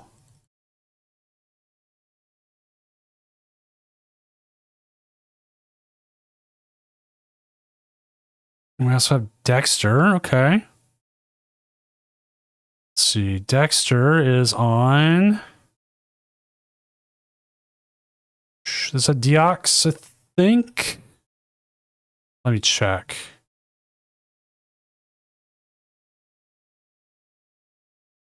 Oh, this one is actually, we do have a matchup. Let me get it up and we'll worry about names here in a second. But this is Osai, okay. All right, this is Grimmsnarl Frostlass up against Mega Absolbox. Let me get that set up for everyone.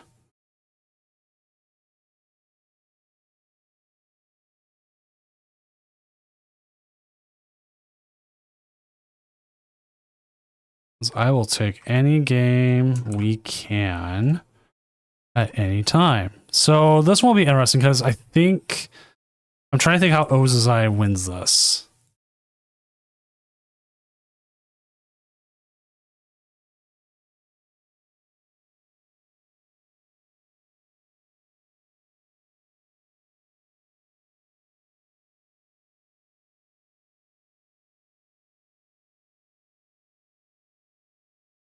The 3 a.m. play will get you every time, though.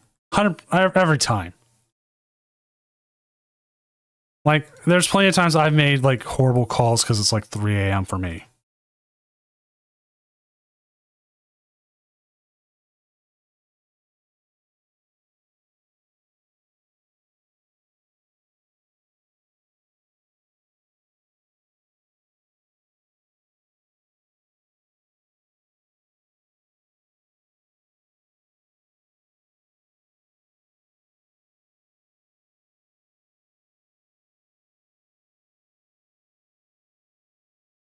Scrub by Grub, give me a sec, I'll fix that.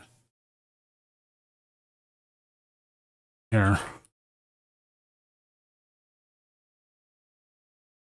Scrub, relink that, okay?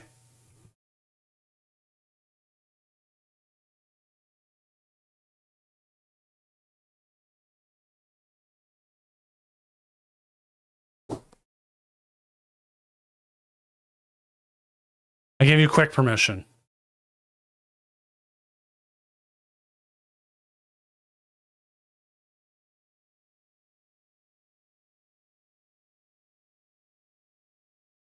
All right, we got a Lively Stadium out. We've got the Monkey Dories. We got double Morgrim on the bench. Do have the Petra Runt waiting as well, and a Boss's Orders.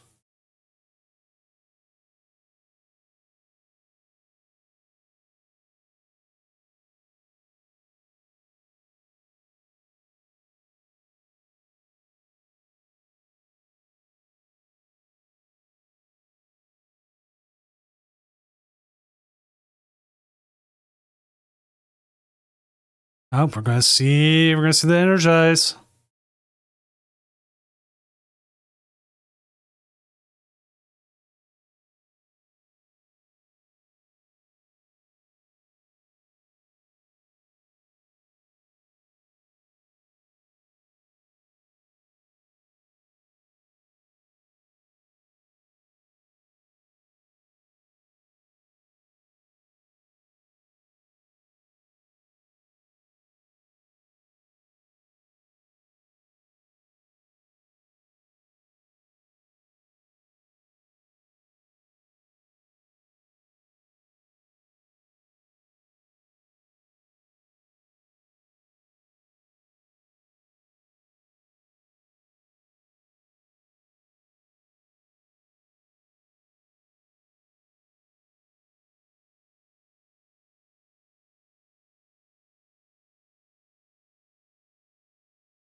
All right, we got the cactus.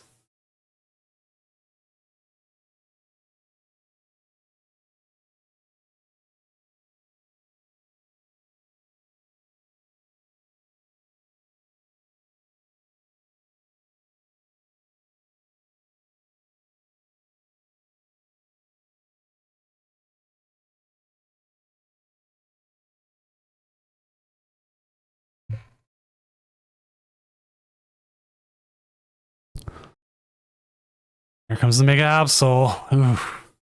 Law of Darkness. Gonna start getting rid of cards. Worst thing you want to see.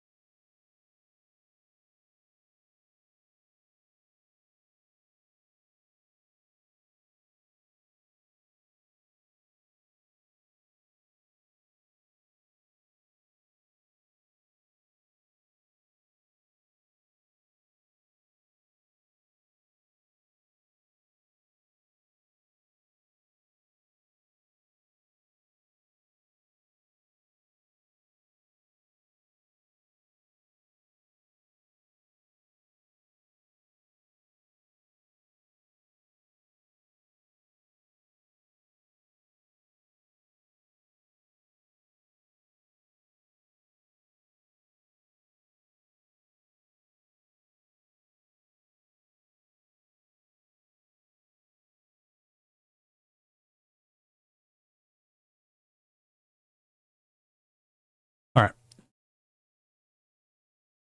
Nope, there's the Grim, but now okay, now the big issue is, oh, they don't have enough energy out there for the monkeys. Don't you? It kind of feel like you do need to attack this turn, right?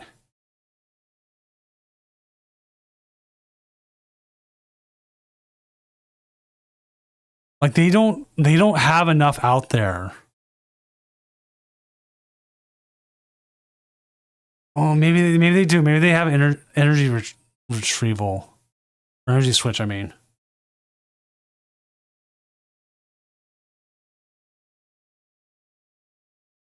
Your next major won't be 3 in the morning for you. That's one of the big things.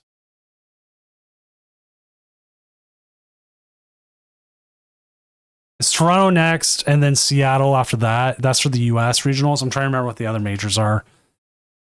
I always forget because it's like, oh yeah, it's coming up or something. And then I'm like, oh wait, right.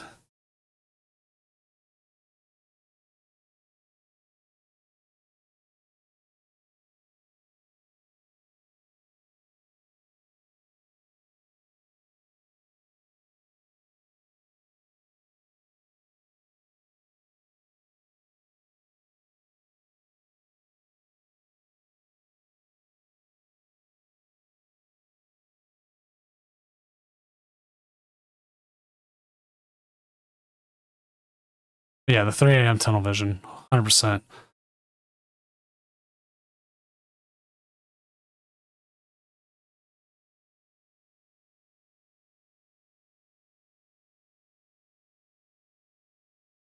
So they got damage out there. They're hit for 260, which is harsh. But they can move a lot of that damage.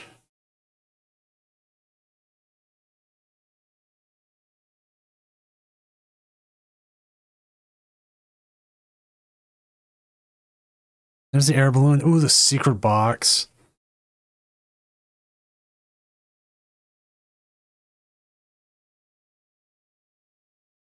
I think not putting down a Frostlass was the right move.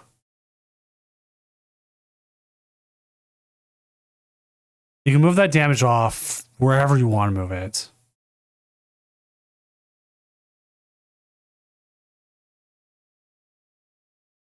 I'm actually trying to figure that out myself. I'm not sure why they didn't terminal period.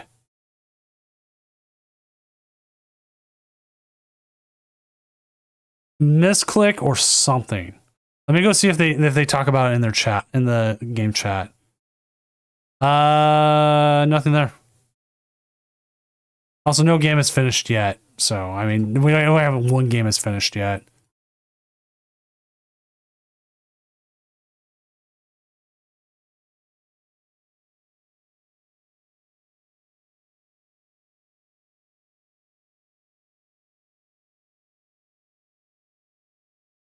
Like, there had to be a reason. Like, if they felt like they got, he emoted it. So yeah, then I definitely think that was a misclick then.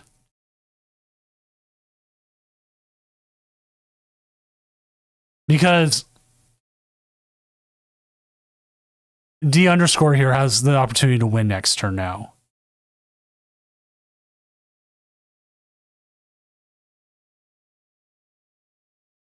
Like, I've made mistakes in person. Like, you sit there, oh, this is only something that only happens in online tournaments. No, you'll sit there and forget to say Itchy Pollen during your turn, or you'll forget something else. Everything happens like that.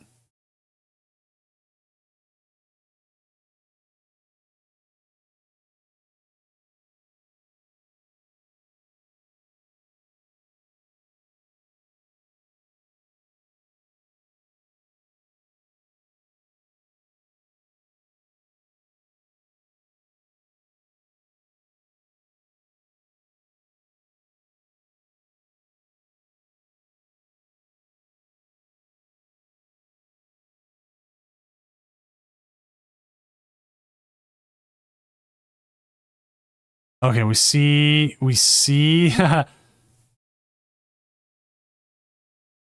but they can win this turn. They've got it. We'll be going to game 2 pretty quickly here. There's Latias. Move the damage onto the other Monkey Dory, back to the Monkey Dory, and you're set. And we're going on to game 2.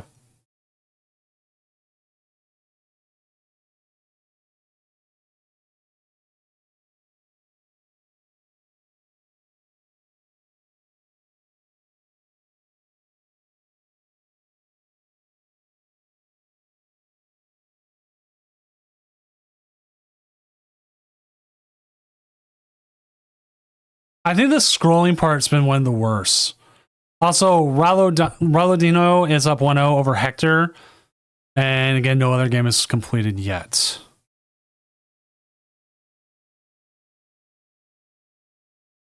Right, here we go into game 2. Oh, come on.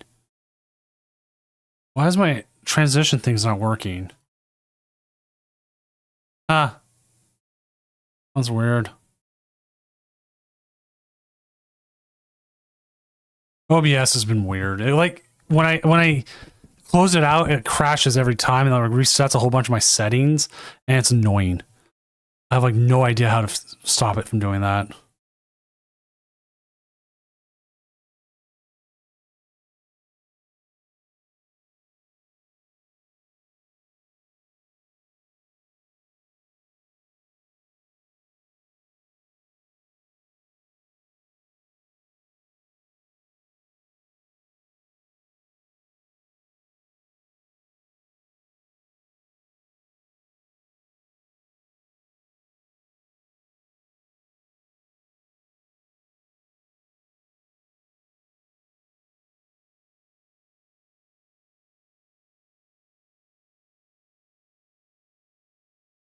Yeah, Carmion, are you using the Stream Elements multi-streamer?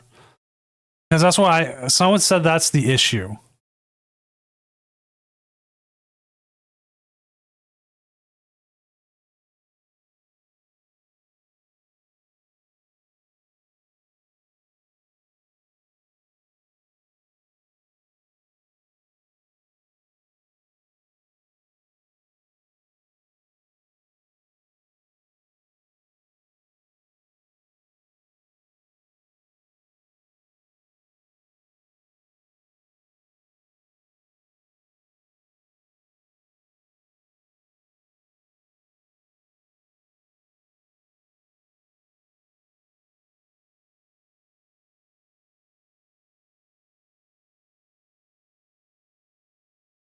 Yeah, I just have no idea what's been up with it. So having straight versions doing it, it's like cool, great.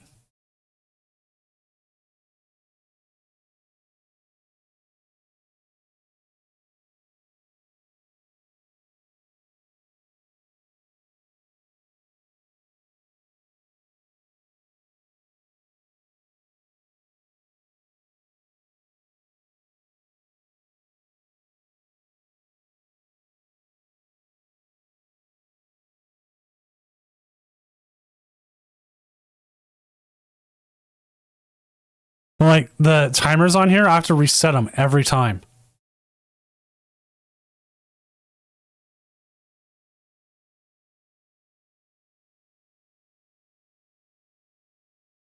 Like about.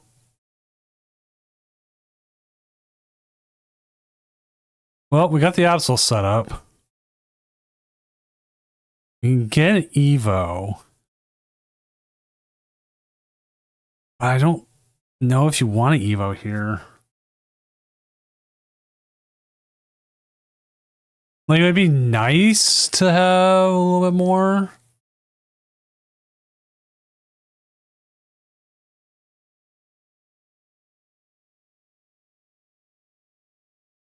It would be nice to keep the energy on this of the monkey, but I mean, you're setting up pretty well here.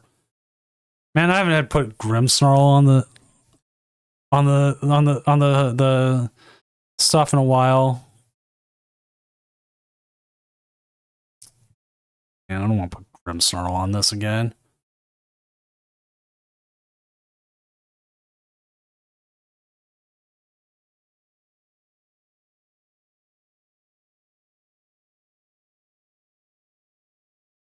Oh no. Do they have a terminal period? Which honestly is one of the funniest names.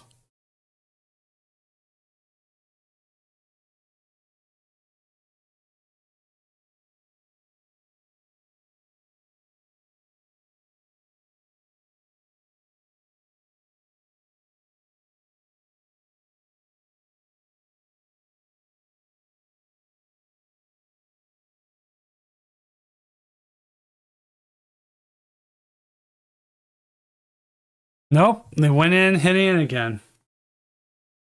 But putting 30 onto... Okay, we lose the rod. What do we get off the top deck here? Nest ball.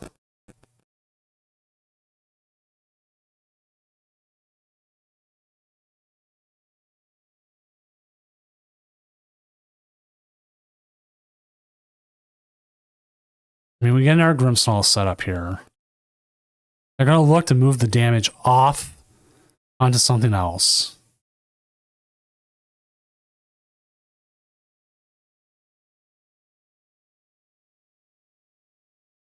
I think he could have, and he just didn't.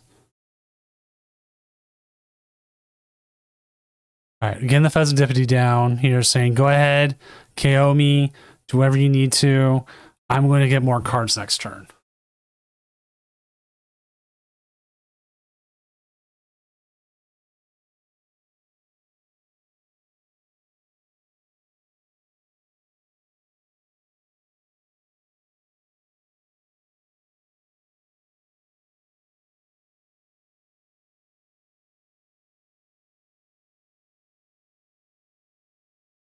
Or alternatively, they have boss in hand and they're going to bring up the Pheasantipity and they're going to say, hey, sorry, you don't get it.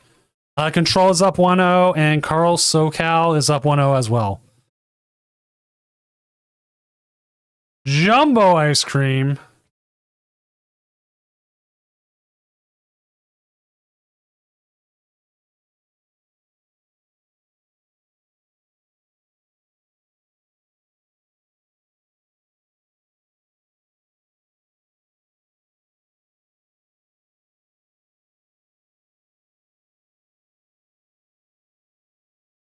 Arvin probably gets you. You can grab Stretcher here, get the Fez back.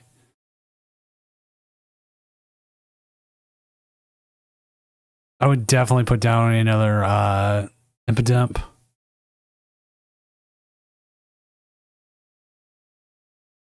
Got the fez. Like, it would be also nice to set up your own monkey dories, but at this point, I feel like it's a moot point. Devo's never coming into play.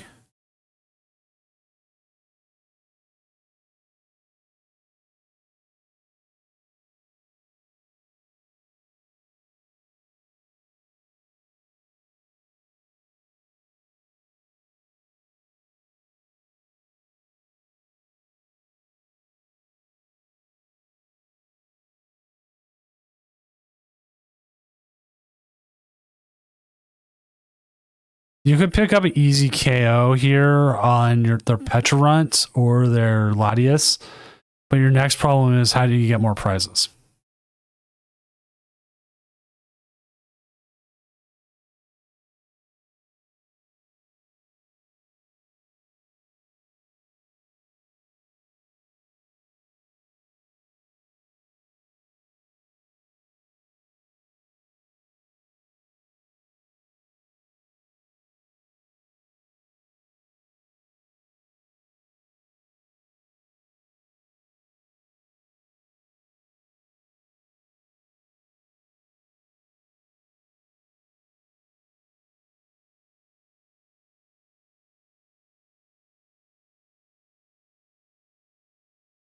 So many abilities.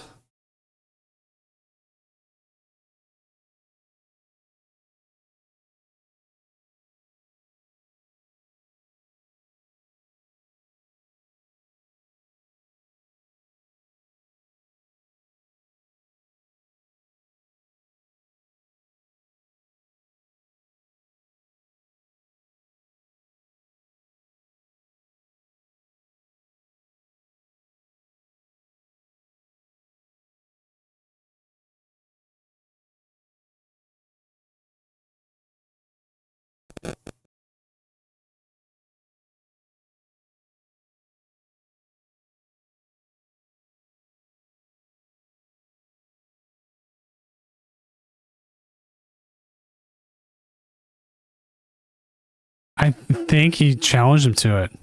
What's Grimmy's answer to Cornerstone? A prayer.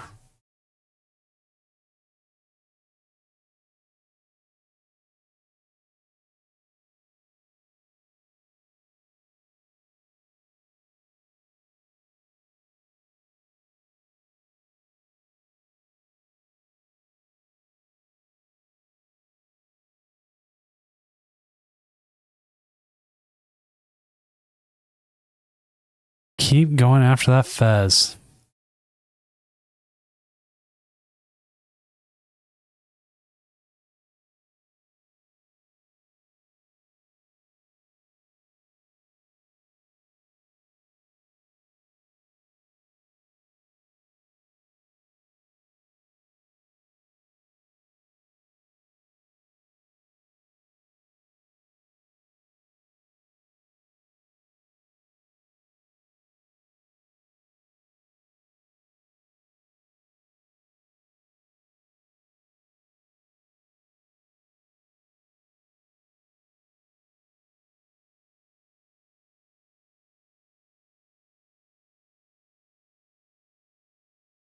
I think this is where Grimm's ready to go and jump back to.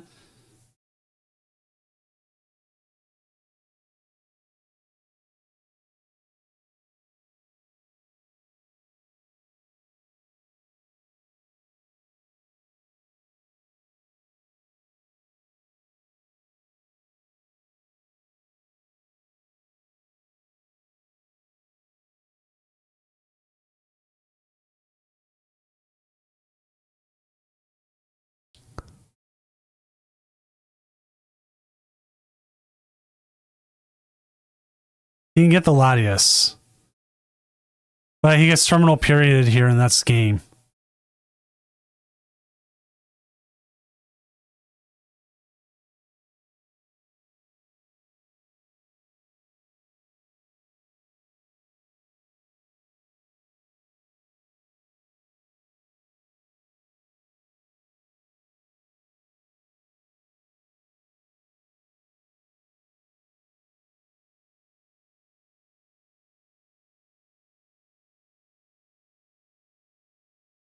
So we will go into game 3. And then I'll update you on other games. Nothing else is updated. Here we go. Let's see if the game 3 animation works. Nope. I have no idea why the animations aren't working tonight. Because OBS is weird like that.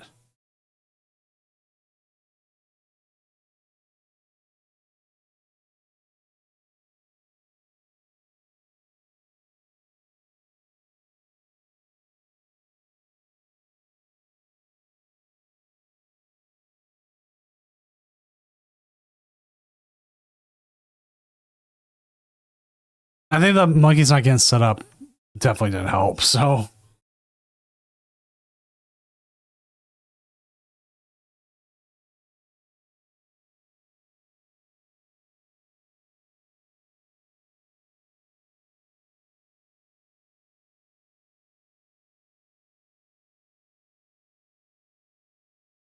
Petra run starts. I mean, it's not the worst thing.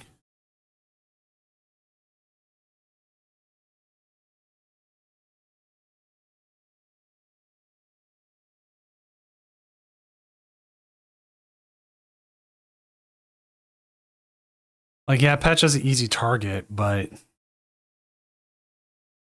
your opponent draw passing start also helps. L_3, thank you for the follow. Hopefully your night's going well. Or morning, or wherever you're at.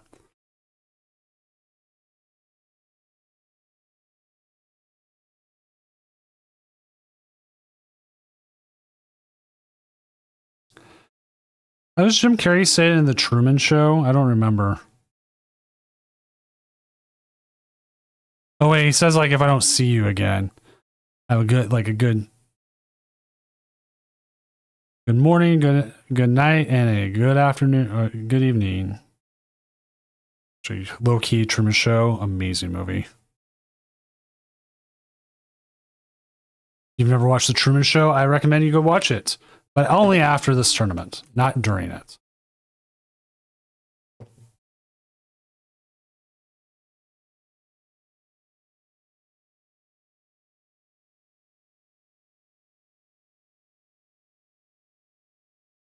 Truman Show is one of my favorite movies I can't get Mrs. Doom to watch.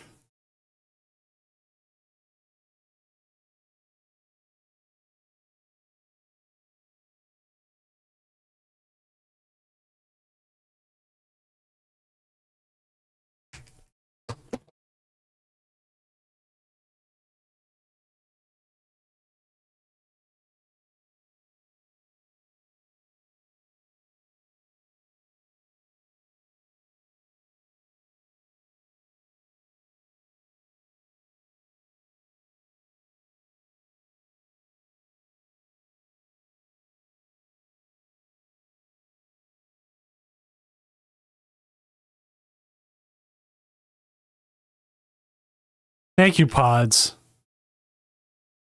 I can never remember the quote, but it's so good. Oh yeah, she's missing out. I just don't think she, if I remember right, she says she just doesn't like it. There's 6 prizes on board.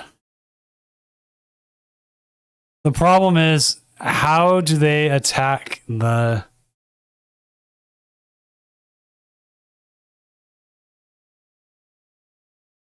Well, good job. Good night, King Alpha. I understand that East Coasters are always like, man, how do you keep doing this? And I'm like, because I'm on the West Coast.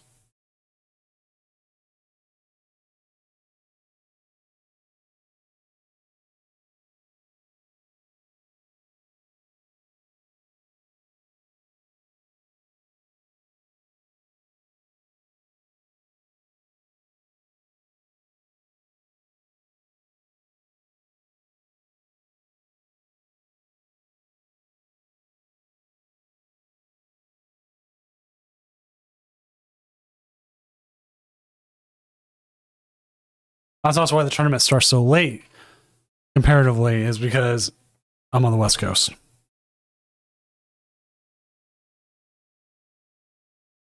I can always go into the history of the Tournament of Doom.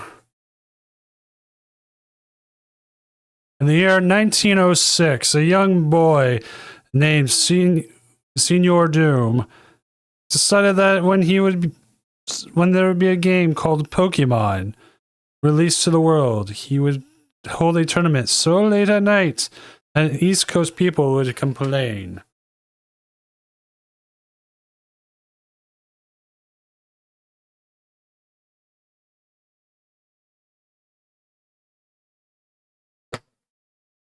Actually, if I was alive then, I don't know what I'd do. Because I'd be dead now. So.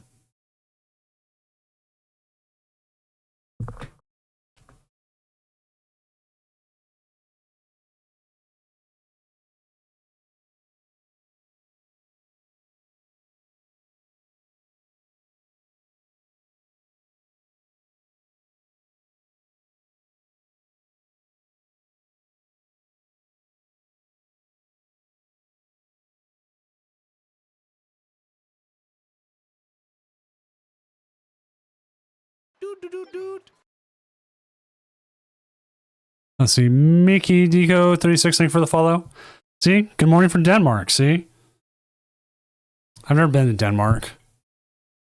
Would love to. Just haven't.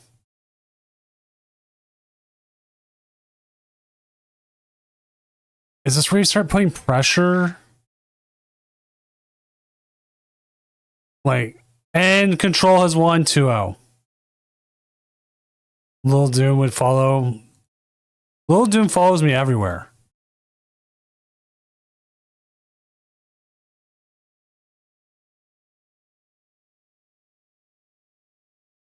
So the winner of this match will play against Goldingo, Lunatone, and the winner of Carl SoCal and C81L1N will play against the Control deck.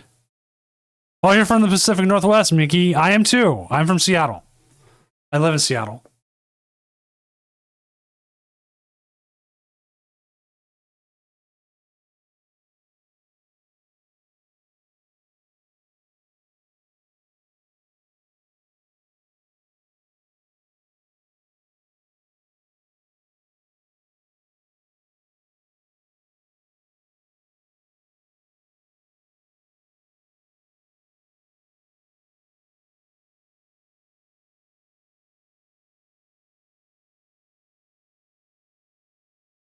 Now, have you ever been to locals? You probably haven't seen me because I haven't been to locals in a while.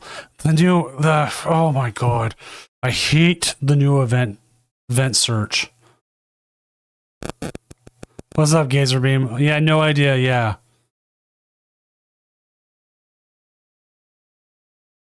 Brixton, thank you for the 5 bits. It's popped up like 8 times. Oh, a bunch of hearts.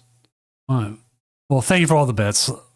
Let's see, 5, 10, 15, 20, 25, 30, 35, 40, 40 bits. Thank you so much. Gazer Beam, are you coming up to Seattle? Or are you just doing LA?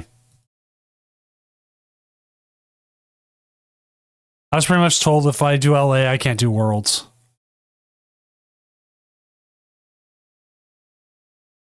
And I really want to do Worlds.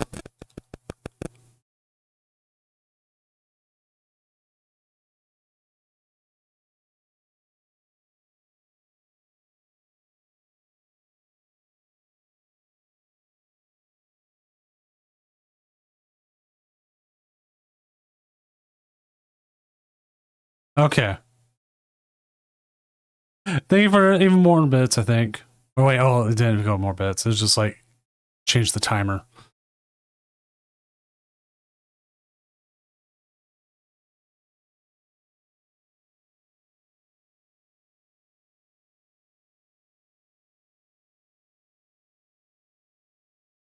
Dude, I didn't even know you were in Vegas. I barely saw anybody in Vegas. Like, we went and hung out in the casinos a whole bunch. Watched Heat Miser gamble away his money.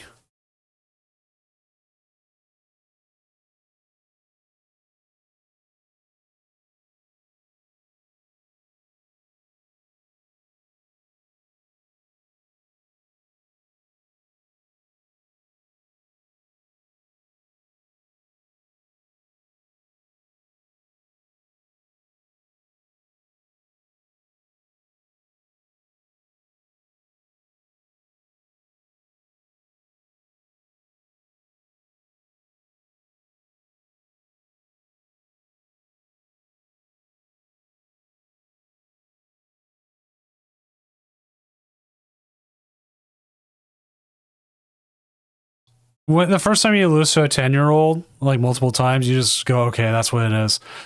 Especially some of the 10-year-olds around here, they're so insanely good.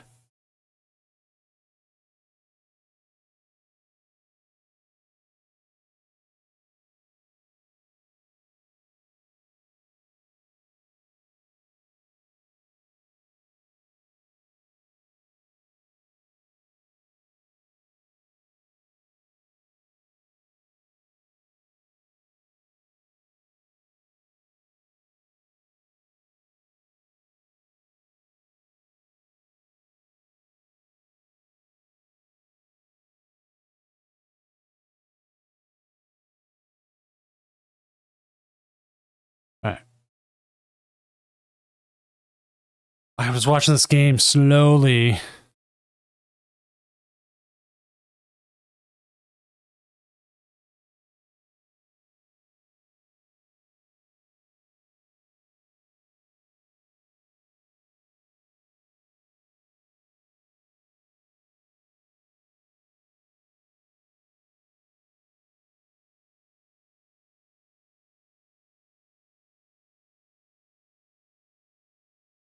My local one is seniors regional recently. We are. You want to know the kids we play against locals? Why did I just forget their name? The Ono kids. They're local. They kill everybody. Hey, there's a snow run.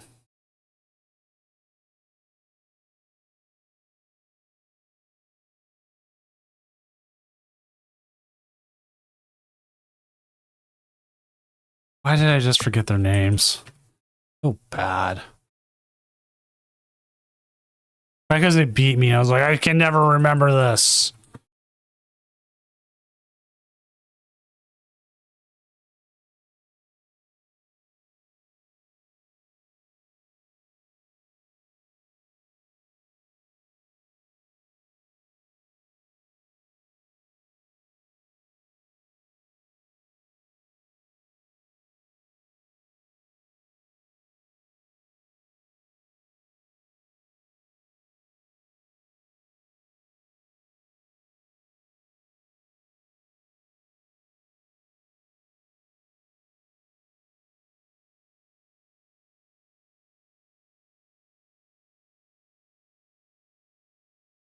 So Carl, SoCal, and C8 have also gone 1-1, so that is in game 3.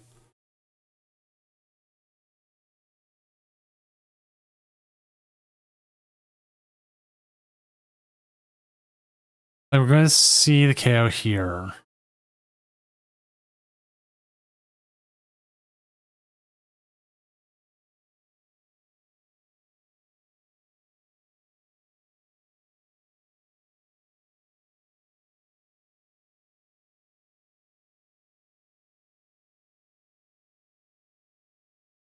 And Shrouds.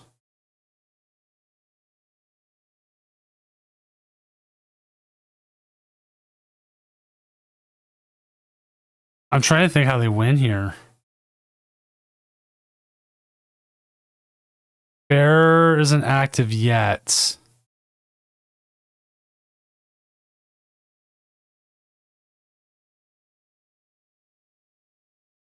There's no more of the Grim Snarls.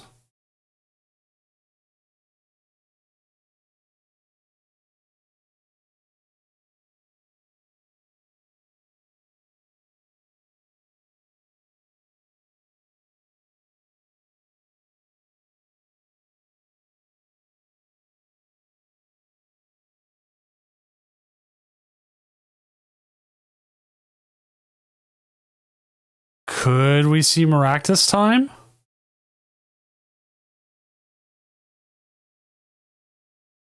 Do you bring up the Latias and just Maractus?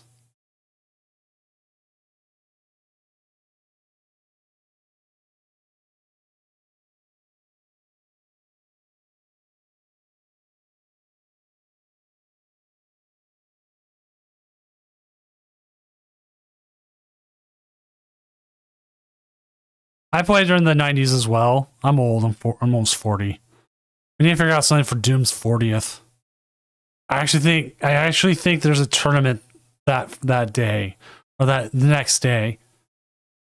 My birthday's like the next day.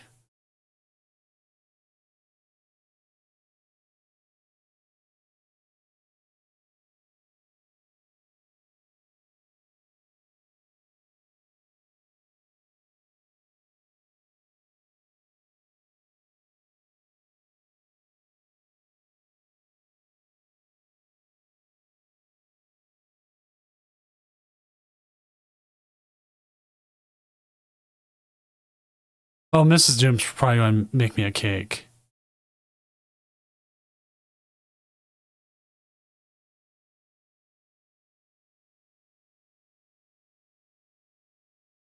I'd hope she does. She does so many cool things.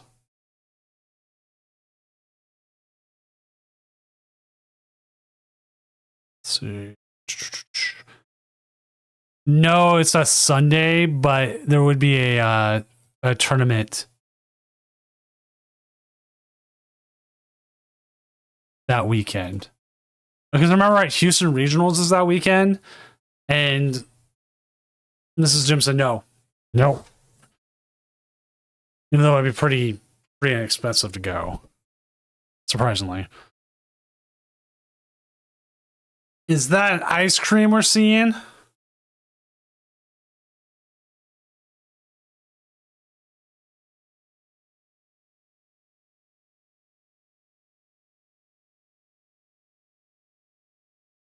This feels like it's a Mega Absol's game to lose now. Rockets Watchtower, just knock that off. No reason to keep it. Now, the Mega Absol box is who wants to hit the control. Like, if they can get that out there, it will just benefit them. You have to get rid of the bear. You have to get rid of the bear. Oh, they went with the Iono. I mean, that's fine too, but the bear can now attack for free. Oh, you know what? That makes sense, though, because even if they get rid of the bear, you can still Iono. Can't eat cake after 40.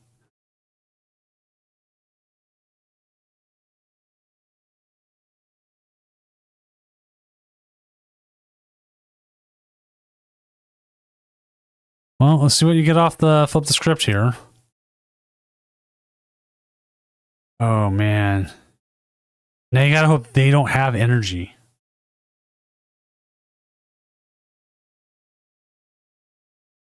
Is Grimithy going down?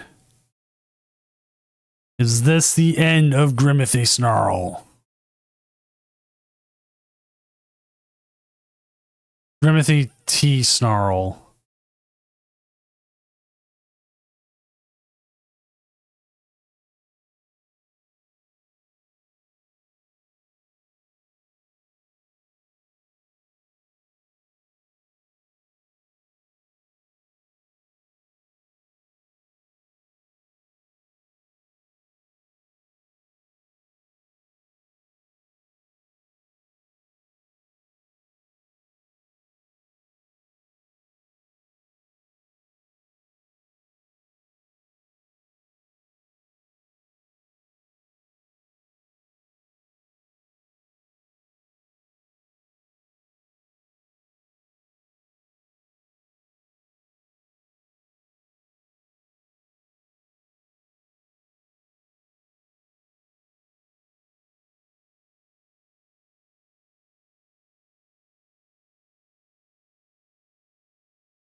They're going to give him a monkey here.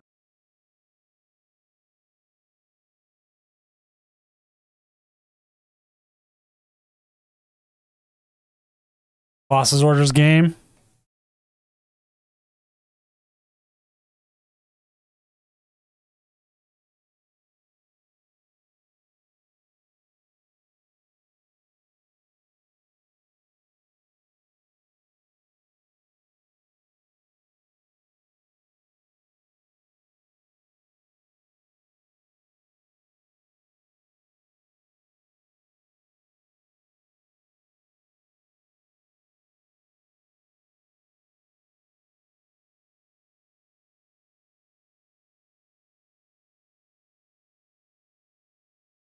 Yeah, Watchtower is a problem. Never mind. I didn't even think about the Watchtower. We just see the Iono here. That means they're going down to 2. We're going down to 5. Got the Spike Myth. It's what's been protecting the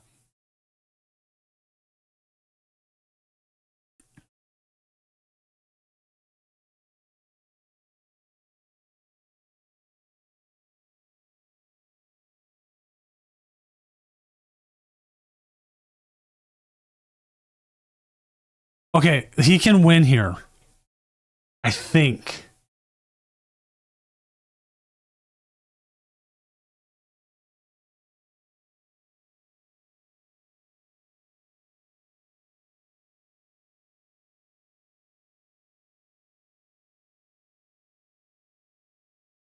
The Monkey Dory helps.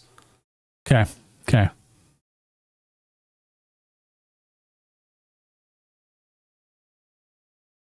Shuffle up the deck. See what we got. We got access to bear. We have it. Energy. We're just trying to find it. Energy or the stretch. Oh, no, no, no. He has it. With a stretcher?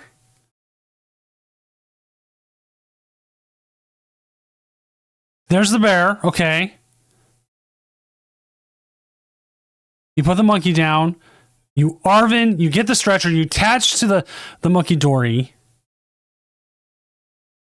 You move the 60 onto the Kangaskhan. You retreat into the bear, who has no attack cost now, and oh my god, this Iono is going to cost him. This Iono is costing them the game. Iono's such a liar.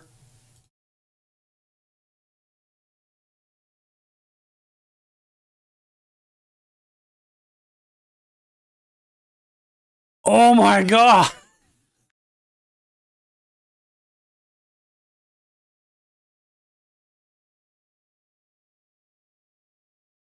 Wow.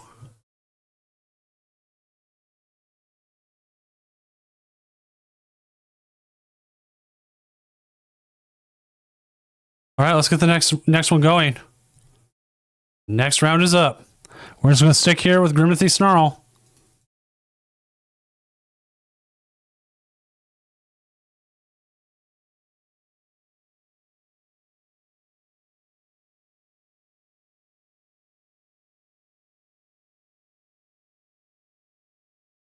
That was so crazy.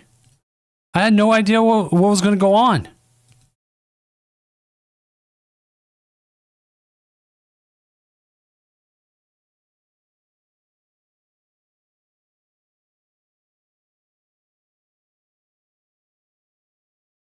All right, so now if we stick here, this will be up against Goldingo. Okay.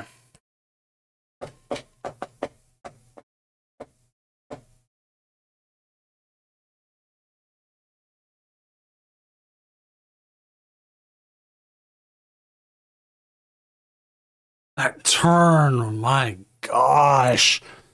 Such a good turn.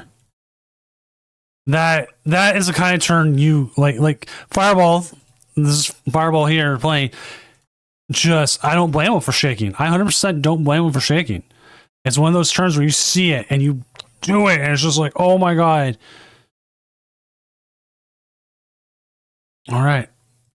We're going to stop trying to get the game transitions to work. And here we go into game 1 here of Goldingo going up against Grimmsnarl Frostlass. Now, this one will be interesting to see, considering that the Frostlass can ping these Goldingos. And there is a Devo in the deck. So there's a couple possibilities.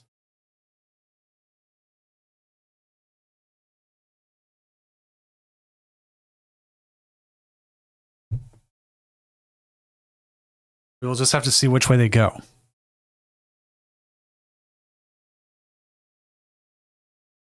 That is a start.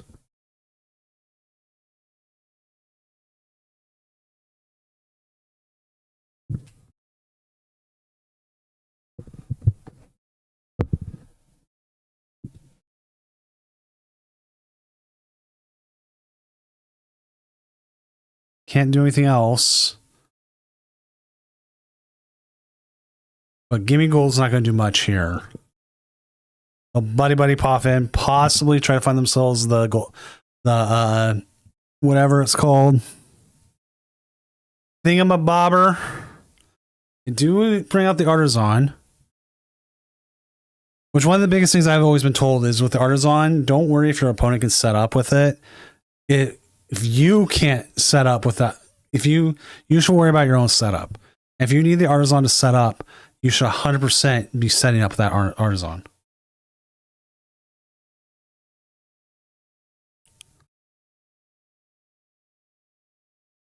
And we're going to see a KO here with a Soul Rock. Oh, I hate to say this. This might be going to a quick game 2. Like, that hand's just so bad.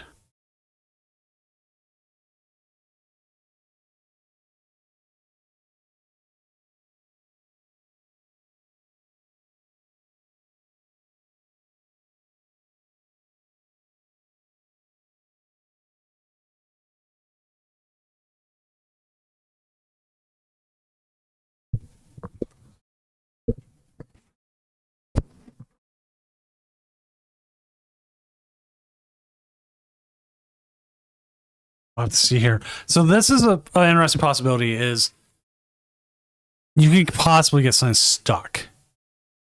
I mean, that's always a possibility. Well, it's one of those things you kind of hope for.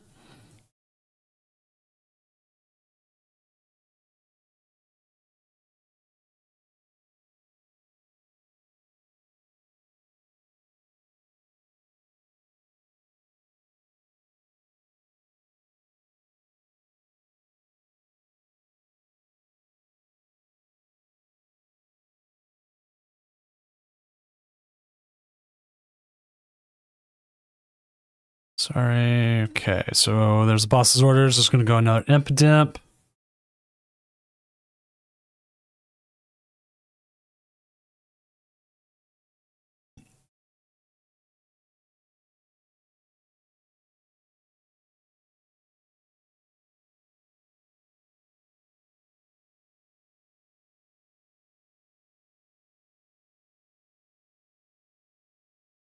So boss's orders here. We're going to lock that Lunatone in place and hopefully be able to get something going.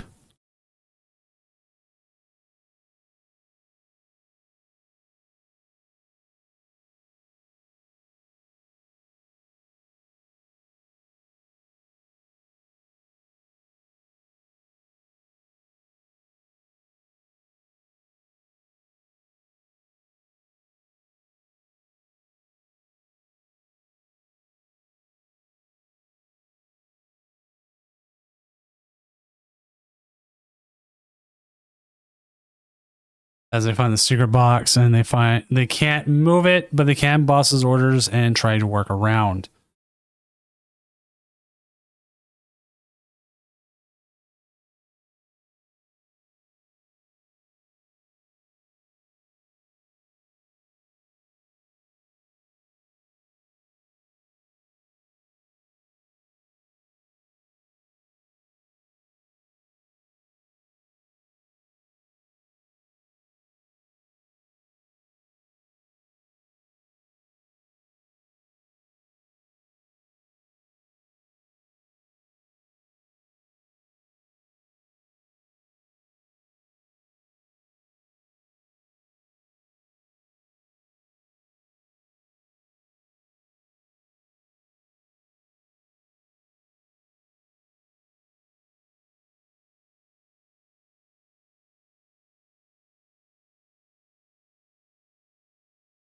So sadly, both our Zard Noctowls were knocked out last round.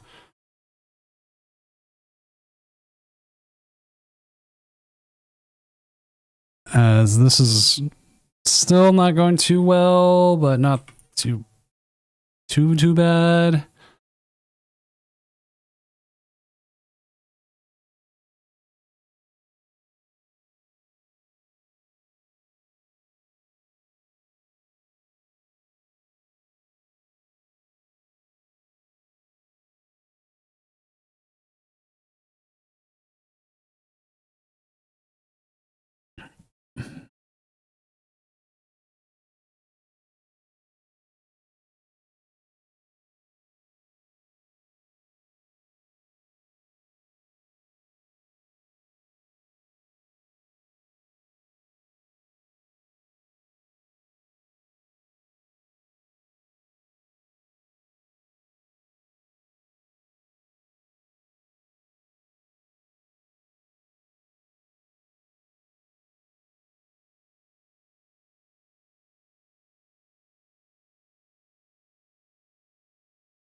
Just take care of a little stuff here. Got the balloon up. At this point, you have to put down the fez, right?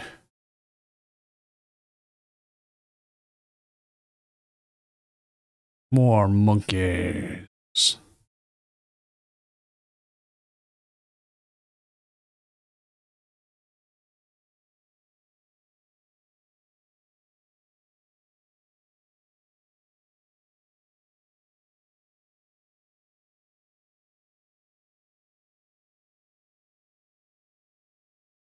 It might be worth Ionoing here to get them down to 3.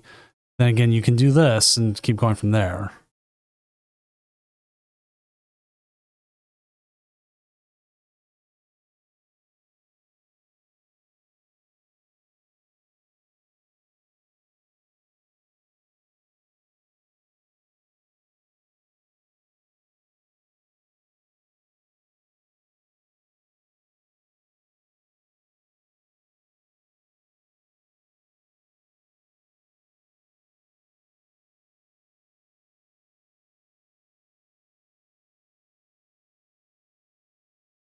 All right, got a 2-prize turn here. Bring up the Goldingo, and now Goldingo's going to be able to draw 2 here, off with 6 cards in hand. There's no way they don't draw into bajillion energy, right? That's what they do. They just draw into a bajillion energy every time.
Yes, superior energy retrievals. There's going to be a bajillion of them. Get rid of the watchtower. Surprisingly, watchtower is everywhere now, man. Like now I got to put that in decks. I don't even have that card.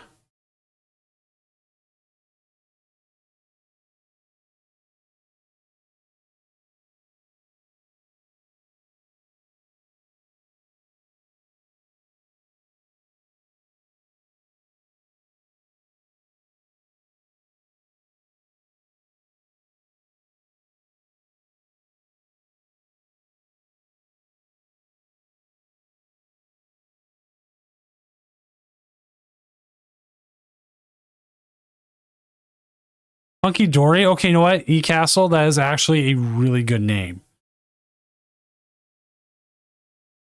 Like, I don't think people realize just how much we like suck at naming decks.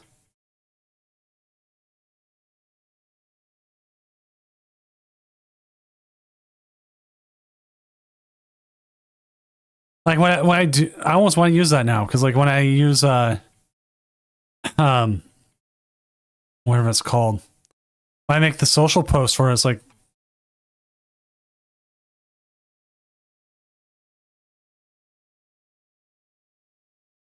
I try to give them names, but like you end up with stuff like Zard Noctowl or Poltnor, you know, Mega Absol Box. Okay, cool.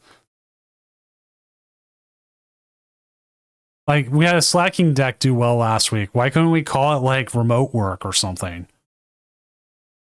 Or office space. I don't know. There's so many names. Have a good night, Miki. We run this every Friday, so you know.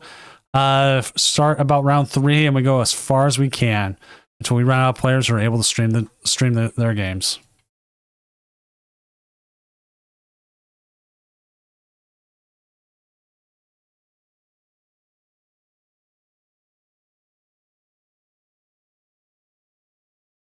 Is that enough? That's 4 there. They have another energy.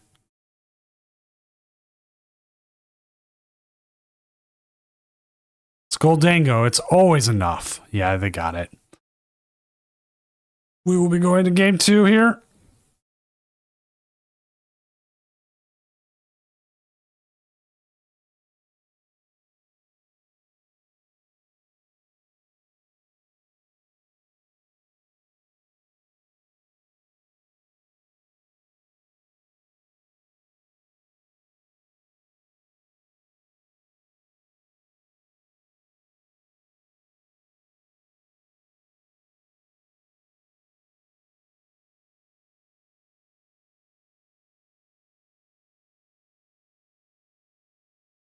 All right, here we go. Game 2. We'll see how Grimmsnarl goes.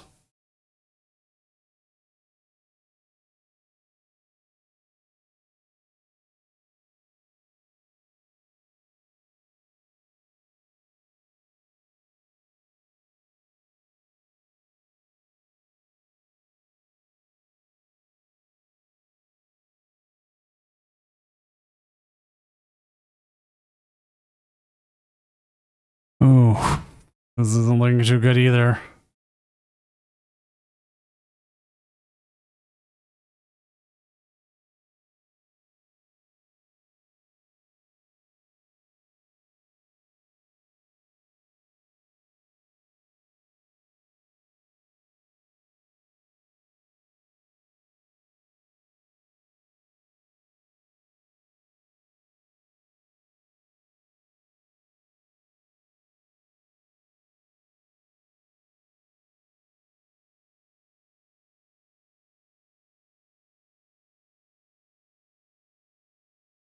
Well, we got Spike Myth, so we're not dead.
Well, we got one out. We got one. Do you go out? Okay. Do you use a counter capture here and go after one of the gimme ghouls?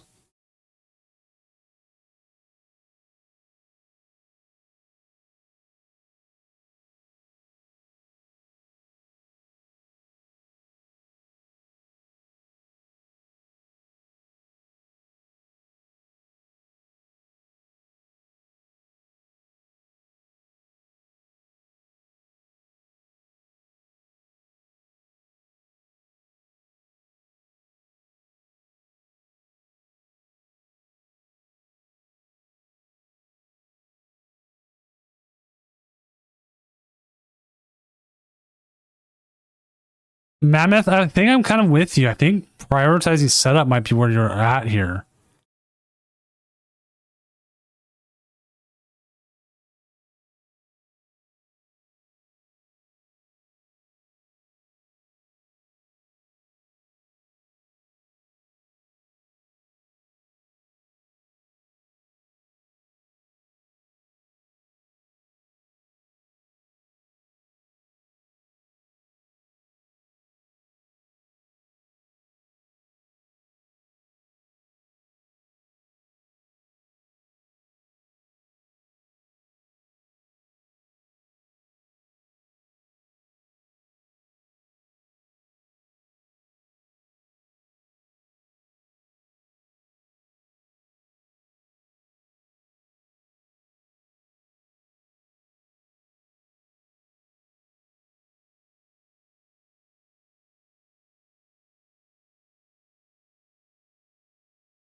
Oh, I didn't even catch the glitch, but that's not good.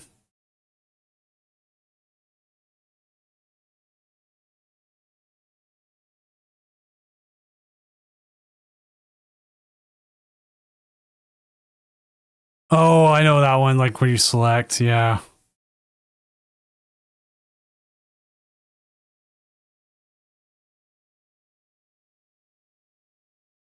Rocket's Watchtower. We're going to see some damage put out here. Boss's orders. We're going to see a hit into the Morgrim. Premium Power Pro. Ooh.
Okay.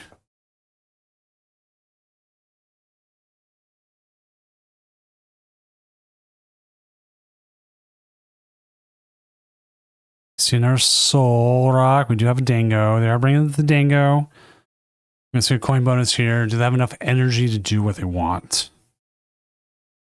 Lunar Cycle. See more energy hit the discard. See 3 more cards. Another Gold Dango.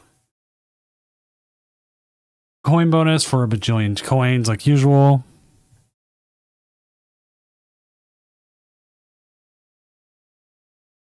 Still nothing from the other game.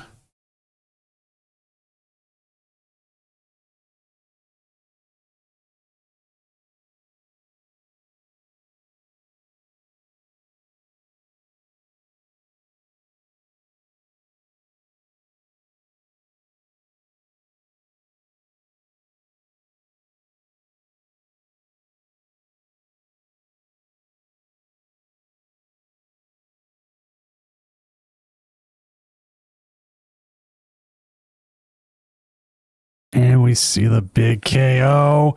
Down to 2 prizes.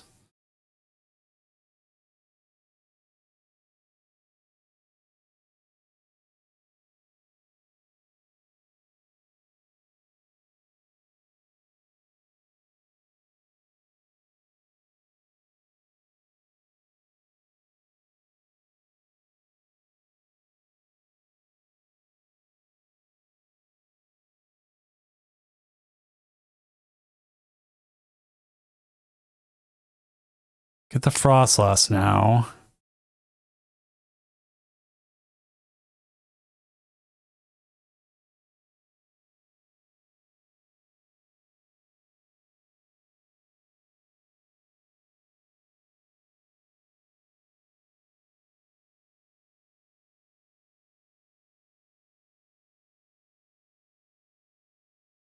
You can KO here with the bear.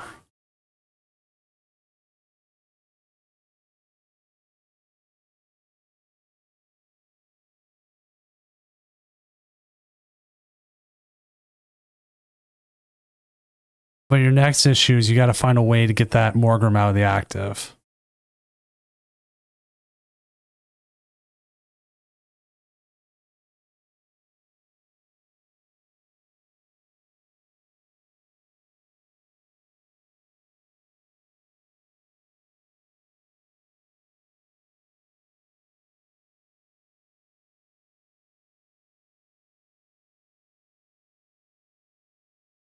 You're gonna have to punk up here, right? But do you have enough energy left in the discard?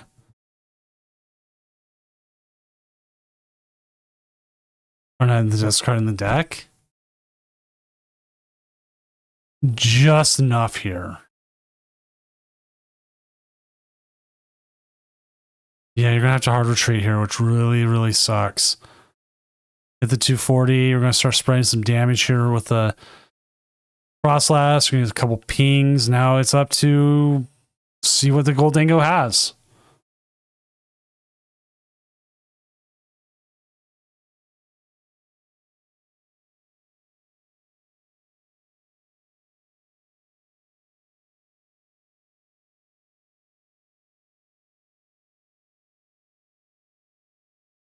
Pidgeot Control is up 1-0 over Swirl Edge.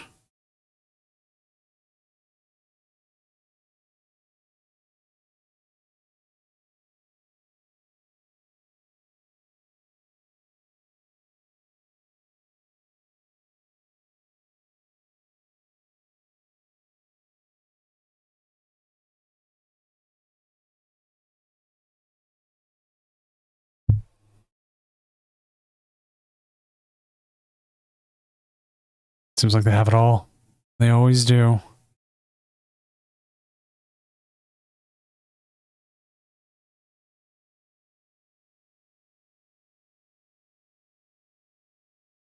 So much energy.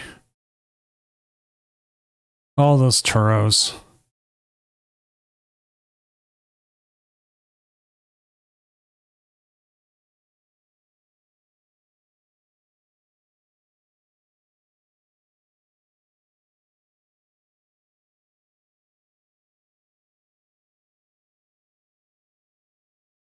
Goldango. Make me cry.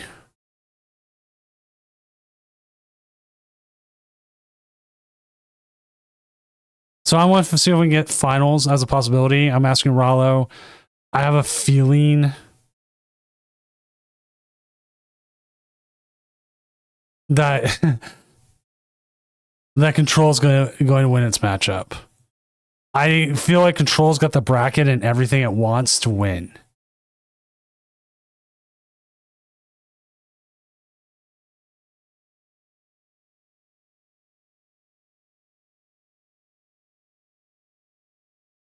Because as you see with the bracket here, Swirl Edge or Pidgeot Control. Pidgeot Control can take prizes. It can move the energy off the Swirl Edge. It can do a lot of damage to it.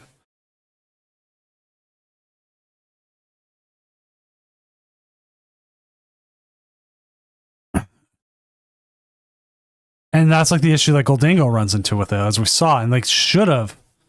Yeah, Rello, I do feel like you're cooked. Like if you can stream next round, great. If you don't feel up to it, it's fine as well.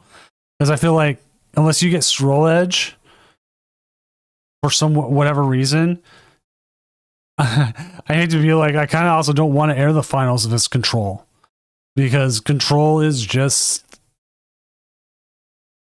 it's such a slog to watch. And you know what? It's nothing against Control players. Like it's a legit thing. I can't sit here and be like, oh, it's so horrible and we should never, ever, ever have it. And it's like, no, it exists for a reason. It's an archetype. You want it, it's out there.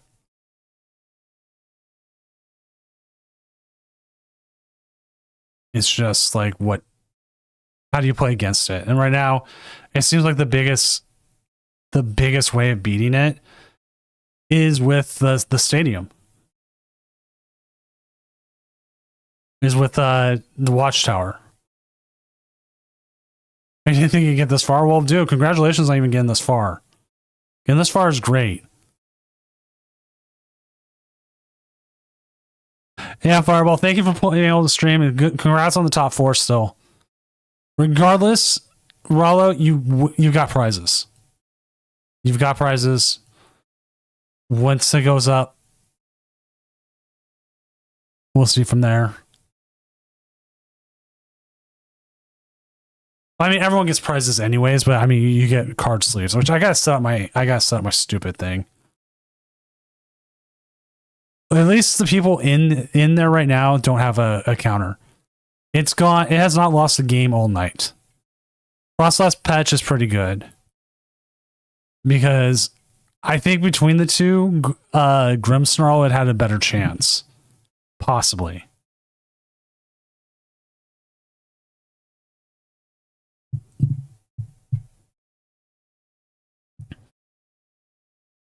But you see, like, they play the Ruffian. One of the biggest things is you're trying to prevent this Pidgeot from getting set up.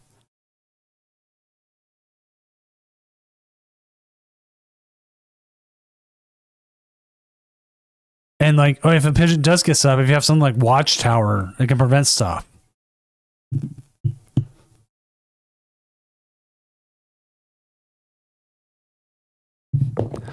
Like, there is outs to it, but we may be seeing Control get into a point where it's good. But the other thing Control has in online tournaments that it doesn't have anywhere else is the open deck list. And you might be like, oh, well, if they make cut now with like Seattle with the asymmetric cut open list, they don't get to keep the list there. They do get to keep the list here.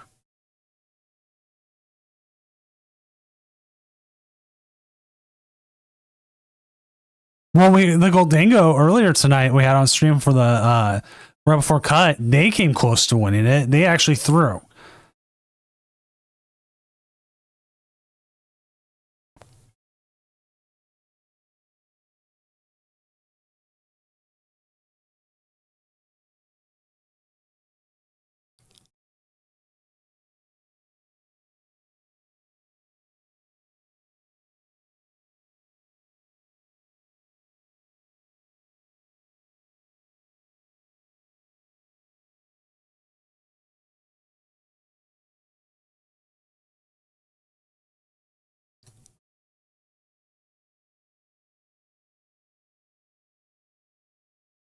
I wouldn't blame you.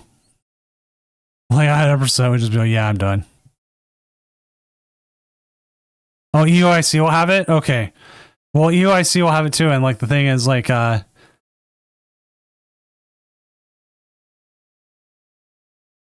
end up with like you can't sit there with the list, but I mean you still end up with some really good stuff.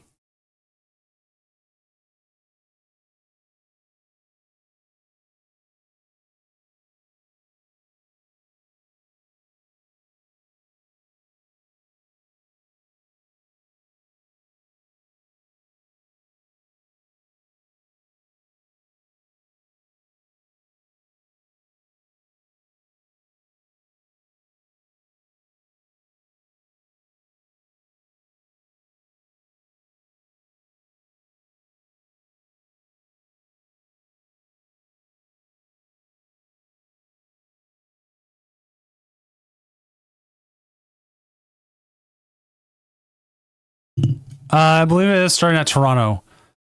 When you sign up, it says if it will be open deck list in asymmetric cut. Right now, it's only for asymmetric cut. It's not for every round. Would it be nice for every round? Yes, but I don't think the logistics are there because like the logistics to make like what was what I'm looking for here. Online reporting is kind of there. It's just you can't. I just don't think the venues can support the amount of data, or at least the networks around there can't support the amount of data that's going through all at once. I don't even know if RK9 can in general. I was actually almost sad. Like I thought I wasn't going to get Seattle registration, even though I pressed at like 7. I was afraid I wasn't going to get Seattle registration. Thankfully, I did, and I was like, "No, not the hometown. I need to play the hometown."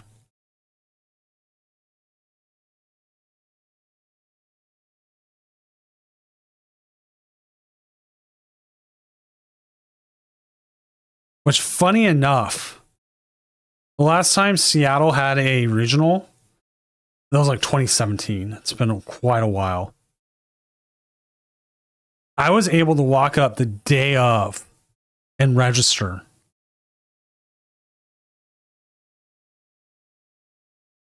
You are able to choose the color.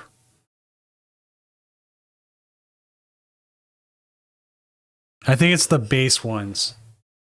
And if for whatever reason he doesn't have it, he just sends you whatever.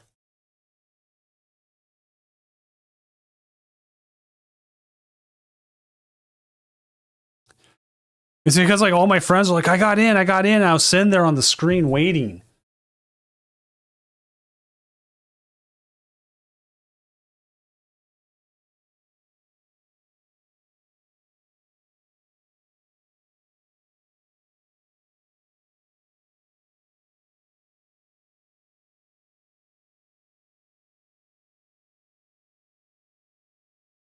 So like I'll be there.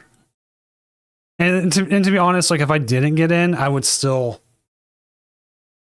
buy a spectator pass. I would still show up. It would just be side event hustling, which is something I've done before. Like what was it? Post the first like COVID Vancouver.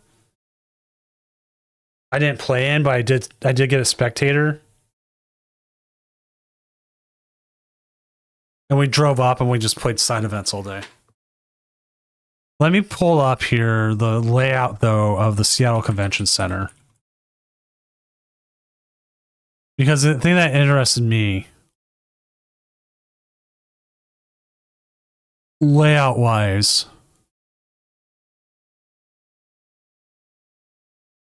let's see if they show it. I mean, the virtual tours. I'm trying to remember where the layout was. Virtual tours, maybe. Arch at 800 Pike. No, it's Arch at 705. They might actually have us coming through 800. I have to double check. I think they might have us come through 800. But 800 and 705 like connect through the top.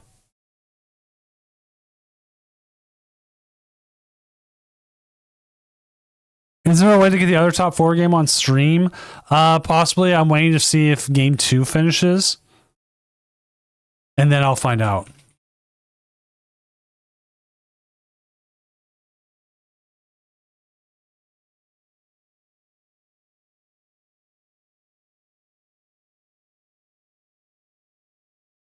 I don't ask in the middle of a game because I don't think it's a good thing to do.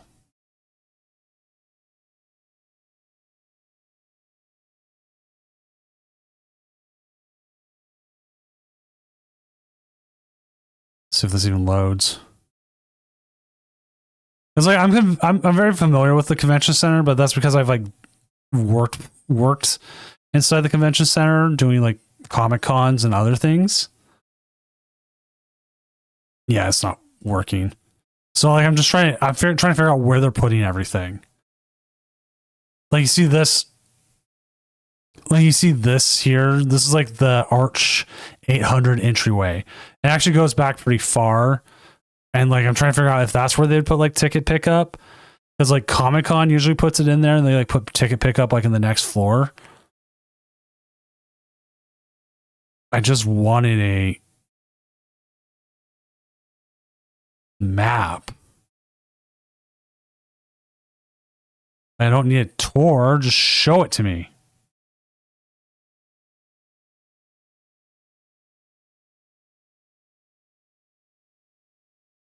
There it is.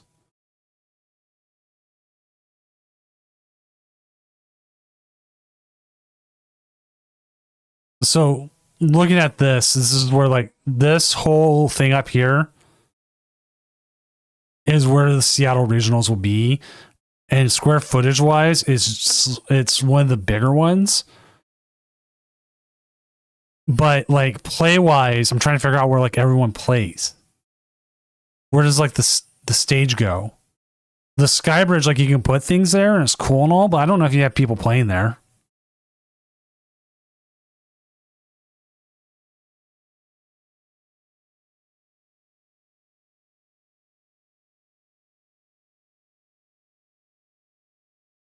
So it's like, is this all TCG and would this be all VGC and Go and like kids with the stage there, or this area is useful? Like, I have no idea.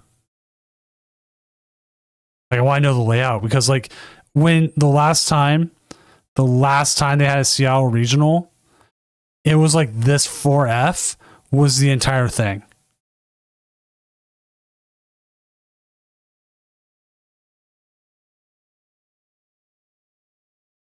Like that was the entire regional. So that, I mean, we went from this to having this entire floor.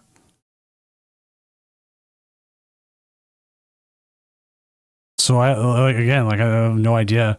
And if you're here, this atrium lobby, there's like an outdoor space here. It also makes me wonder where like the security is going to be.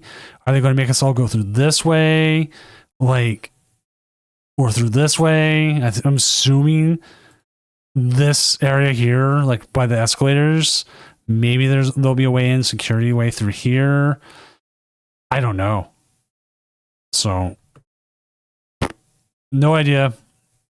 Gonna be interesting. I can't wait for it.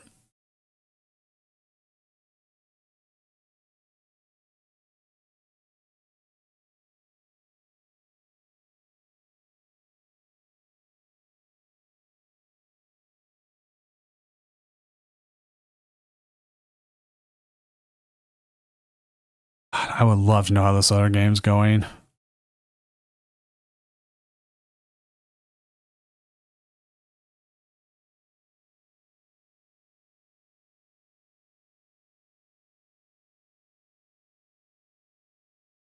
Oh.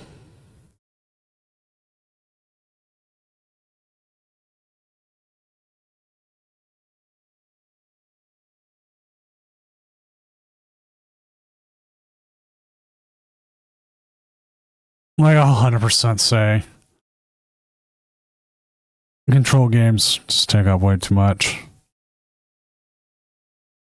Like you look at streams, it's just me now.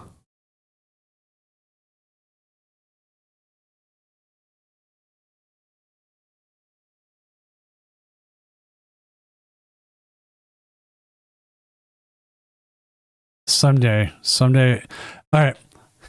Since these tournaments have gotten so large, like looking at these 340 players and stuff now, I have not finished a tournament before midnight in like a long time. We're actually up to 5,000, almost 5,400 players, 5,325 total attendance through 28 tournaments, which I think is about outpacing what last year's full attendance was. Like, I mean, we already have almost half as much unique players, 72 tournaments, and we only have done 28. Like, we're hitting like different numbers, and like, I feel like we're getting to a good place with like online a little bit. Like, we're starting to build back up. Like, after we lost late night, which sucks, but I understand why Zach Lesage killed it, because there's definitely times I've thought about killing this. Oh, I gotta update this still. We were at the point, and I'm just like, at this point, I always hate this point, this time where I just literally have to start talking out my ass. Oh, apologies for the swearing. Where we were having less than like 100, and then like this week we had a 381. Last week I was this running like 370, wasn't it? Yeah, 378. And the week before that, we had Cash on the line, 602, and then 320, and then 253 and 314. 190 was like our low. First time I was like under 200, like in months. For like a non-challenge tournament.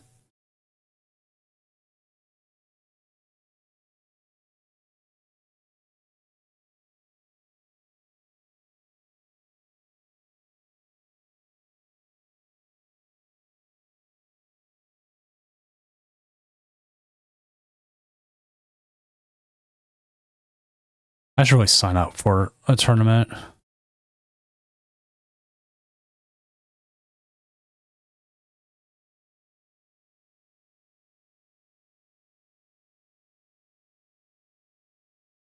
Yeah, I'll sign up for Sunnies and not show up again.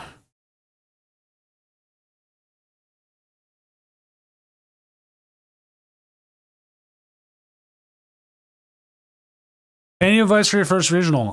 First off is go in with the expectation that you're there for fun. Second thing is remember it's best of 3, and that if you lose game 1, you choose first or second.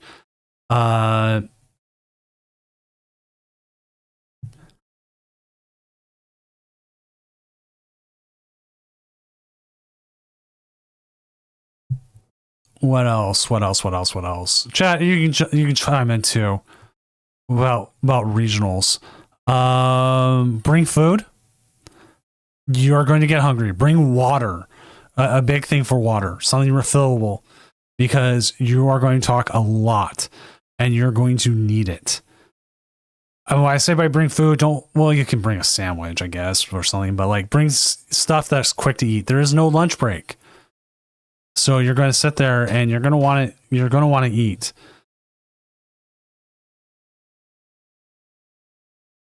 I've brought stuff like beef jerky.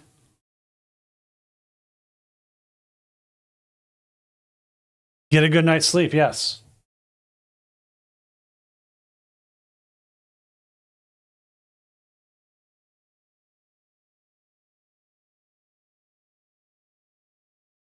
Because I will definitely say I've had trouble sleeping in hotels historically.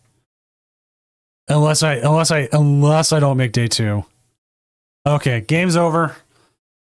Control 1. Let's get this going.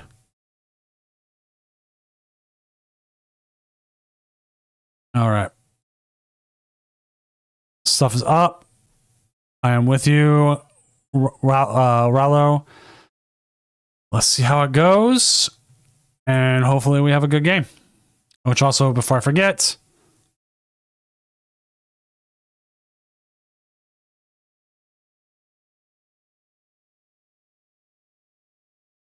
here's hoping, man. I am cheering you on. I won't lie. I'm going to be hella biased here.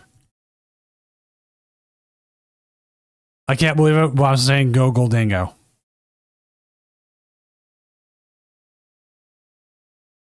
Like, there'll be food and water there. There will 100% be food and water there. But it's going to be overpriced. And depending on where you're at, the food outside isn't much better.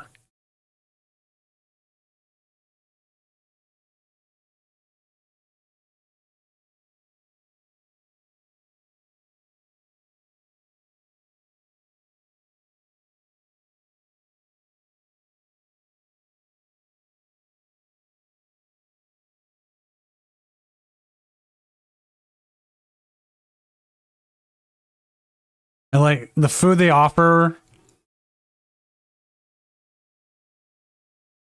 in like the ones they'll usually have are like overpriced and not as good. It's like, hey, I'm paying like $9 for a Costco pretzel.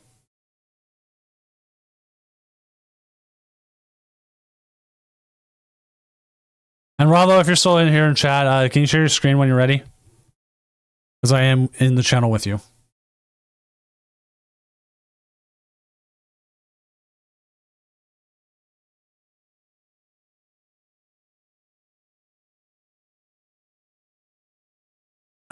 What else? Yeah, sleep's good. Caffeination if you need it. Don't stray too far, because unless you're like you lose super early,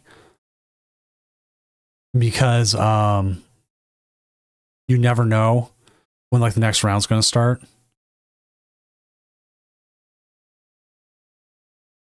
Or you do know when the next round's going to start. It varies.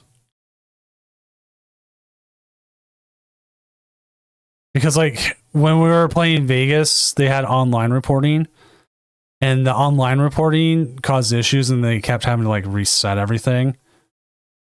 And it just took forever to the point they went back to paper, which the paper was the right call.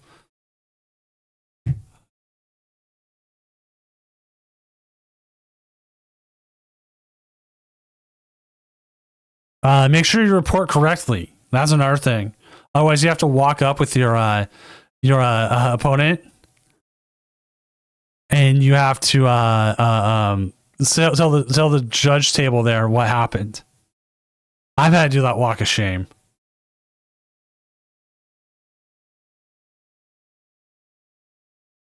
Talk it up with your opponent. That's another good one.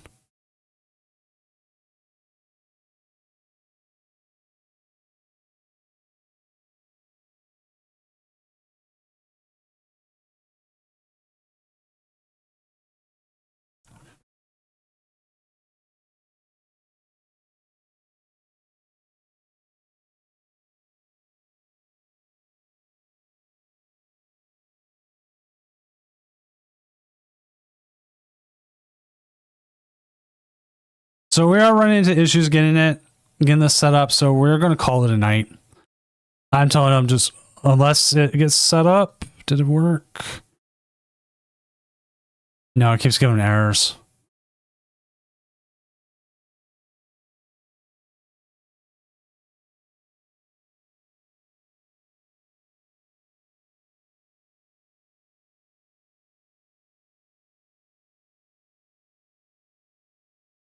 See if it works this time. I was ready to call it, but if they're still trying, yeah, it still keeps giving errors.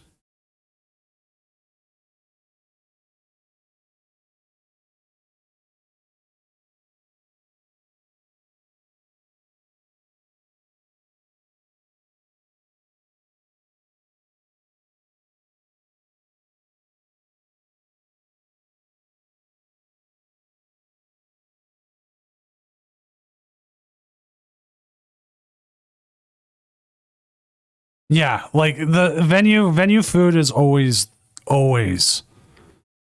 the worst. So much times like with the pricing, or like you get there and like, oh yeah, it's about ready. Sometimes it's good. Sometimes it can be good, but not always. All right, yeah, let's try this.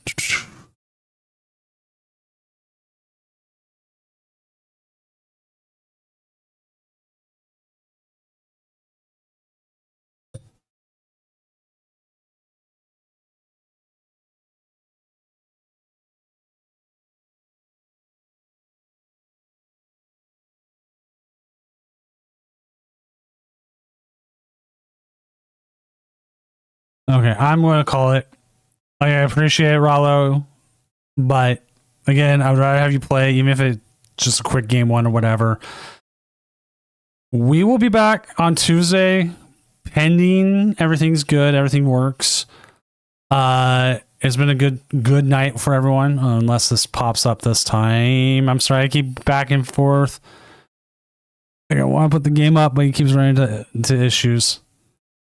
I just don't know. I don't know what's going on.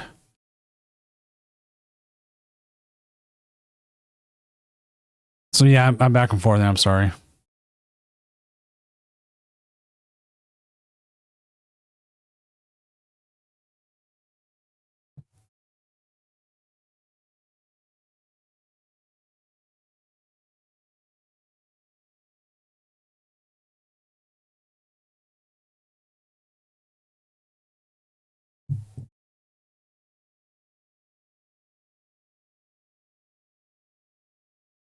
Like, I can't figure out what could be going on.